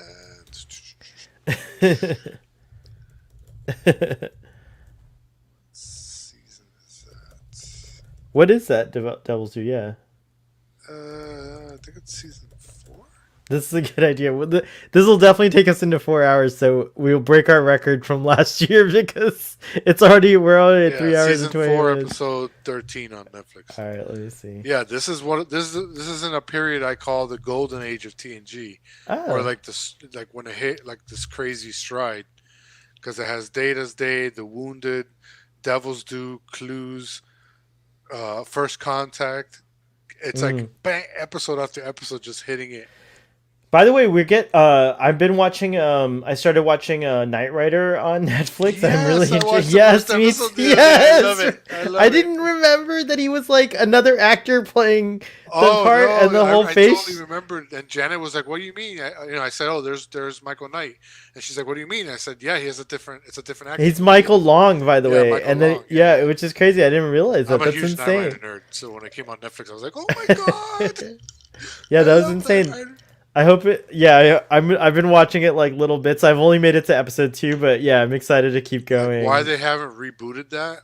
I Like know when it's such a good Fast and show. the Furious is You could popular. steal the scripts as they are and just redo like they're really good. It's really Yeah, no, good. they're decent stories, and with Fast and the Furious popularity plus like Marvel technology, sci-fi, you could do a lot of cool shit. Kit Kit is a way ahead of his time. That's AI, like legit AI, You like know who the not. voice is? Yeah, it's just so good. The voice is Mr. Feeney from Boy That's Meets right. World, the Oh principal from Boy yeah, it Meets is World. Feeny. It is Feeny. Oh my gosh, I just totally rocked my world. I was like, what? From Boy Meets World? What? Yeah, All no, right, the let's show's see. amazing. We are watching. What was the episode Devil's number? Due. But what's the 13, number? 13. 13. Here we go. Okay, Season 4, 13. there we go. On Netflix, it's 13. All right, I'm gonna cue this up. I've got it on pause. I'm excited. I've never done a watch along of this episode. Like what a lot of episodes. I mean, we did discussions. By the way, little prompt if anyone wants to check it, but check it out. We did do a discussion of this episode many years ago, so you can go check that out on Starfleet Boy Actual, our other channel. This episode, what year did this come out in? Let's see, It should be like 91, 92, something like 91, that. 92. That would have been my 10th grade. Yeah, my junior year. Junior year, yep. Very interesting. No, was that 2 years ahead of you? I say this to our mutual friend Humbert a lot, but it applies to you as well, which is that Beatles song where that line always comes to mind, which is "You and I have memories longer than the road that stretches on ahead," which is crazy. Like our backstory is like bigger than what we have left to tell. Maybe I don't know, unless we live, like a lot of years. Like it's true. But we're getting to that age, right? Like Yeah, where anything I'm can going. happen. No, Uh, you're doing great. You're a survivor. you might have you might have some luck on your side. I don't know. I I feel was like thinking, I was I. thinking it is pretty awesome that we have so many friends for such a long period of time. Yeah, Like we've known each other 35 years or something like it's that, some crazy insane. amount of It's time. crazy amount of time. And Chaka and like so many other people, Manny, and Yeah. it's pretty amazing. I'm so honored that I've had a lot of you old timers on my show too. Manny came on here. We've had Greg, like a lot of cool folks, and stuff like that. It's nice. I guess Christmas is a good time to reflect on how Exactly. lucky I am. This is such a thing I never dreamed as a kid. Watching Star Trek, role playing Star Trek with you guys, like just like obsessing over Star Trek. I never in my mind imagined that I would do this thing weekly for like 5 years. Like like We it's used to kind of LARP Star Trek we used to LARP it. before Yeah, we it's knew true. what LARPing even LARPing was. was. Yeah, it's crazy. It's really And really it's funny because crazy. even back then I played D&D, but I didn't really ever think about that. Now, like now, I'm like, it's the same thing. We were just doing it with no rules or anything, just our imagination and Right, you put someone in charge of the story loosely, who kind of right. guides like everything Somebody's like, "Oh, along. watch out, Romulans!" Yeah, Romulans or whatever. It was so much fun. I always loved being the. I think we kind of like pretended it was the ship's computer. Like the computer reports this or whatever. I always loved like I that remember role. when I That was was cool. taking programming in high school. One of the first games I tried to make was a Star Trek game where you were like captain of a ship, and it was like a choose your own adventure type game.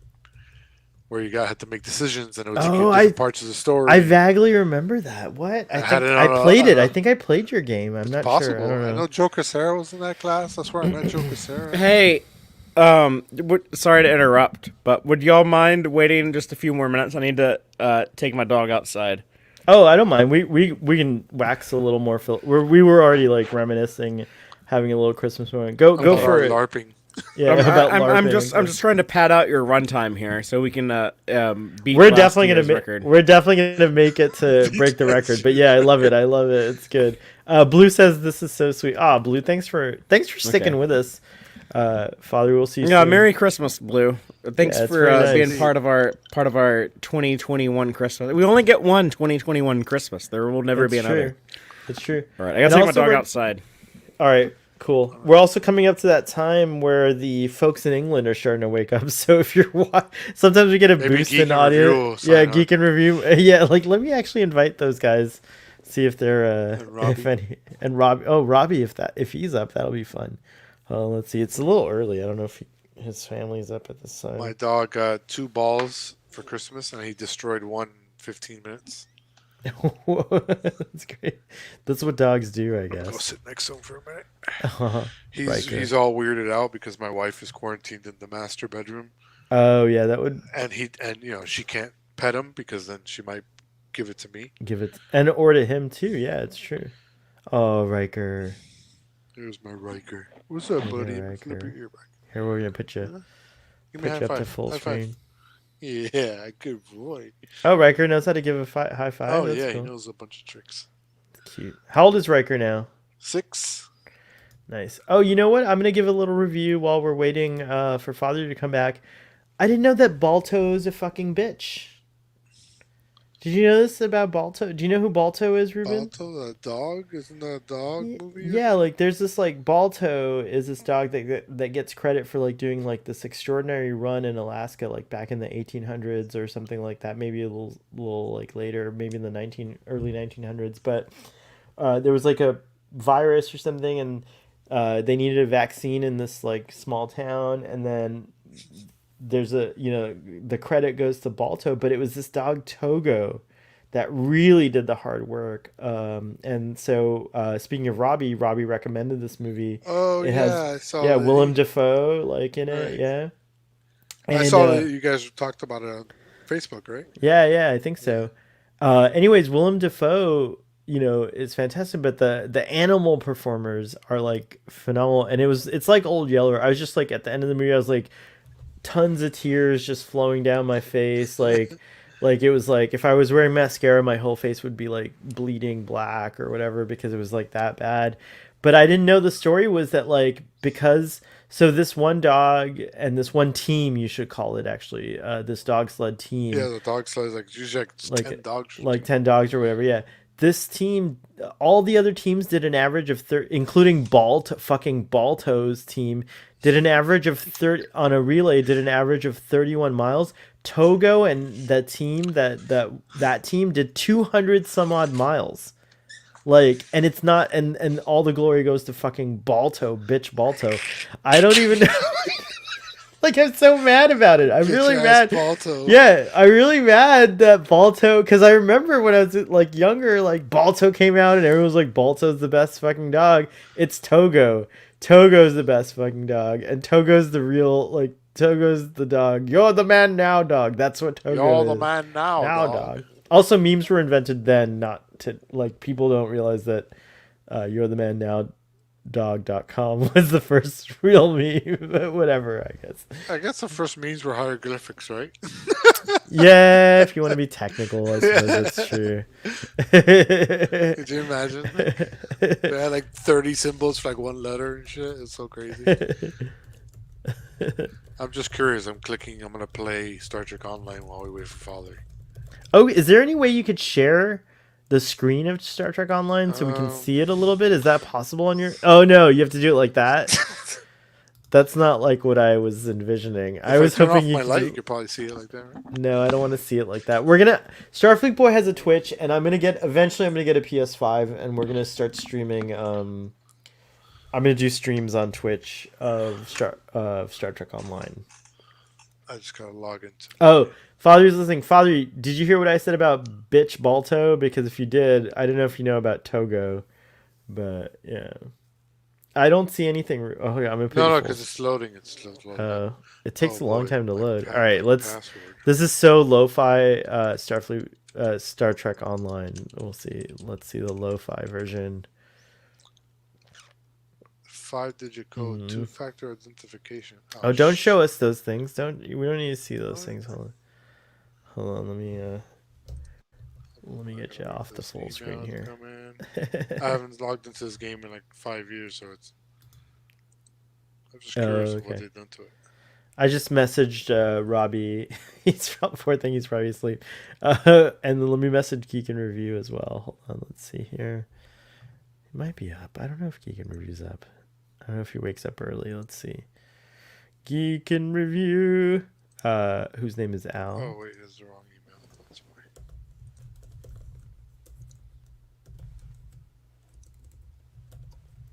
Man, I can't type.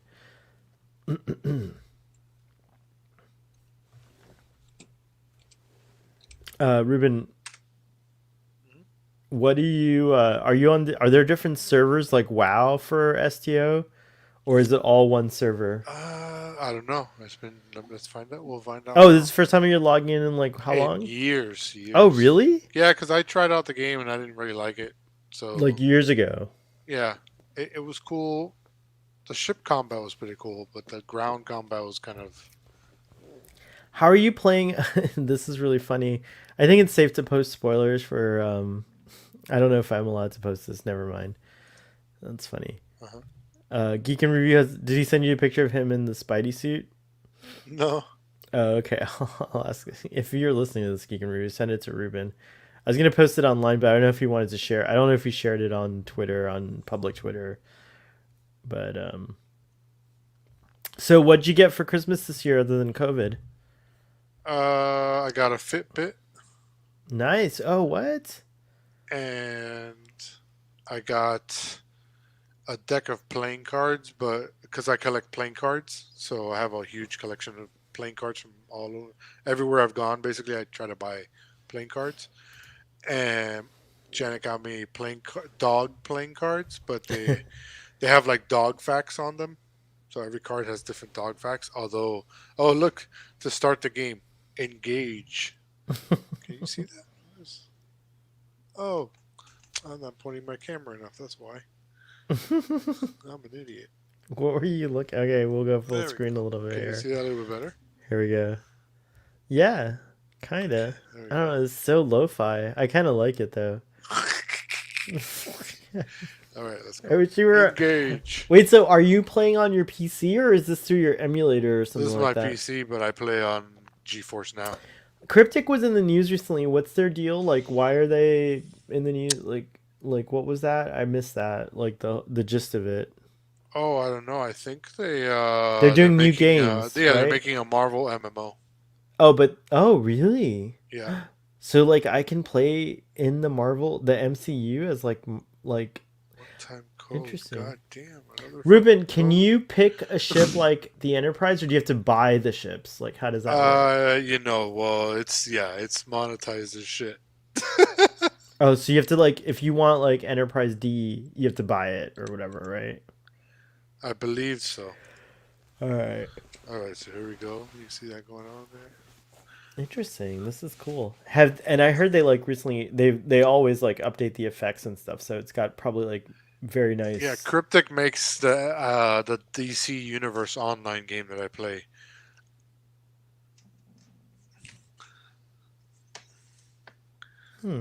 Oh, that's better. Whatever you just did. Yeah, I'm trying to position. It's hard for me. Is that your main character right there? Yeah, Can we see his like? that's Can my you? crew because you get a crew. Oh, what? Can I? How many crew? Like, is it a 7 formula? Like, do you get 7 people, Let's 6 see, people? New character. Let me get new character. Can you see that? Yeah. Klingon Defense Force. Shut up. Starfleet. What? Oh, the Dominion. What? Now you're gonna get me playing. You can play as a Dominion character? Can you see that? It's a Jim Hadar. Yeah, I know. I just saw that. What? TOS Starfleet. Oh my gosh. Now, can they mix? Like, can you play like even if you created like a TOS character, can you run into disco characters? Like, oh wow, Romulan Republic. What's that? Is that a Picard thing? Because they're supposed to be the free See, the Roman state. Republic formed a space-going fleet in the aftermath of the destruction of their homeworld. Oh yeah, Initially tasked with the defense of the Republic fleet, turned its attention outward. you need to put your mic closer to your mouth. There you go. My computer knocked it away. Oh, nice. All right. The Roman Republic formed a space-going fleet in the aftermath of the destruction of their homeworld. Initially tasked with defense, the Republic fleet turned its attention outward in an effort to establish a new homeworld. Your story begins as a survivor of the Hobus supernova Oh, they refer to. on a remote colony on the outer rim of the former empire. And then the last one here is Starfleet, which is like Berman era. Let me see. Wait, you can't do Monster Maroons? You could probably change the uniform, I'm sure. Find me a monster. Dress someone up in a Monster Maroon. Let's see. I want to see Let's that. see if I can. Oh my position god! If this that's the case, I'm buying a PC like for Christmas, like tonight. You Like don't I'm need gonna a buy PC, bro. GeForce No, now. I don't know what that is. You have to show me. I don't know how to do. now. GeForce Now. Is it a box that you buy or something like that? No, You no, buy it's just something? an app. Really? It works on Mac, PC, your phone, your TV, and you stream games to the cloud. So imagine Netflix, but for video games. You get a good view there, Yes. or is it too close? It's a little. Well, it's a little dark. I can't see the character, but I see a reflection of your screen, which is weird. Tap on. Are you using a phone or how are you like doing No, this? this is my Mac camera looking at my PC. Oh, that's wild. Yeah, but no Monster So, Maroon. Is that what you're saying? There's no Monster Maroon. well, you could probably customize. Let's see what happens if. So you're saying what? Starfleet? Yeah, any. Yeah, I just want to see a Because you monster. could Okay. probably the way of gender. Oh, look! Now you pick. You see that? Well, I can't Human, read what. Andorian, Bajoran, Oh, Benzite, Betazoid, Bolian, Ferengi, Pakled. Oh, you could be a Pakled. Wow. that's wild. Rigelian, Saurian, Tellarite, Trill. Jesus, No they way, added a it's fuck everything. ton. Vulcan, and this one just says alien. Oh, Do it. create your own species. Oh, what? Whoa. That's wild. They didn't have that before. That's cool. Choose a career. Wait, I'm gonna go back. I'm gonna choose. What do you want? What should we pick? Let's just do Vulcan for now. Wait, you can't pick Klingon? Oh, that's weird. That's Oh, because you picked oh, because we picked Federation. So and Disco era too, because there's no Klingons. so wait, let's go back here. If we pick Klingons, what can you pick? Choose a faction. No Klingon. Let's see. We go next. Choose a species of Klingon. TNG Klingon. Discovery Klingon. They actually identify them that way. That's interesting. A Gorn. Oh, okay, so anyone that relates with. Wow, you could be a Gorn. Holy cow, they have a lot. I can of see races. there's a lot of people who play STO who have a little bit of confusion as to what's like, official or canonical, and I can see why. But why not? Like, I think that's interesting, and I heard that like the shows are starting to pull some of the storylines or like at least ideas from the games You into. see, that's a Nausicaan. That is a Nausicaan. Look at that. You should be a Nausicaan in a Monster Maroon. Is that possible? Human, you talk and you talk, but you why is have there- no Groomba. I like that bird of prey in the background. Oh, with the ramen. I just don't see a Monster Maroon option. I don't know if this game Hold is on. free. Let's go Starfleet. You're talking about TNG Starfleet, right? No, yeah, but I'm talking. No, the Monster Maroon is the Wrath of TOS? Khan. Yeah, well, it's the Wrath of Khan, the red uniform, the ones that Okay, they let's wear in see the next. movies, in the Human, TOS films. Andorian, Tellarite, Andorian. Look at it's Vulcan. the Andorians. So whatever. Let's just go human. Kind of like that. Okay, Engineering, science, tactical, whatever. Let's pick whichever. Yeah, it doesn't. I'm sure you'll be able to buy. Oh wait, uniform. Let's see. Okay, that's what I want to see. Oh, they got that one. That's like the dress uniform one. But see, there's no film era. There's no film era in this. I don't. Well, think. watch. Let's do something here. Enter name. Oh, that's nice, by the way. The dress uniform looks good. I kind of want... This looks good. I think I want to play this. I need to play this game. This looks really good.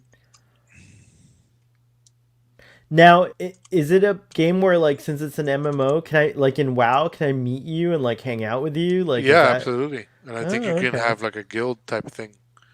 Hmm.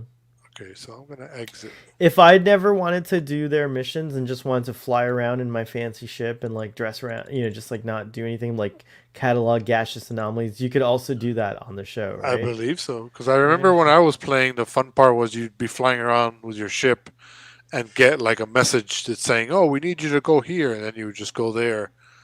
So here we are. Here's my ship. I don't know how well you can see that.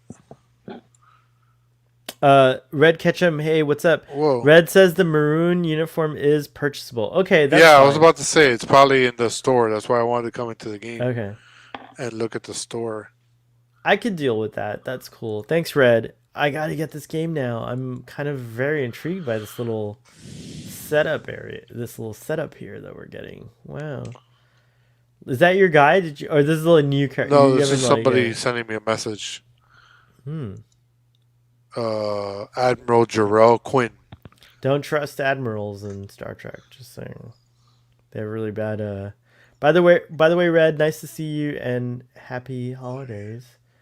We are now actually, Christmas technically ends in January on the 6th, if I'm not mistaken, right? Three Kings Day. That's how it works. If I'm not mistaken. Red, we're waiting for Fathery to get back from walking Amos, his puppy, his dog. Excuse me. And then we're going to do a watch along fan fun commentary of Star Trek The Next Generation Season 4, Episode 13, Devil's Due, the episode with Ardra, because it is one of the few Star Trek instances in Star Trek where Christmas is explicitly mentioned, in the sense that a Christmas carol's in it when Data's performing a Christmas carol in the beginning. So we're going to watch that episode so we can beat our record, which we've already beat kind of almost, but we're going to beat our record for streaming from last year. We're going to go from, which was 4 hours on Christmas. So yeah. And Ruben, so to kind of like, bide our time, Ruben's been showing us STO Lo-Fi. Here we go, uniforms. I'm trying to find. Oh crap! I'll buy you the Monster Maroon for Christmas if you want. I don't know how much it costs, but I'll buy it for you. Well, I'm here. I'm Deep I'm Space listening Nine. to You y'all. can buy I the just, Deep I Space just Nine wanted to, uniforms. I wanted to see what Ruben was gonna do next. You see Deep Space Nine uniforms there? Oh yeah, those are nice. Oh, we just heard you. Hold on. Oh, I'm okay. hearing myself. Let me see. Father Red Ketchum's here, and Red says happy holidays. Red, good morning. Good morning. Whatever Nice to time. see you. Well, Red Ketchum, where are you? Remind me what part Yeah, of the world Red. you're in. It's a cool name. But too, Red good to Ketchum. see you again. They have Yeah. Section 31. They have Right. 7 of 9 uniform. Oh, I would wear that uniform. It's To cool. Paul. I don't know I if it don't- would look as good on you as it does on Jerry Ryan. But It I will bet you not. Look, I the bet you motion- could still do a good job Can you with see it. that? The motion I believe in picture? you. Oh, what? They are okay. I have to go get another drink, but now, Father, your turn to take over. So the Ruben's motion showing picture us this uniforms stuff. are roughly $5, just so you get an idea of what things cost. Well, I play Stowe on my PlayStation, and I don't spend $5 any money. is not bad. I just do whatever I can do for free. He's in Cali, Yeah. so I know no one in California actually calls it Cali, but someone was annoyed at me recently for calling it that. But he's 2 hours behind me, so it's only 11:35 over there. Oh, look, he's going to love that. The All Good Things uniform. 11:35. Ain't even. It's still Christmas Day for Red.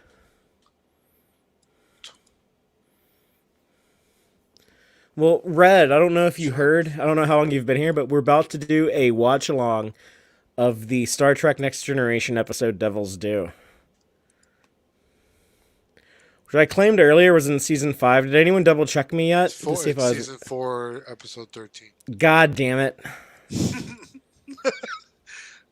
I'm normally pretty good though. I get more right Oh than I yeah, get you're wrong. fantastic, man. You got nothing to be ashamed about. Oh look, you can have the Bajoran militia uniforms. Yeah, I fuck with Bajor. They're pretty cool. You know, the Bajorans as a kid I didn't really appreciate as much as I do now, but their whole thing, like they were an anti-fascist revolutionary organization. You know, That's my ship, I guess. There. I don't know if you can see it. did I hear correct that you were doing a Romulan campaign? No, I haven't played this game in years. I tried it out years ago and I didn't like it, so I never tried it again. Mm. And I was just curious to see what it was like now, so I figured while we wait for you, I was like, let me check it out.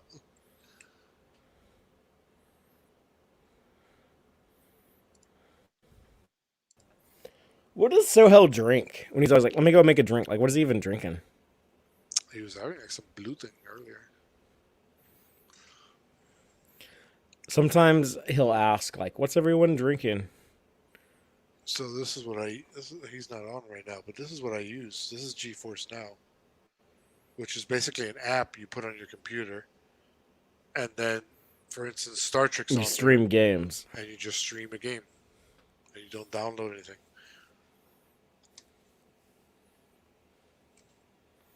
All right, let me turn on my light.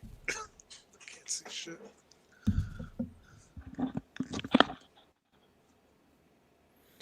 Sorry, I pulled up Devil's Due on Paramount Plus, and I had to watch a commercial before it loads the actual episode.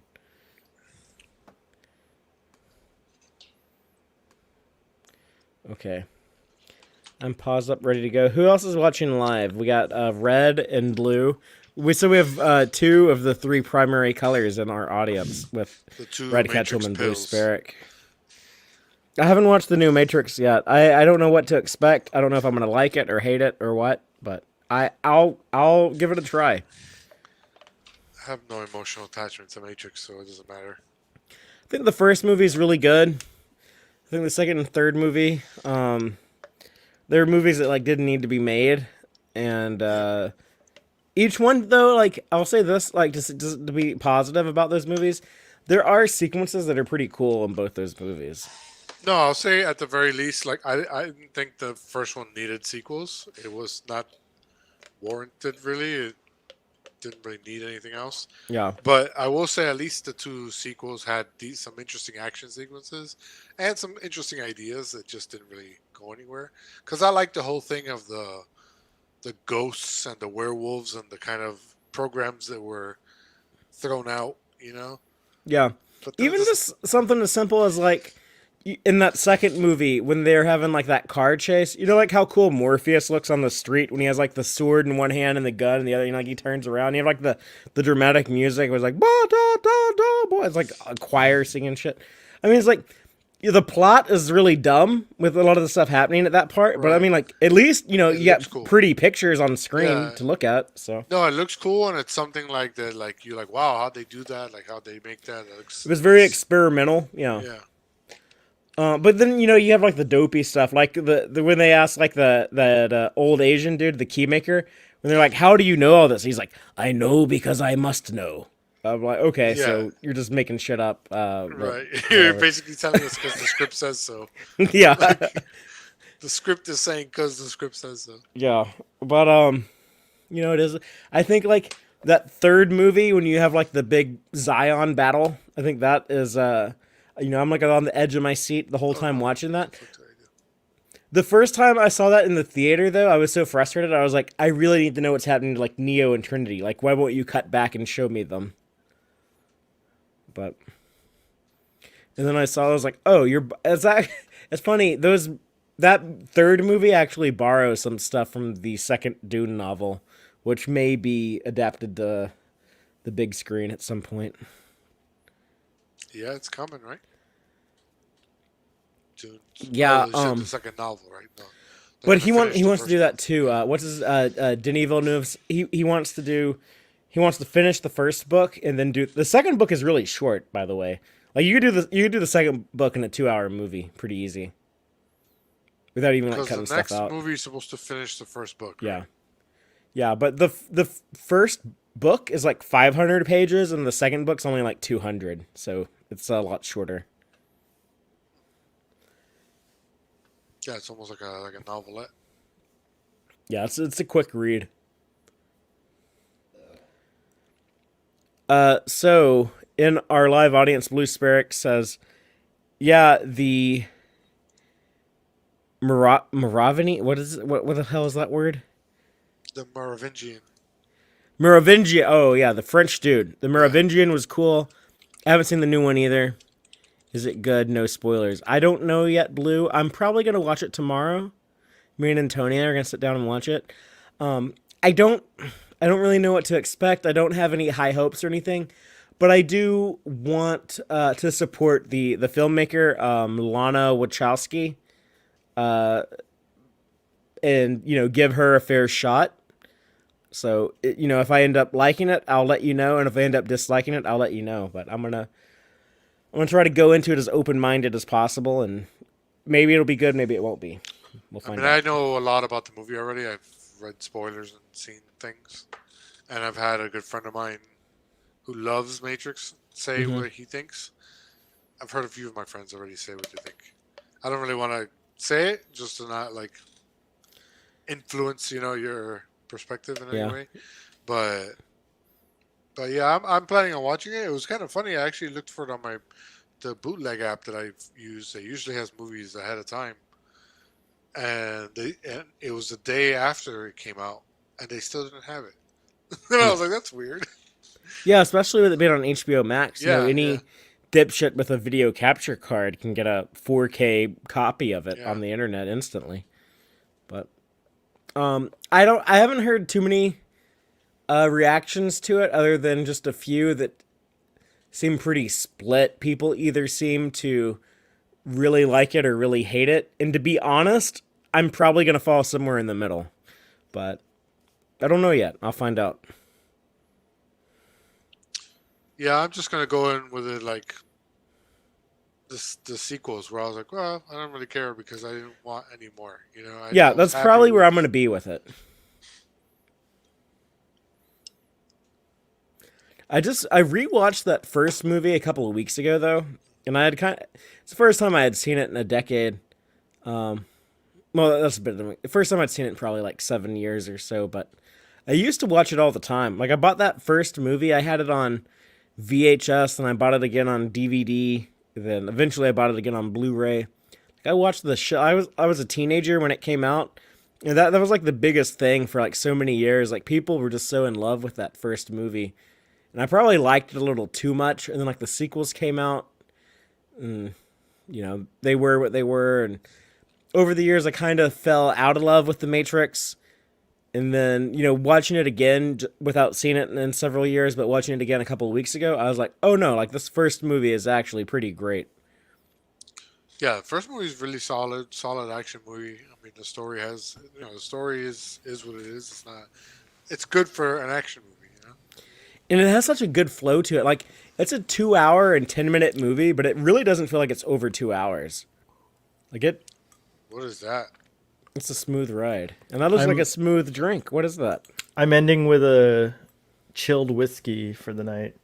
Chilled whiskey. Yeah, we'll see how it goes. Real quick, maybe next. Ooh, Jameson. I love Jameson. Yes, slancha.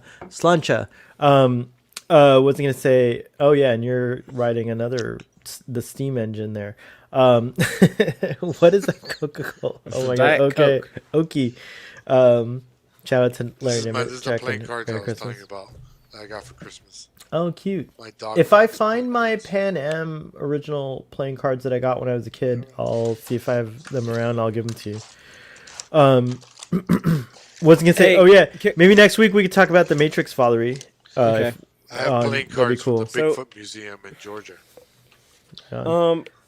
Can we read some of the comments? I haven't read anything past Red Ketchum telling us Oh that he's yeah, in let's California. see. Okay, let's see. Okay, so Blue says hi Red Ketchum, and hi Red Ketchum, by the way. Nice to see you here. Thanks for joining us. It was cool to see you on Text Trek earlier. Yeah, the Merovingian was cool. I haven't seen the new one either. Is it good? Oh wait, I No did spoilers. read Oh, that. you did read but that. Go, Yeah, I do. go read ahead. that. We'll just talk about it next week. I don't want to influence you in any way, Blue. Just if you see it, feel free to message me and DM me what you think. But yeah, we'll save it for next week. Because Ruben hasn't seen it either, right, Ruben? You were saying you couldn't find a bootleg, No, right? yeah, I haven't seen it. Um, My HBO Max is Father, having technical issues. I see. Okay. Father says was saying that two of the colors showed up, the primary colors, right? Blue and red, and then red's like, "Hi, blue." Yellow never showed up. The coward, and it's true.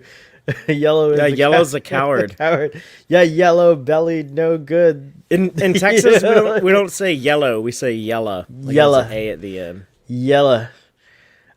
California is like, you guys are like cousins, right? Like a lot of Californians are moving to Texas. No comment. Oh wow, okay. And then You know what? I'm looking at the Starfleet Boy backlog on YouTube, and I'm seeing Starfleet Boy After Dark New Year Day special was 4 hours and 2 minutes, and the Christmas one, the Starfleet Boy After Dark 1984. It's Christmas. Must have been me talking about how 1984 is the best year for movies. Yeah, that had to have been what that was. That was 4 hours and 8 minutes. When did we do a 5-hour stream? It was sometime. I don't remember. What are you saying, I Ruben? don't know. We're at 404, baby. Yeah, we're at 404 I think now. we can be. I'm trying to see what the actual record is. It If was 5 anyone hours. We knows, made it to please let 5. us know. I'm pretty sure we made it to 5 hours. Yeah, but like you almost died at the end of. I think we can top it tonight, though. I think we can do this. We're ready to do it. We're like poised to do it. I have no doubt And that's we'll when you do. split off. Okay, about 8 months ago. That's when you split the channels into Starfleet Boy. I think After that's Dark when and we did the Starfleet 5 Boy. hour. I don't know. I'm not sure. Okay, Wow, let me that's look cool. at this other one. Read some more comments, please. I'm Blue doing says research. you guys for sure made it to 5 hours sometime. Blue would know you were. Maybe it felt like 5 hours. Blue, help I me don't know. find that video. So I need to know the Yeah, exact Blue, do timestamp so the we can know what the research. official record I is. think Blue's a psychologist who's writing a series of books. Blue is. Based Oh, I on can't say. us. I almost gave a spoiler away from. Don't dox him. Yeah, I almost, Don't get no spoilers. No, I almost gave a Matrix spoiler, and I saved don't. myself. Like, yeah, I didn't do do that. it. I ended up not doing it. Like, that was so crazy. I Three, almost did. three, four. it. You didn't go in and delete the 5-hour one, did you? No, I would never. Do There is that. a 4-hour one that Shaka sure we- was on. I'm sure we made it to 5 hours too. I can't remember when. Hold on, I'm gonna look too. Hold on a second, because I have the creator studio view, so I might be able to see it a little better. Hold on, let's see here. All right. I thought it was at New Year's, but what the fuck do I know, right? You know a lot, but maybe not about when we did. I could swear we did 5 hours. I'm almost certain we did it. Let's see here. I wonder if Oleg, he just liked our tweet. Maybe he's here in the audience too. Say hi if you are, if you don't mind. Oleg, let's see here. So let's go to YouTube, Creator Studio. Let's see here. YouTube's trying to get me to watch my own program. That's funny. There's a couple that are 247. That's nice that we did that. Oh wow. Let's see here. Video content and There's one that's live. 415. And then it doesn't let me sort by time. That sucks. Let me just try to search for it. There's 411. Father is obsessed. He needs to find out. We must know. All right, let's see. After Darks. Here we go. 316, 418, 415. Jeez. No, I don't know There's if one we that's made it. 245. Well, we're already at 251. 407. I say we Yeah. get this party started, Fathery. Let's get do. I mean, I know your dream. I think you used to say we should do a 6 hour one. Wait, no, maybe that's what it was. Oh, wait, I remember now. Fuck. It was 3 hours was the record, and then we did a 4-hour 4-hour one. one. So we've never actually done So when we do 5 hours, that will be the fucking record. On New Year's? Yes. No, tonight. It's going to happen tonight. Tonight. 47 Oh, minutes. yeah. There's like 40 some odd minutes. We could talk for like 10 minutes after. I think it's totally We're gonna do it. All right, I'm ready to I'm go. gonna go use the bathroom. Oh, okay. Father, that'll buy us a little more we got time. this shit. Yeah, there's never been. I think right now we have become the longest running Starfleet boy after dark. No, there was a 418, so we're at 408. Oh, so well, we're about to pass. Yeah, the we're shit about out to of that, pass the yeah. shit out of that. That's crazy. That's funny. Red and Blue, are you gonna watch Long Devil's Due with us? It's episode 13 of season 4 of TNG. We're gonna have a fun drunken commentary about it. I need to speed up my drinking. I'm gonna lose my buzz. I'm quite buzzed. I'm quite lit, as the kids say these days. It's funny. When Ruben comes back, I'm gonna run around and look for. Oh, Red's ready. I love it. Oh my gosh. Well, we'll do it when Ruben comes back. Would you say you're gonna go get a drink when Ruben comes back? Yeah. Go do it now. I need to get my bar set up. Go. Why don't you read comments with the audience? I'm gonna hang out with the audience here, and I'm just gonna like wax philosophical and stuff like that. Let's see. Red and Blue. I love that you guys are like colors. That's cute. Do y'all know each other? I think Blue's actually in Iceland right now, if I recall correctly. And I think Red, you said you were in California. By the way, Red, I spent all my summers growing up in California. Huge portion of my family live in California in the Bay Area. And if you don't mind, you don't have to give your exact coordinates, but if you don't mind sharing whereabouts or where near in California, or like central, north, south, however specific you feel like getting, are you? But just curious, because I love California. California is it is truly a great state. The great state of California is truly great. So I guess I'll give a few. It's weird. I'm gonna go full screen. I'm gonna full screen myself. Oh no, Ruben's back. Oh, I wasn't alone for too long. Like Captain Kirk, I wasn't alone. Captain Kirk was alone and then he died, but I was not. You came back just in time.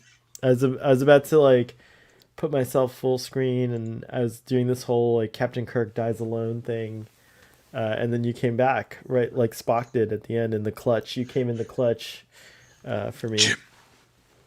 I don't know. I mean, like, it's a blessing, and I'm glad you're here. But I have no idea how we have 6 viewers right now. Like, if we three were on the stream, that's 3. So that means we have 3 legit viewers. I'm telling you, it's a college of psychology that just studies us. It's maybe, I don't know.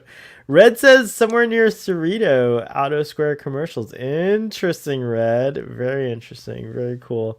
As we know, the USS Cerritos was named after the town. And I think there's like, I forget, the Auto Square commercials were aired or were referenced or something in Star Trek. But certainly Mike McMahon knows all about that. Did you go to the lower decks, Red? Oh, Daniel! Oh my gosh, is here. Nice to see you. Good morning. Good morning, Daniel CEO. It's pronounced CEO, but I did do that too. Originally, I was like, Daniel's a CEO, bro. He's a boss. Daniel's in Chicago. I hope to meet you. We're gonna have barbecue or something, if I recall correctly, which I'm very excited about. And Merry Christmas to you too, Daniel. But what I was gonna say is, do you remember? Did you go to the premiere that they did in the little town or whatever for Lower Decks? Red, were you invited to that? I hope you were. Daniel, what's going on? I'm here in time for the Get Back watch along. Get back to where you once belong. I think that's what you're referring to. Yeah, we're gonna watch. We actually watched Star Trek 3 earlier, Daniel, like 4 hours ago. But now we're gonna watch Devil's Due, TNG episode season 4, episode 13. Red's here, Blue's here, and we're gonna get going on that. Ruben was showing us a little bit of Star Trek online, and I need to have it. There's a lot of little thingies to buy on there, that's for sure. And from what I hear, it's a very story-driven game. So yeah, I don't really care. I just want to have a starship. I'm not gonna participate in any of the stories. I'm just gonna fly my starship around and blow up asteroids and catalog gaseous anomalies. That's what I'm gonna do in my STO experience. Can you wear the virtual reality goggle thing and like, is it like a bridge perspective thing? I don't know. No. I think when you're on the bridge, you go into first person mode. I don't know if it works with VR though. Should I do a new tweet saying we're watching Devil's Due to just let people Yeah, know? why not? Yeah, we should do it. Hold on, I'm gonna go do that. I'm gonna send it.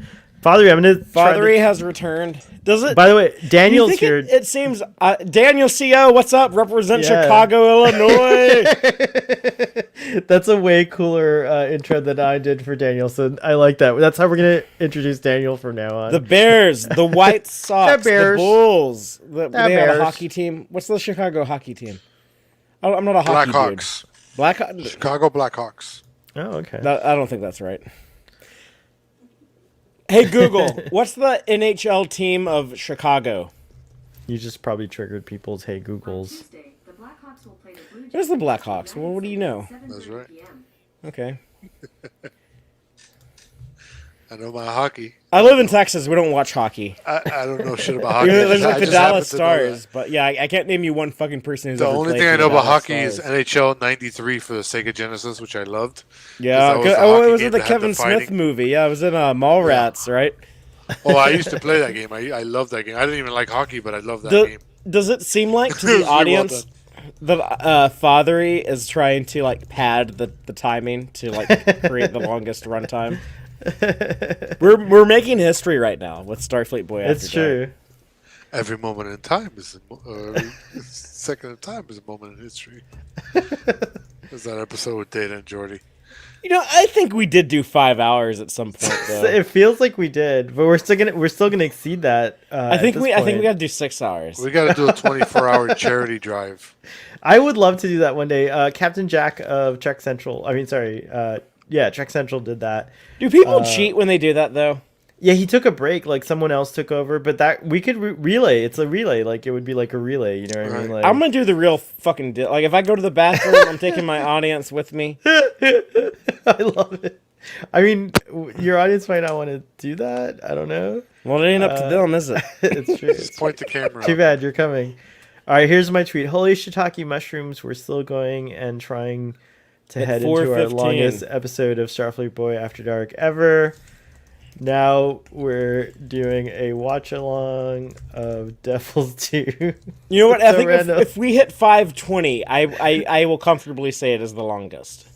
Okay, cool. And if Right. anyone can find a Starfleet Boy After Dark stream that exceeds That's longer. 520, I will personally somehow exchange something with you of the value of $100. Yeah. Wow, that's huge. Yeah, because I don't know my own library, so Father, I'll help you with that one. It's like we'll both exchange. I've actually a few tchotchkes that I never gave away. I meant to do a giveaway. I'm such a bad YouTuber. Yeah, I have some Eagle Moss models. I might be able to say it'll be something of like $100, roughly $100. We'll say. But yeah, that's the Fathery guarantee. Man, season 4 TNG is fire. Almost every episode's Yeah, amazing. I said that earlier on the Text Trek show. It's fire. Ruben, season 4 of Star Trek shows is when like they get really really good. Like So that's what happened. That's what's happening in Discovery too. I mean, it feels like it's what's I happening. mean, I'm gonna wait till the end of season 4 of Discovery before I officially say that. But that is, The trend, the appearance. I think that's a possibility for that show. I really do. All right, the tweet is sent. I'm ready. We have a few folks waiting patiently. Thank you, Red, Blue, and Daniel. We're gonna start on 5. We're gonna count down from 5 and get started. You ready? You guys ready? Is Ruben still playing STO? He's just gonna remember. He's like No, I'm Stubbs' egg. Okay. I mean, TNG is my main Star Trek that I know the most. So, Nice. So yeah, you could do it by memory. and this is one of my favorite episodes too. Oh, sweet. top of You know what? TNG is the Star Trek I've seen the second least amount of times. Oh, okay. TNG and Deep Space Nine the most. All right, you ready? You ready? Are you ready, Fathery?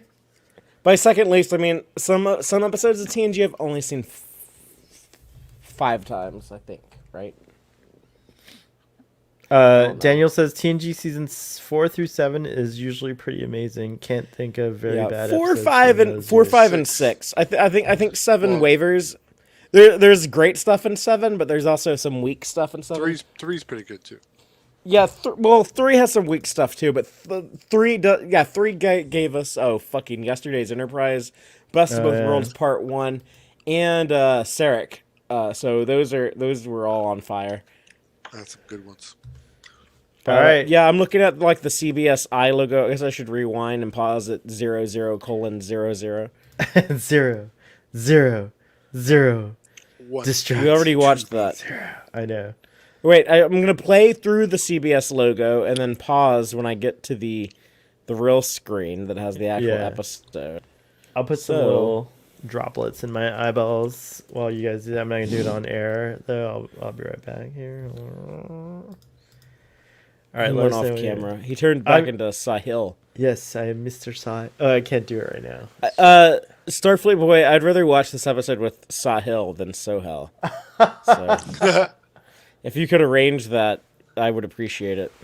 Well, Fathery, I will try my best to peep inside here and there to let you know what I think of Ardra. Yeah, don't do it the whole time because it's actually going to get real old real fast. Yes, it is only something I can do from time to time. Okay. Are you just hanging out alone on your relay station right now by yourself?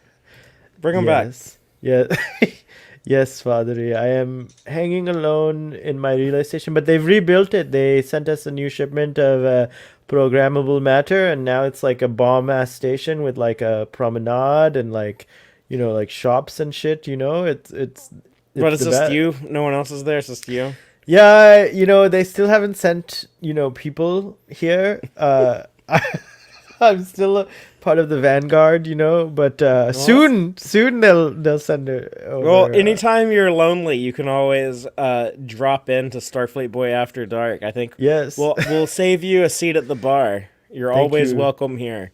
Thank you, Mr. Fathery. Thank you, Silent Video Gamer, and also the audience. Yes, I'll be back. All right. Wow, you guys. Mr. Sahil's never been on the show before, I don't think. This is his first appearance. He's a good guest. He's a good guest. I like Mr. Sahil. Yeah. All right. So Big you've been over some of your regulars. Wow, shit. Now everyone's gonna be like, "Oh, is he talking about me?" Yeah. Father's actually just talking about me. All right, 5, 4, 3, 2, 1. Play ball. Here we go. Devil's Due. Woo! It's the Enterprise D. The D, bro. You see that nice little blur? Look at that. It's fucking Bob Marley. This is great. I don't. It could be a piece of undigested potato. It's not. What's up with the voice? Well, I don't know. he doesn't know what a human is. This is cool that they went all out and did a ghost. There's more of gravy about you than of the grave. What does he say? Something like that. It's the actual Undigested beef. quote from the Dickens book. A blot of mustard, a crumb of cheese. A potato. There's more gravy than of grave about you. Humbug. I tell you, humbug. This is my least favorite that is Scrooge. scary. I'm sorry, Brent Spiner, but this is my least favorite Favorite Scrooge. Well, Picard told him very well done. Yeah. He's wrong. He's being nice. Considering he's an android, Yeah, this is just a machine that's trying to act like a person. So it did pretty fucking good, to be honest. He's like a Roomba that just decided to be an actor. Yeah. Could your Texas Instruments calculator do that? I don't think so. I like how we keep downgrading the technology. Daniel says with Star Trek series TOS accepted, they usually gain strength on year 3 and then get to their best by season 4. That's what we were saying earlier. Absolutely. Too. I agree. True, I agree, yeah. Daniel. I hope everyone has had a lovely, blessed Christmas. Thank you, Daniel. We have, and now Merry more Christmas, so that Daniel. you're here. Yeah, it's really nice to see you. For It's been a sure, minute. yeah. There were so many between my stream and your stream. There were so many regulars that showed up that I was happy to see, including Daniel, including Blue, including Red. Yeah, ditto. Thanks, guys. I do like this relationship that was starting to form where because they do it again with King Henry, and like there's a drama aspect, like, and it's cool because that's a real life like insert from like Sir Patrick Stewart. I think they were like probably like, how do we keep Sir Patrick engaged? let's like bring performance into this, like stage performance somehow. Maybe, I don't know. But I like this like series that we get. We'll get this and a couple of other points.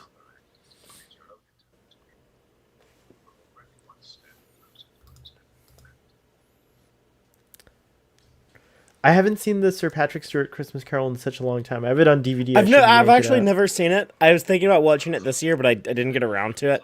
Imagine if Picard had said after Data was done, it was like, Jesus, Data, I was terrible. Have you not seen my performances? Were you gonna say, Father? This is before P. Stu did his version, though. Yeah. Look at these two no names at the ops and helm. Yeah, what's up with that? Where's who do we get regularly? This is Just pre-Row. Data. Usually it's Data and someone else. Yeah. Some Well, it used to be Data and Wesley, and then it was kind of Data and sometimes Row. Well, Forge in season 1. Yeah. Oh yeah. Man, this like y'all say that clip of when that Max Headroom puppet hacked the TV station. You know what I'm talking about? Wait, what? When who hacked the Talking TV about station? the actual Max Headroom, or No, it was someone did it as a prank, but someone like hacked into a TV broadcast with like they had like it was like a dude in like a rubber mask of Max Headroom. It got like really weird. He was like spanking himself with a fly swatter or some shit. That sounds vaguely familiar. I don't know. Anyways, it was like all scrambled like that. Like that. Dude. Gotcha. The galaxy looks like a fried egg.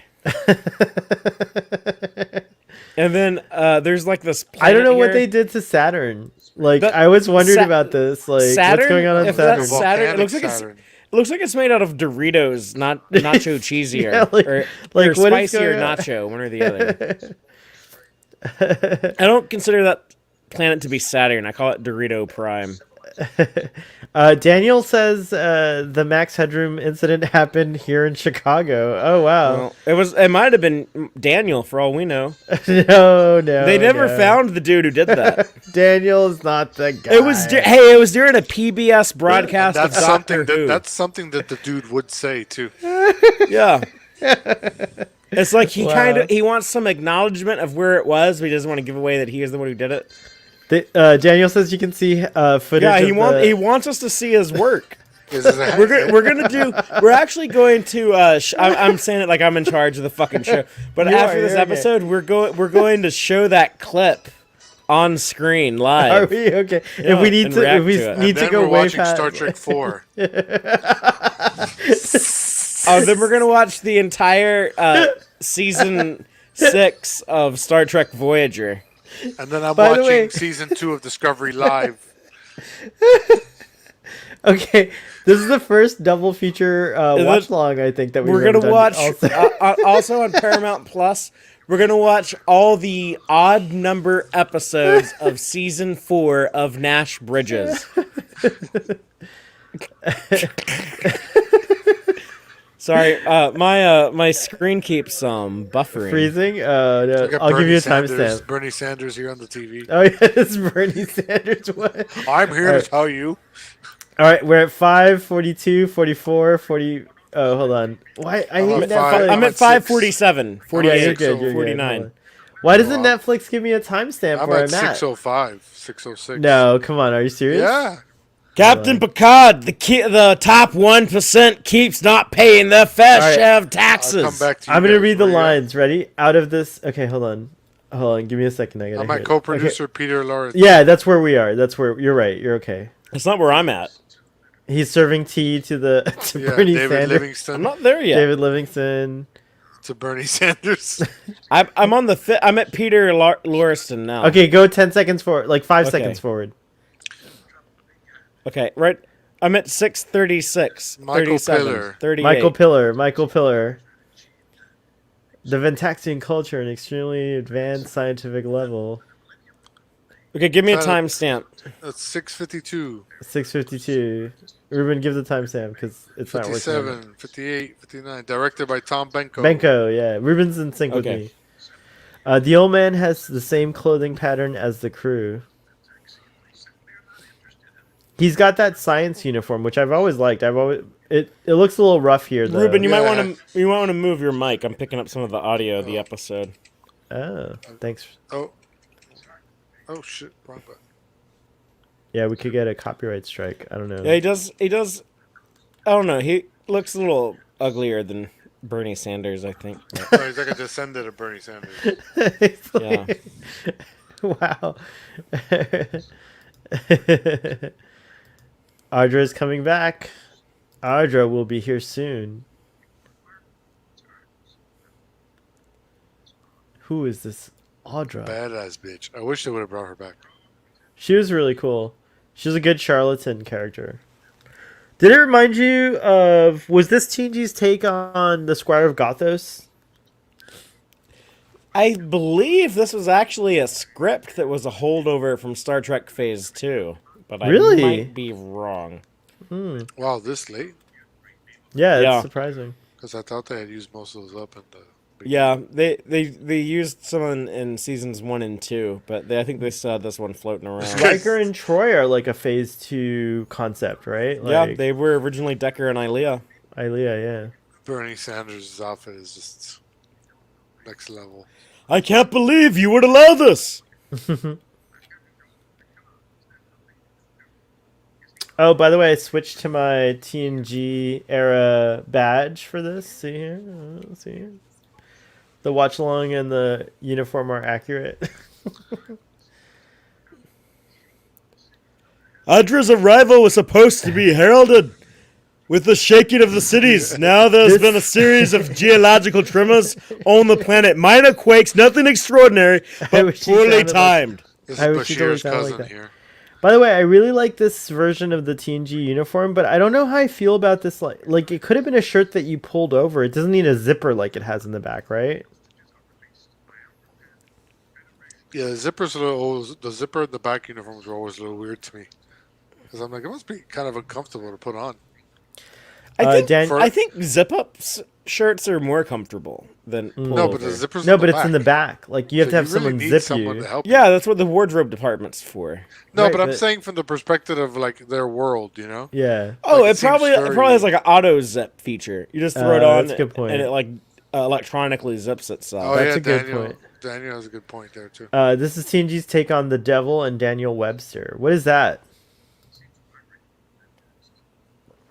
Do y'all know what the Devil and Daniel Webster is? I've heard of it, but I don't really know much about it. Let me see. Daniel, Yeah, let's all go in here and sit around a big table like a big boardroom meeting. we were talking about this today, actually, about the conference room. Daniel, tell us more about the. We could look it It's up also. The a Devil short and story by American writer Stephen Vincent Benet. He tells of how a New Hampshire farmer sells his soul. I lost my place. Sold It's to the late, we're devil done. and is later defended by Daniel Webster, a fictional version. So it's similar, like where a lawyer is defending a guy who sold his soul to the devil. In this case, Picard is trying to save his ship Hmm. and a planet and himself. Look at that. By the that's way, I great. have a more accurate badge. Look No, at they this. reused the city on smat paint fire. a Yeah, lot it's true. in Star Trek, but here we see it with like fire and smoke added to it. This is nice. I don't know if I dig these guys' outfits. They look like circus They performers. look like the 90s Eternals. They're the Eternals. They do look like the Eternals. Oh my gosh. It's Icarus and McCurry and You know, Look at Kevin it. Feige, It's a Star Trek 100%. fan, right? He got it. Yeah. I would have put it past him to be like, well, you know, I think the He Eternals walked should into look that like. first No. meeting of Those- Eternals with a picture. that A Eternals single picture. wardrobe. That Eternals wardrobe was pretty heavily inspired by the original Jack Kirby artwork from the 1970s. Yeah, I know. With the I want him to look like this. Yeehaw. there she is. The bitch is back. Madam Hotness. I'm a bitch. Oh yeah, the bitch is back. Stone cold sober, as a matter of fact. That's a little Elton John reference there. Wow. There we go. We use the same shot. Save some money. I think there's a thing that's a little cringy that doesn't hold up in this, where like Picard calls her like the woman or something like later. Well, that's on. like in season 1 when they with Wesley, where they're like the boy, The the boy. boy. I'm like, dude, his name's Wesley. Just call him Wesley. What is wrong with you guys? Look at him. He's so mad. Picard's like, oh, I can't stand this bitch. Picard's like, I want to hit that shit. You think he's attractive? Would you be attracted? Audra's pretty Hell sexy. yeah, I think I'm, she's I'm sexy. super Yeah. attracted to Audra. Then again, I was like 14 when I saw this the first time, so that helps. Yeah, Even with her That's weird a- little. that's a magical ridges. age, isn't it? Because Troy, to me, will forever be a goddess. She still is, so Yeah. Marina Sirtis. Marina Sirtis is beautiful. So yeah, when I all was this is when I was transporter 14, I tech. had Jerry Ryan on Star Trek Voyager. Jerry Ryan. She's Dax. got like I mean, there's a transporter lot of- tech that makes it look like the Q. Like, how come? Like, I want to know how come the Federation doesn't have that. We don't get that till Well, I Picard. wonder if transported tech, like what it Well, looks like, is what's- like a kind of like a filter that you can select from. No, but like things It's- pop up instantly in her hand. Whereas if the D beamed it down, it would like materialize over 10 seconds. Right, it would do the like, shower It would do and the then- shower of like sparkles. Yeah, or I mean that's whatever. probably like a more efficient, a more safe method.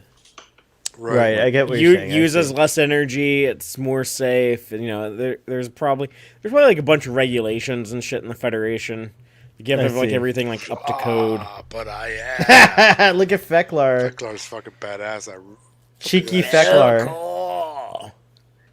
Have you ever seen a This Feklar is the first cosplay? mention of Grethor, I don't think I've ever seen a the home of the cosplay. dishonored dead. Yep.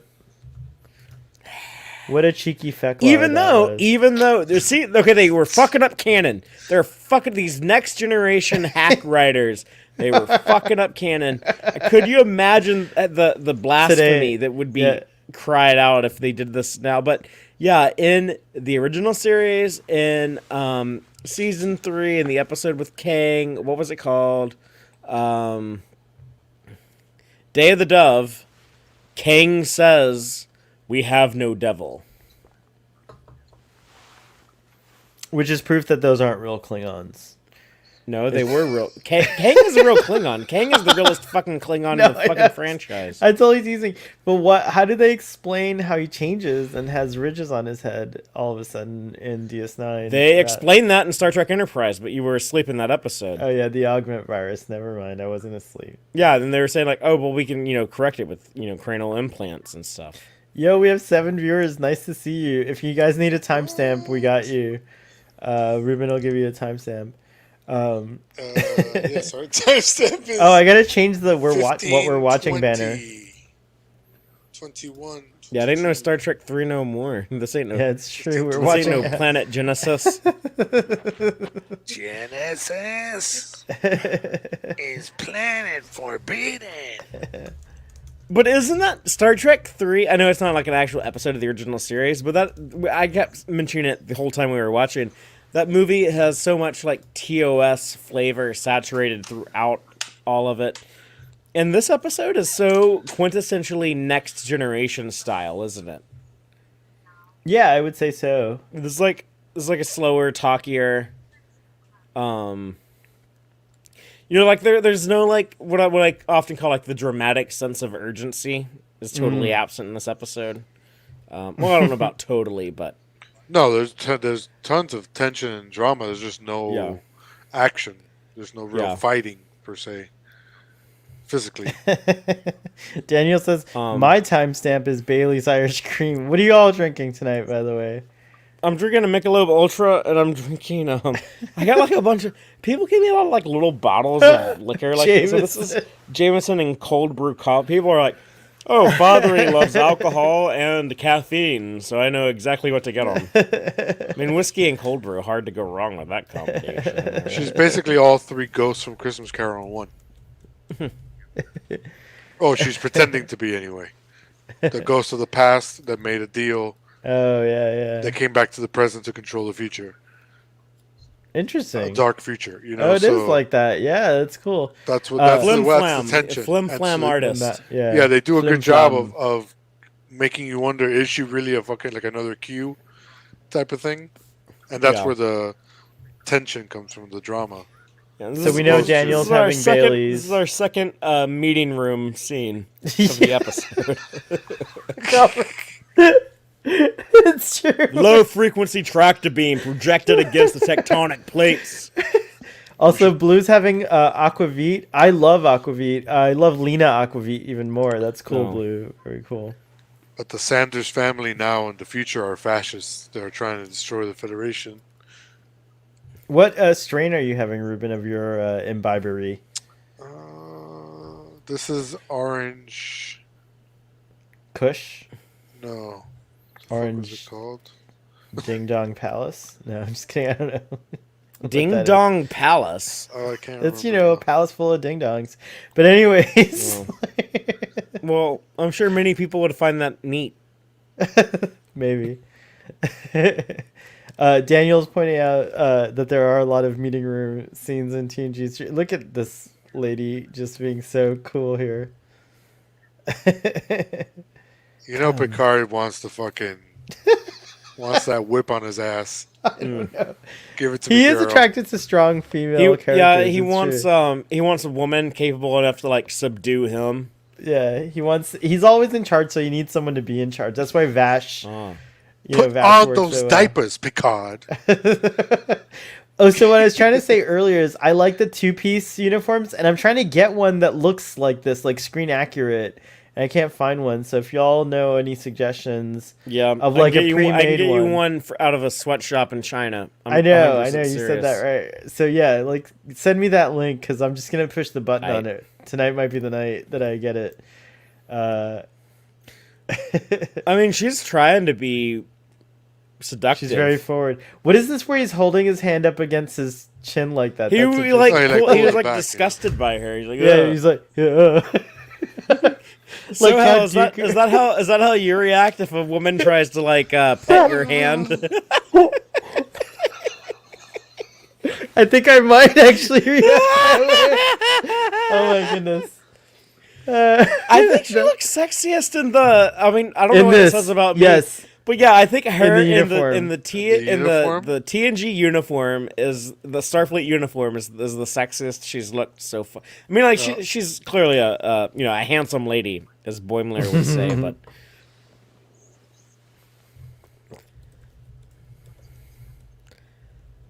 A lot of There it actors goes. look good in these form-fitting uniforms, though. Right. I want somebody to tell me how many times Data says I am an android throughout all 7 seasons of TNG. I bet someone's already done a YouTube I'm video I'm sure. cataloging it. It's got to I'm be an android. hundreds. I'm an android. My I'm name an is Data, android. and I am an android. I'm an artificial life form called an Look. android. Father Crusher's like back there giving Ardra eyes. Looks like Shake. Gates McFadden, wanted to do something because she's like, man, like, my She character likes supernatural never has anything to do. titillation. Oh, that's like my dream come true. Ardra turned into a hot dude just now. That was cool. Like that was kind of nice. That could be anybody. Remember, she turns to Troy later. Oh yeah, that's right. That's why if I were Picard in this episode, I'd be like, yeah, fuck it. Let's do this, Audra. I know Picard's drinking tea, but that's really dark for tea. It looks like coffee to me. I think he's cheating. He was You like, can "Don't buy those cups. Yeah, I know, that's true. Daniel says, Father, I find it interesting how you've gone from Bernie Sanders impersonations to mentioning Chinese sweatshops. That is really interesting, Father. Data, rub my feet. Captain, you cannot resist any of my orders, Data. Son of a bitch. Why is Picard so convinced that she's a con? It's just on gut, right? Like, He's at just, this yeah, point. he's a skeptic. It's You know, like he's a not gonna- skeptic, but he didn't think that of Q. Why of Ardra? Like he actually, I guess Well, Q Q showed extraordinary power. Yeah, like, he Q blocked had like the a shit, giant force field. force in field. space Yeah, that, like, it's true. stopped That's their- true. Good point. Yeah. So far, her things are parlor tricks, as he says earlier. It's true. That's a good point.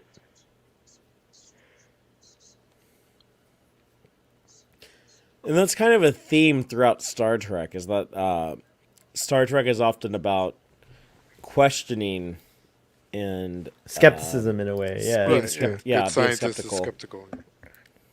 I like this like idea that he comes up with that's very like something like an anthropologist or an archaeologist might speculate about as well. So He it's comes very off as so fitting of his paternal character. here. Like just him and Data sitting at this desk, like he really feels like he's like, like teaching this young android, helping him in his development and his One of the growth. payoffs for me of Star Trek Picard is actually the second death, if you will, Data's second death, because I don't think he got like I think it's like fine. I agree that like it was heroic that what Data did in Star Trek Nemesis and everything like that. But what I really wanted was what we got in Picard. So it's like the best of both Picard worlds. fixed Nemesis for me. Yeah. Yeah.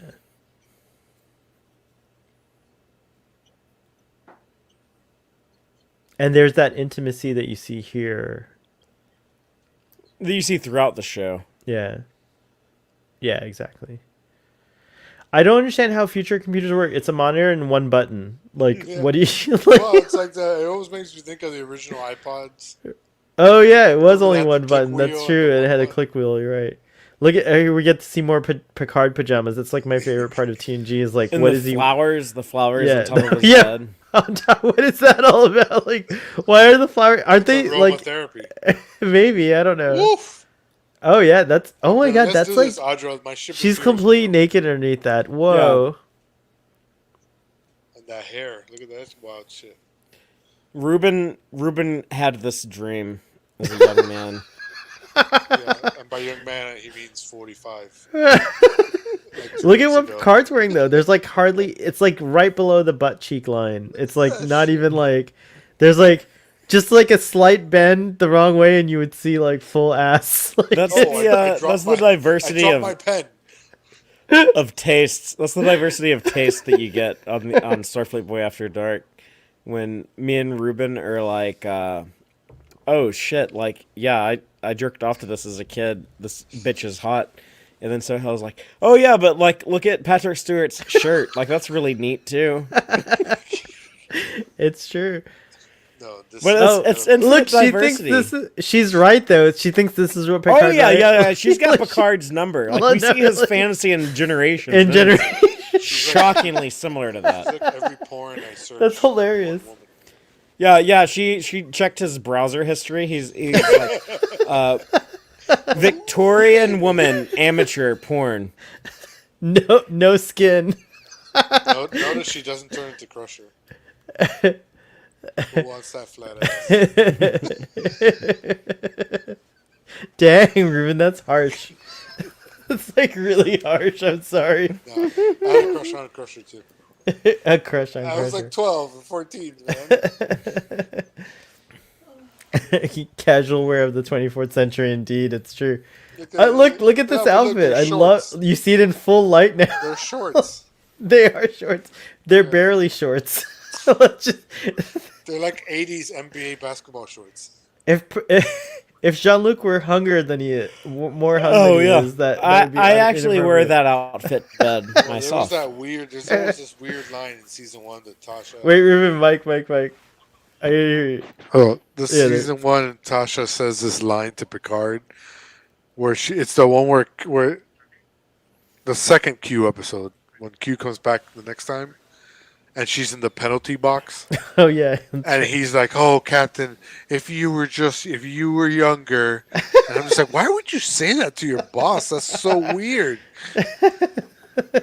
and out of the blue, like, Because she was hoping he would be like, "Oh, I'm plenty young enough to discipline you." Okay, check out this shuttlecraft. There's like no way to get in and out of it, and there's a carpet for the background. Like, there's like it's like a huge shuttlecraft, but what? Why is there no like? Why is the It's back not a of huge it not? shuttlecraft. It's big enough that you don't have that carpet. What do you call it? A Type background. 2? It's a Type 2 shuttle. but It's a but carpet now background. consider how tiny that shuttlecraft is in comparison to the universe itself. It's like this speck of fucking Okay, sand. no, but aside moving that, through like space. here, I think that's this shuttlecraft, if I'm not mistaken. Right? Is it this one? Turn it sideways. Give me a profile view. Is it this one? Oh, this is a No. nice shot. Look Oh, at I like it's this, not. yeah, this part's It's awesome. smaller than this. Yeah. Okay, so you're saying it only goes up to like, hold on, here? It's like this? Because that's what it looks like from the interior. Kinda, yeah. No, I don't think so. Hold on, we'll see. What is this one? The Elbaz? Which one are they in? I love all the names of the shuttlecrafts in Star Trek. I know them all randomly. I don't remember them when it's important. Well, but they all know you. Jean-Luc Picard, the White Shadow.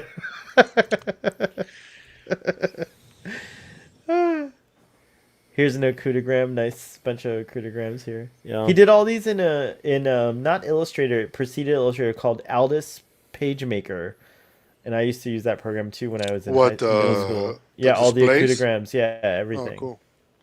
I wonder We if they put bonded over makeup on that. Picard's head to be a little less shiny, so not to reflect the lights. Indeed.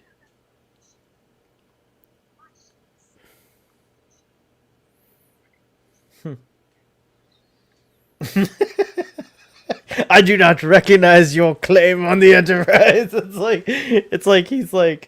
He's so bold. I love it. What does Ventaxian mean? Oh, is it the That's name of the them. planet? Those guys. Okay. Yeah, the Ventaxians. Yeah, well, they're pretty dumb. Bernie Sanders' people here. No, Bernie Sanders is a human. The- He's a sorry, the Earthman. Eternals people here. Yeah. David Copperfield made the Statue of Liberty disappear. Oh, that's right. Daniel points And out, a and plane.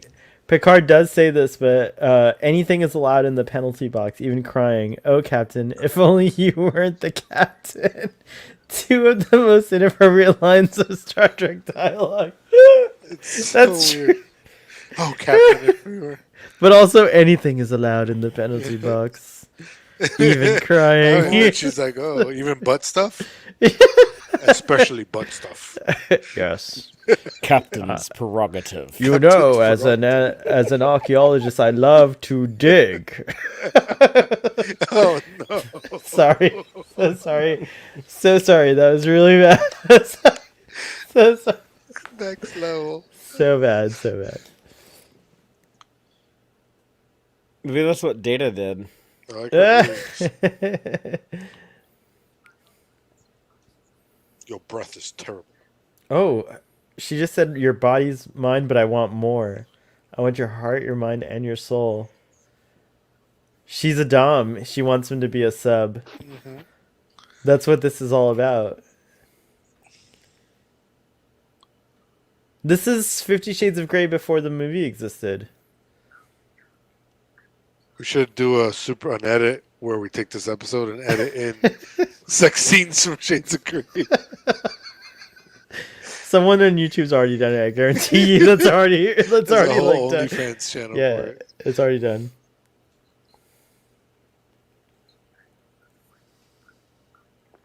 Do you notice he always says Mr. Dater? Dater. Who says that?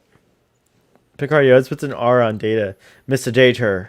Dater. Oh, I mean, like, when you have, like, an English accent, it's kind of hard to tell, like, Dater. the R's from the A's, you know? It's true. We have a lot of Scots on Starfleet Point, but we don't have a lot of English people. So Yeah, we can't too really many, say- in my opinion. Wow. No, I'm just kidding. Jeez. I love Scotland. I love Yeah, me too. Robbie and Al. Al. Yeah, we love our Scots.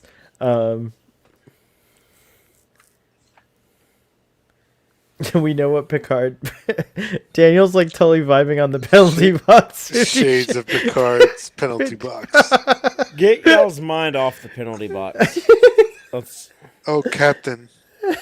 Phasers on. That's it. That's the last one. Come on. Last penalty box reference. This guy's weak. This guy's like Bashir's cousin. no. This guy's like you. I thought you were a Bashir stan. This guy like needs like to eat like raw liver or something like and like What? maybe get some injections of hormones or something. I don't know. He's weak. He looks so happy. That would be acceptable. This dude's this What? dude's name is Jared. Like the subway guy. Hey, Jared's I have a friend named Jared who I love, so I can't make fun of that name. But yeah, the subway guy's name is Jared, right? Like, it's true. Jared's actually a powerful name, but that guy's not. Those moon chairs, by the way, were in Beetlejuice. FY. I don't know if you guys remember that. Those like the chairs that they're sitting on, they're like in Beetlejuice, like at the dinner table. Oh, when it's like the Dale, Dale, daylight come. I wonder if Jurg knows that. I should point it out. I wonder if Mr. Tallyman, Tally me banana. banana, daylight Daylight come, come, and Audra Audra want to go home. What's the name of the fat dude in Beetlejuice as like the spiritual advisor or whatever the fuck he was? Oh, but he was like, he's hilarious, but I can't remember his name. Yeah. But I want to see him and Ardra like confront each other in like this courtroom scene. That'd be hilarious. Like, this set is really interesting because, like, you know, sometimes a lot of the light fixtures on TNG, you see them in movie theaters. Like, I don't know if you guys noticed that, but like, there's like those AMC movie theater lights that they use a lot in TNG and stuff. Audra passed away in 2018. Oh, No, is it- what? The actor? Yeah, Marta Estela Dubois. She was What Panamanian. happened to her?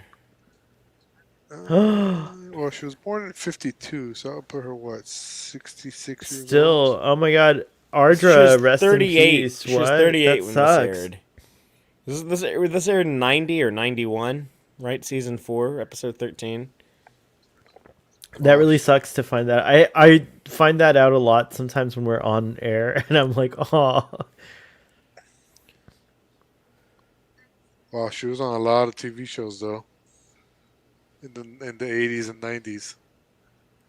She's born in 52. Yeah, 52 and died in 2018.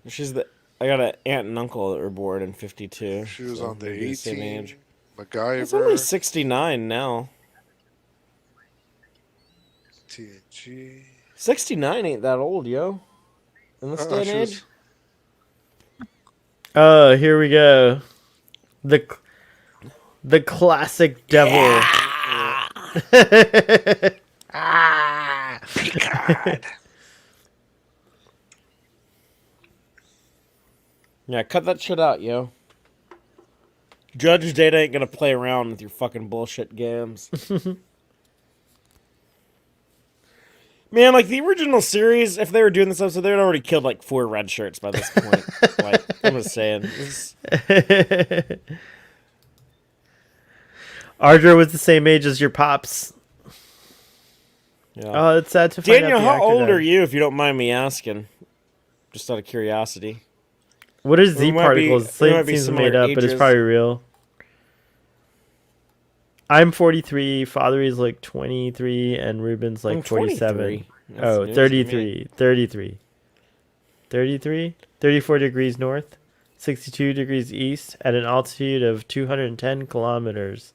Are you guys around that same spot too? Did Yeah. I say that right? Okay, cool. Yeah, you're like Those a are hair my ahead of me, coordinates, too, actually. but never I'm right pole. above the Earth's polar. Run in visual scan. Nothing.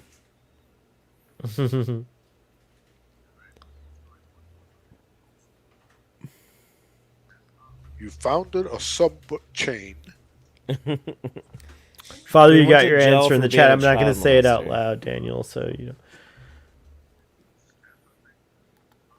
So Daniel, I think Happy it's cool that belated. you're my age. You're like Ruben's age and my age. Yeah. We have a lot of diversity of age groups on Starfleet Boy, by the way. No, we don't. No, we do. We have like a 17-year-old. He's 18 almost. Almost everyone's in their 30s or 40s. And then Every we now have, and then you have someone younger. Yeah. Have I had someone older? Oh, next week for the New Year's special, we'll have who someone turns? new on the show. Oh. Is it a chick or a dude? Chick. Or Lady, I should say. Really? Yeah. I know. I know. I'm so excited. I'm all surprised. I hope we don't scare her away. I hope she's not watching this and she's like, "Oh, these people are weird." Sorry. Oh, This that's is right. The Starship this is Cafe the- in Chicago. What are you gonna say? This is the most I've had to drink on Starfleet Boy After Dark in a while. It's been a while. Because I but haven't you're been drinking fast. much the last few months. I've been trying to Hey, diet and lose weight. I lost not a bad 48 thing. pounds Dude, since Father, July. that's extraordinary. That's Nice. great. You do look great, by the way. But I'm being bad on my diet now.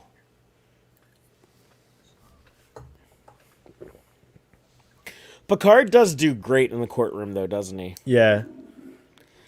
Like, I think Shatner did pretty good on some of this type of stuff in the original series, but Patrick Stewart he can fucking hammer in these scenes all the live long day, as we say in Texas. Oh my god, we're up long enough to get 3s and 7s on. Threes Yo, and 3s and sevens 7s. is here. Congrats to Father. What? 3s and 7s. We are about to break the record for the longest running Starfleet Boy After Dark Yeah, stream of in all just- time. 8 seconds, we're about to reach 5 hours, which I think is the longest we've ever streamed.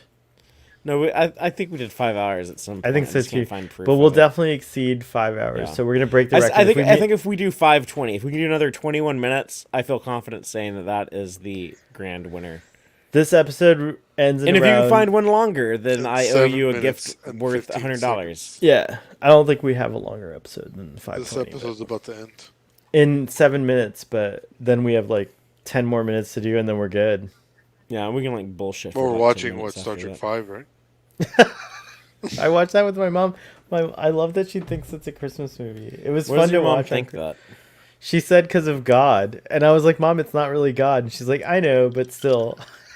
I was like, I "Okay, think fine." it is really God. And Captain Kirk killed him. No, Spock. Technically, Spock. Technically, Spock. Mr. Yeah, Spurk. Spock shoots him and the bird of prey. Shoots- Hello, Mr. Spurk. Are you Swedish now, Ruben? 3s and 7s. If you want to see the last 7 or so minutes of TNG's Devil's Due season, I'm really drunk right now. Season 4, episode 13. The timestamp of minutes. I don't know how to do this on Netflix. Ruben, give us the timestamp. 39, 45, 46, 47. Nice. Okay, good. I want to be one day, hopefully, like the Mr. Mott of the Kurtzman era Star Trek. Daniel is sharing his Man, sentiment they milked of this shot in this episode. they really They, do. they use it 4 or 5 times already. Uh, Incredible. Oh, they've only begun to reuse this shot. They're going to use this on like 10 different planets. Thanks. I think it's cool to have found you guys around my age. I remember seeing this episode 30 years ago on TV, and it's cool to watch Starfleet Boy After Dark and compare notes, having cool discussion. Aw, Daniel. Yeah, Daniel, I don't know if your experience is like mine, but like for most of my life, no one gave a shit about Star Trek until like really the last 5 years, and I started doing shit online. So I have a very fun time, comparing notes with all of y'all. With STO. 3s and 7s. Ruben was playing online. Well, he was setting up his STO. He hadn't played it in many years, and he was like, we were kind of watching him do it. And now I'm kind of like really interested. I'm thirsty for STO. I gotta figure it out. And then 3s and 7s says, I never watch with anyone's watch-alongs. Here for banter and analysis. Well, we appreciate that. We love that. 3s and 7s, tell us, do you play STO on console or PC or what? And do you do Xbox. Starfleet, or do you do Klingon, or do you do Romulan, or do you do Dominion, or what? Is it, do all those, character do type do you Xbox, play as? PlayStation, everything cross over? I don't think so. He says he's on Xbox though. So Find it. Picard took over her tricks. I love this part. This is like such a heroic moment. She said, Jared's like, what?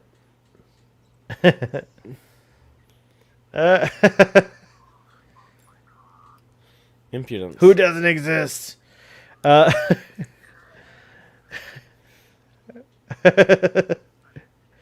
Jean-Luc is really enjoying his that. run out, Captain. Data is a hard but fair judge, right? That's like the catchphrase. Like, he's hard, but he's fair. He's a hard judge. Yeah, he's We fair. say that a lot in the South, don't we? That's kind of a bullshit notion, but it works here. It works here in this episode of Star Trek. Daniel's I will allow pointing out. Daniel likes that you said you're on a roll. That statement about Spock shooting God up his bird of prey. Yeah. Yeah, I like Star Trek because one time Mr. Spock flew a spaceship and shot God. Oh, shit. It's canon. That happened. Okay, no, only consoles can play with each other, and PC plays with PC. Threes and Seven says ROMs are best DMG dealers. Have a few also Klingon and Vulcan 4-5 Federation. Wow, I hope I talk like you one day. Yeah. Hey, you know what? Stowe people, they call dilithium, they call it dill. Really? So I say that. Yeah. So dilithium comes up in disco a lot. I call it dill sometimes to sound cool. Red says those Sarah kids. It's true. They're like wild. Oh yeah. The Sarah kids. They're You got rebels. one is flying through time as the Red Angel. Other one going around shooting God. You got one of them trying to. Then the other one like mind melds with God. So Right, and yeah, it's crazy. yeah, that's weird. Threes and Sevens is laughing that they call it dill. Shouldn't it be called like Ithium? Like if you're gonna do something fun. No, give me some of that dill, son. My ship needs to go. You got any dill? That's like the Dave Chappelle, the Tyrone Biggums, the crackhead. He's like, you got any more of that dill? Oh my god, that's like post-burn era like galaxy. Like you got that dill? Yeah. Like, Yeah. In season 4, they started like passing out the dilithium. Would When you Starfleet's, SD like, for handing dill? it out. Would you SD for dill? You know what I'm talking about when I say SD, right? Like you would. I have no idea. Come on, Ruben. Would you SD for dill?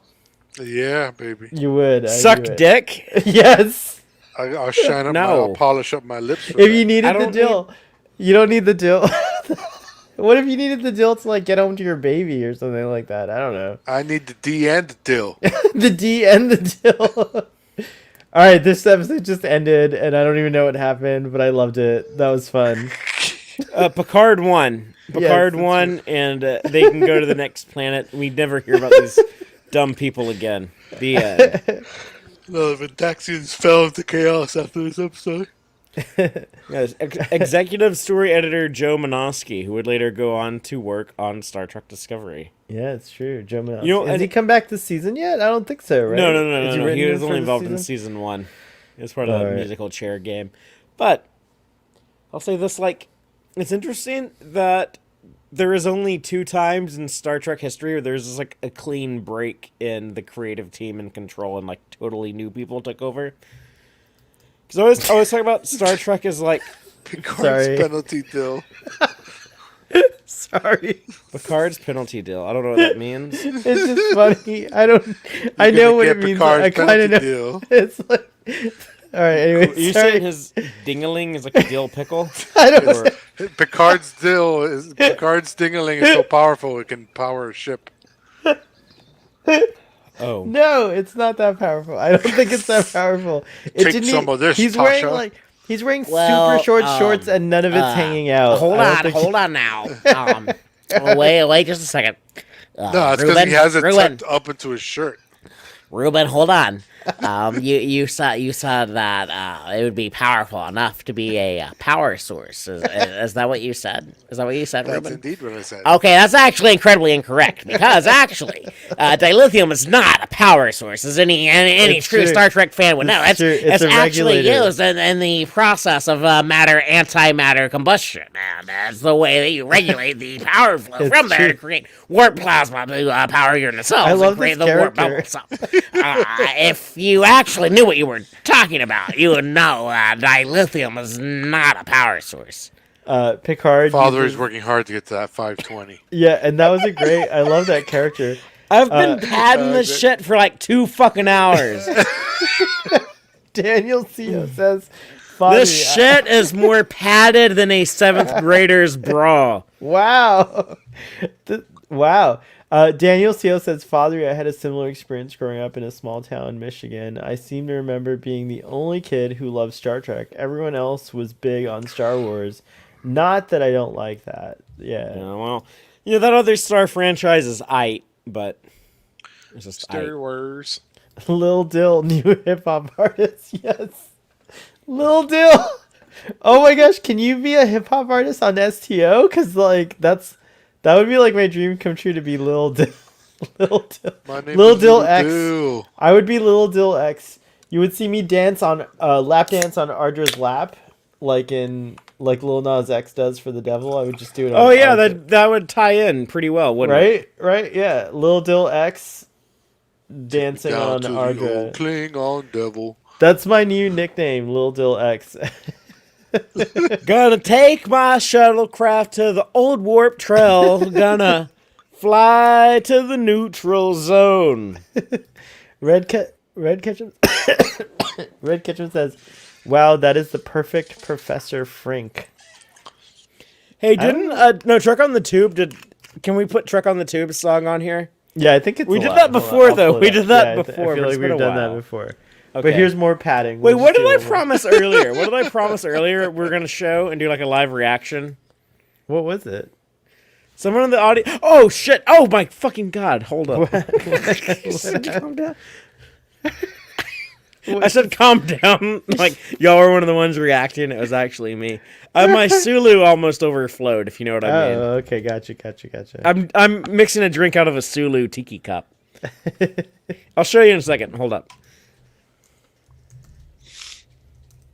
What is that video called? Take My Wharf? Yeah. Take my wharf, please. This.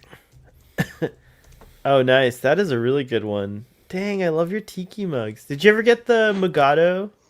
I need that one. Oh, okay. All right, here, let's get this going. Is this on Chrome? Yes. Okay, share. I said something. We were gonna do a live reaction to something I earlier. remember what you said, though. Shit, that's gonna bother me. Someone go Alright. back. Someone rewind this and find out. This is Trek on the Tube's cover of Old Town Road called Take My Wharf. Yeah, play this Alexander shit. Rapper. All right, here we go. You guys hear it fine? Yeah. All right, cool. Yo, Alexander here. Alexander Okay. here. I like he's letting you know Okay. it's Alexander, yeah. Woo! I'm gonna Take take my my wolf wolf to to the the hollow Old Town deck. Road. We're Oh, gonna holiday.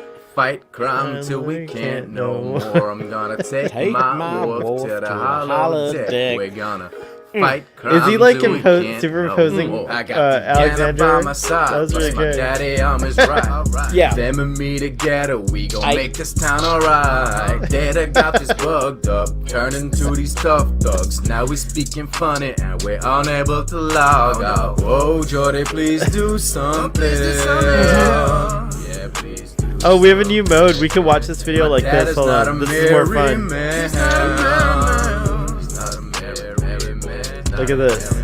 Check it. Test. I am not a merry man. Yeah. I think he Whoa, tagged whoa, Michael whoa, Dorn in this, whoa, and Michael yeah, Dorn yeah. saw this. And then he died. Sing after with me the time. now. Yeah. I'm gonna take my wolf to the hollow deck. We're gonna fight crime till we can't no more. I'm gonna take This is really my catchy. wolf to I don't even know the hollow lyrics deck. to Old We're Town gonna Road, but I know the lyrics fight to this. crime till we can't no more. Like the Alexander superimposed on top of Lil Nas X. I've heard this Hollow song decks and more than the drag actual queens. Town Road. look like Holodeck and Drag Holodeck and Queen. drag queen. That's how it ends. It's like- yes, Trek on the Tube. God love him. Merry Christmas, Trek. You know, on the he did Tube. another rap video. Wait, what was that one? Oh, you don't I know remember the this. other one? Do I? There was a Tupac. It was a Tupac song. Oh, I don't know any Tupac songs. Do I? Well, there's probably a lot of shit you don't know. The one to he's be like, I honest. woke up screaming, "Fuck the world." Isn't there No, like it a wasn't that, resurrection thing? A Tupac resurrection song about him resurrecting, and then everyone thinks he's resurrecting. You talking about the Dave That's, Chappelle Chappelle's, skit? yeah, Chappelle Oh, skit where maybe. Tupac raps about things that he couldn't have known about. Maybe I don't know. Maybe that's Chappelle's what I got know. an Asian wife. Did you see this? Did I put this comment? 50 Shades of Picard still. I love Dill. Why is Dill so? I'm playing Star Trek Online again diluted. just to. Do you have some Dill, Ruben? I'm Do gonna you have to start get screaming. Dill and start STO? Do you have to buy Dill? Like, what's the deal? Like, how do you get the Dill? Daniel Co says, I was rocking out to this parody back in February while shoveling snow. Oh, really? That's cool. In my driveway. I'm sorry you have to do that. That sucks. What's the weather like in April, Daniel? It's gonna be like kind of cool, but springy. It's gonna be 40s and 50s. Right on. I like that. Really, 40s and 50s? Ooh, I get to wear my 50s of the parka. day, 40s at night. I like that. I think that is probably typical Chicago April. If I'm wrong, Daniel, let me know. Earn and define Dill. It's the biggest currency in STO. It's really interesting that like it's really interesting. I mean, what about recrystal? Can you recrystallize your dilithium in He meant STO? Is that refine. possible? Yeah, not define, refine. Oh, refine. He just Gotcha. corrected himself. Is Yeah, it's probably like any MMO. The biggest currency you need to grind for is dilithium. It makes sense because it's the thing in Star Trek. yeah, except like they should have come up with alternative energy sources. Well, they probably have other things, I'm sure, because these games usually have like 10 different currencies to confuse the fuck out of players to basically get them to spend money. Engage. Robbie says, "I'm sorry, I have to decline." Robbie, we already finished watching. Finished the what? episode. I invited. Remember, you asked me to invite him to. Ruben asked me to invite him to the watch along. What are we watching from Deep Space Nine now? No, we're 5:14. We're about to be. We're like only 6 minutes. We'll away. watch it at 4 times speed, so we can watch it in the last 6 minutes. We're 6 minutes Oh, away why from is this- Father's stretch goal for tonight, which was 5 hours and 20 minutes. We'll have done Very it. We good. did it. This was like the longest Christmas episode of Starfleet Boy After Dark. It was very cool. We'll be back next week. It'll be next year. Actually, it'll be New Year's Day. So Yeah. we'll be back next year. Saturday, the 1st of January, 2022, New Year's Day. Did you hear that? What did it say? Why did my watch tell me that New Year's Day is on Saturday? That was weird. Like it was listening, don't but I know. didn't ask it a question. That's weird. Wow, so I'm gonna be a Dominion. You're gonna play as a Dominion No, character? no. Hey, you need to share the clip that I just put in the chat. This is from Okay. July Oh, that's 27th, interesting. 2017. All right, let's see here. I think y'all will like it. I don't think I've seen Geordie. No, I have seen the Geordie LaForge rap. Okay. No, all you right, got here it. we It's Discovery Starfleet, TOS Starfleet, or TNG Starfleet. Those Yeah, are the but you three get- Starfleet options. You can buy the TOS means you can buy the monster. No, I'm just saying which factions you can choose. Clothing wise, you can wear whatever you want. Yeah, but TNG, Discovery, and that makes sense because it's the TOS. three. Those are the three like major eras of Star Trek. Right. It makes sense. I like that they do it by the eras, like rather than the producers. A lot of people say, "Oh, like Gene Roddenberry, Rick Berman." And What are you Alex talking about? Kurtzman." Like The STO. Berman era, the Kurtzman Oh. era. Yeah, STO makes you Yeah, pick either the TOS, The TNG, Kurtzman or era? Discovery era. Like those are. Yeah, your they choices. wouldn't. They in a video game they wouldn't call it like Berman era in a video Yeah, it's game. true. That wouldn't I make wonder any what happens sense. if you- I know, but I like that they don't do it. But you're right, that wouldn't make any sense. All right, share screen. Here we go. Another rap by Toddy to take us home to 420, to 520 rather. 520. Get it right. 520, not 420. All right, here we go. You ready, guys? Here we go. Was born ready. The blind stares of a million pairs of eyes, looking hard but won't realize that they will never see the P.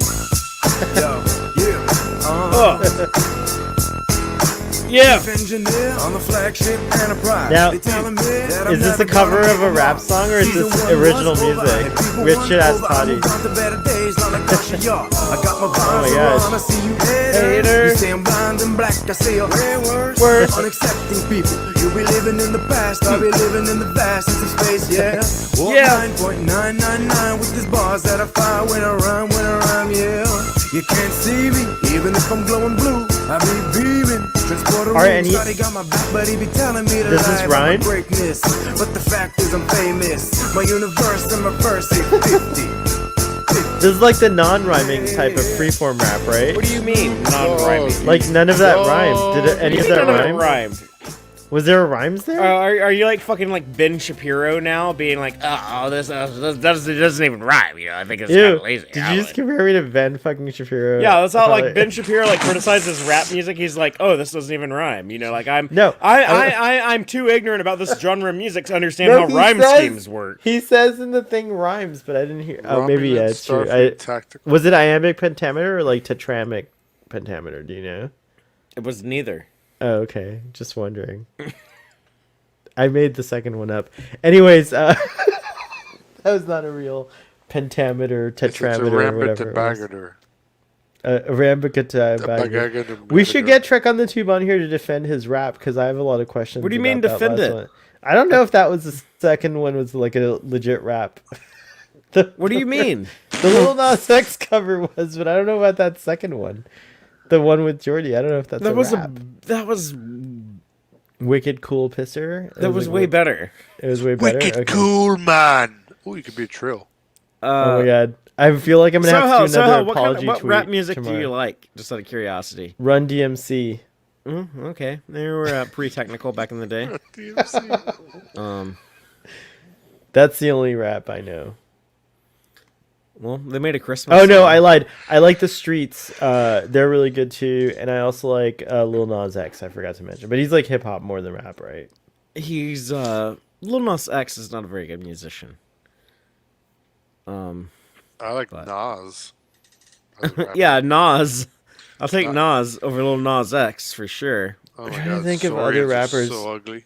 That's the only rappers I've ever been into. The Streets. Oh, I do like a little bit of Eminem, but he's not really like doing rap anymore, right? Like he's. What do you mean he's not really doing rap anymore? He's never not Did he done stop? rap. No, No, He I'm saying, only like- speaks in rap. he took like a 4-hour hiatus from like 2005 to 2009, but other than that, he ain't never stopped. Is Blondie a rapper? Blonde, like the band, like the Call Me. Like Deborah Harry. Yeah. Didn't they invent? They do a song with rap in it. Didn't they invent rap? Isn't? Sorry, I'm just being antagonistic at this point. I apologize. That was, but we reached 5 hours and 20 minutes. Father, we did it. A couple more comments. Threes and sevens. Wait, where we go back a little further? Okay, here we go. There are several currencies. Did we read that already? Yep. The day my son was born, April 4th, it was a mixture of rain and snow. Oh, interesting. So it could be snow up until April. That's interesting. What did he say? The read day that my again. son was born, April 4th, it was a mixture of rain and snow. Because I was asking about the weather in Chicago in April. Hey, he someone, says- They don't have Mohawk. someone It's- rewatch our watch along of Devil's Due and tell me what is it I said that we would watch later, because I do not remember. What It's did you really say? I don't remember bothering me. either. It is, Daniel like, also really, really says bothered me. it's usually around 4. Robbie might be watching the replay.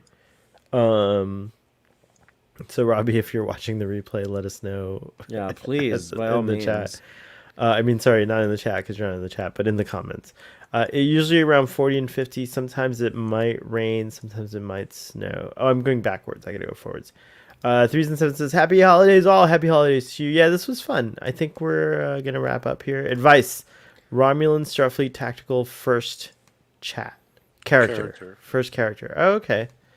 But you already picked yours as a Dominion character, right? No, I'm just messing around with the character Okay. creation. Usually in April we have our last snow. Storms and the weather slowly start to... What is it? April 7th? We're going to be there April 7th, right? Like Yeah. through... Well, hopefully. I'm Yeah. not. I don't want any concrete plans right now with Omicron on the rise, because I don't like. This is typically like the time when like shit might start getting canceled, you know. But hopefully, if everything goes according to plan, we will be in Chicago April 7th, 8th, 9th. No, wait. Yeah, I'll fly in on the 7th, 8th, 9th, 10th, and then leave on the 11th. Your nerdy person impression sounded like Ben Shapiro to me. That's what I base it on. Oh, I gotcha. I revealed I'm a one-trick pony. Sorry that That's funny. That was really Yeah, good, well, the man. secret is you gotta talk real nasally, but also talk very quickly. It's really good, actually. I just realized. Daniel says, Ben, rap isn't real music, and I should know because I studied classical. Shapiro. Sounds like something he would say himself. Anyways. Oh my gosh, so many customization options. You guys haven't... I can't believe this is the longest Starfleet Boy After Dark we've ever done. Do you guys have anything to promote this week? I actually have another video for us to react to. Okay, we'll go further. We're gonna go one more. Did you send it in the private chat? I'm about to. Guys, if you're still here, we're gonna do one more reaction video. I like this jacket. Sexy. What is it? The jacket? Is it the Picard chair vest?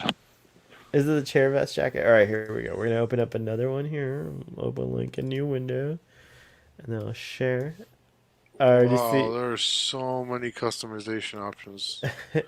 Next generation film. What is this? So we're gonna end. Murder was the case is what we're gonna end on. Ruben, before we we'll come back to the shout outs afterwards. All right, share screen. Here we go. Chrome. Boom. Boom. Okay, here we go. Hey, JC. What's up, Aaron? Ain't that Snoop Dogg over there? Was that nigga with that blue coat on? Hell yeah. Roll up on the side of him, man. Roll your windows down. Man, hand me my motherfucking Glock, man. Give me another clip. Smoke this food. Yeah, roll the windows down. Okay, there you go. Hey, man, Trying to assassinate Kirk. Snoop? Oh my God. Yeah, Snoop Dogg. Fuck that nigga. See that shit? He did him dirty. Blast in his ass. What's up? Oh, you can't even choose your combat.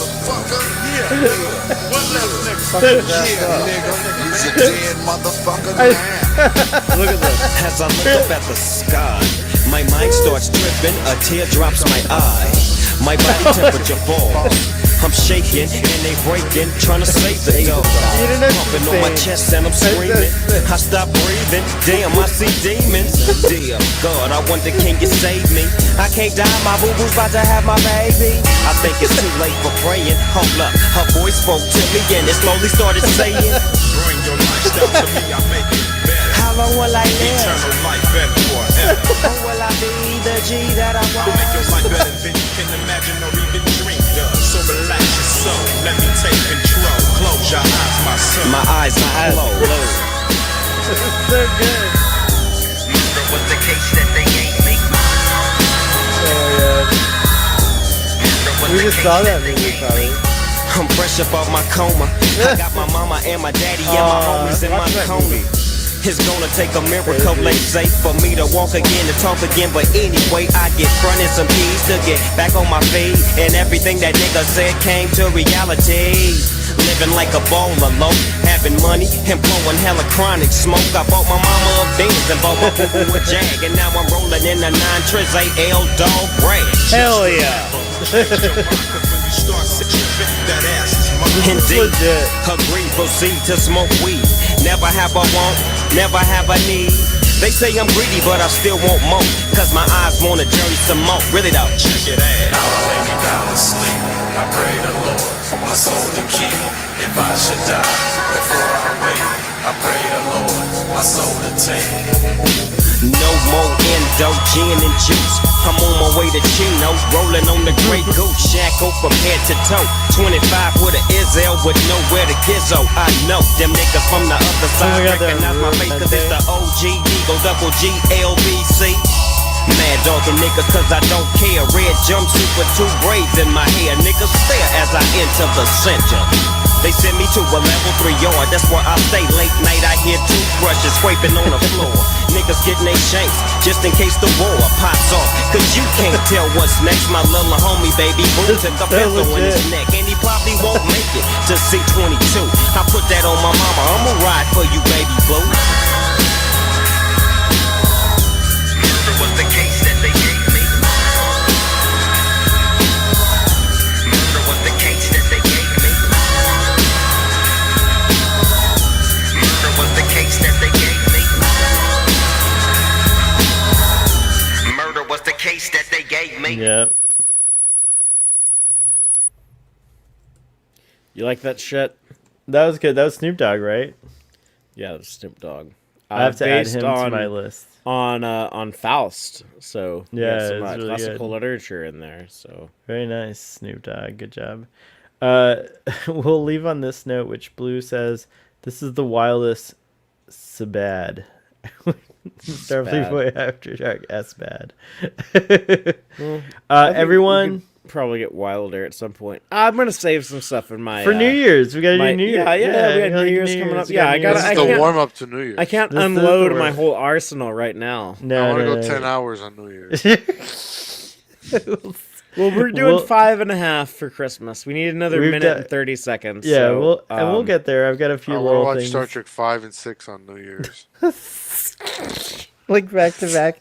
As like a No, we should watch the juxtaposition. first episode of every Star Trek series ever. Oh, that's actually not a bad idea. What all movies have happened on Starfleet Boy After Dark? 2, We 3, did 2, 4. 3, 4.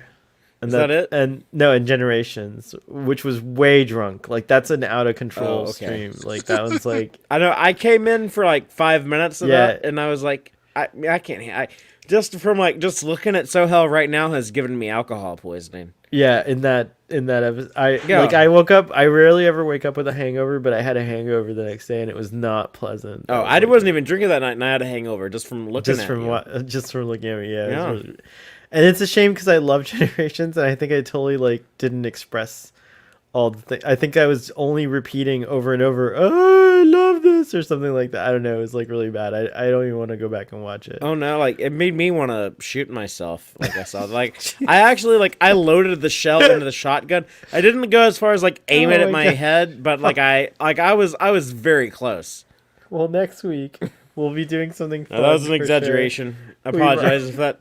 I apologize if that triggered any dark feelings in anyone. Yes, thank I you. shouldn't- But it was fun. It was funny because it was really horrendous. 7 says make a tactical officer first. Hey, we did it! We did it!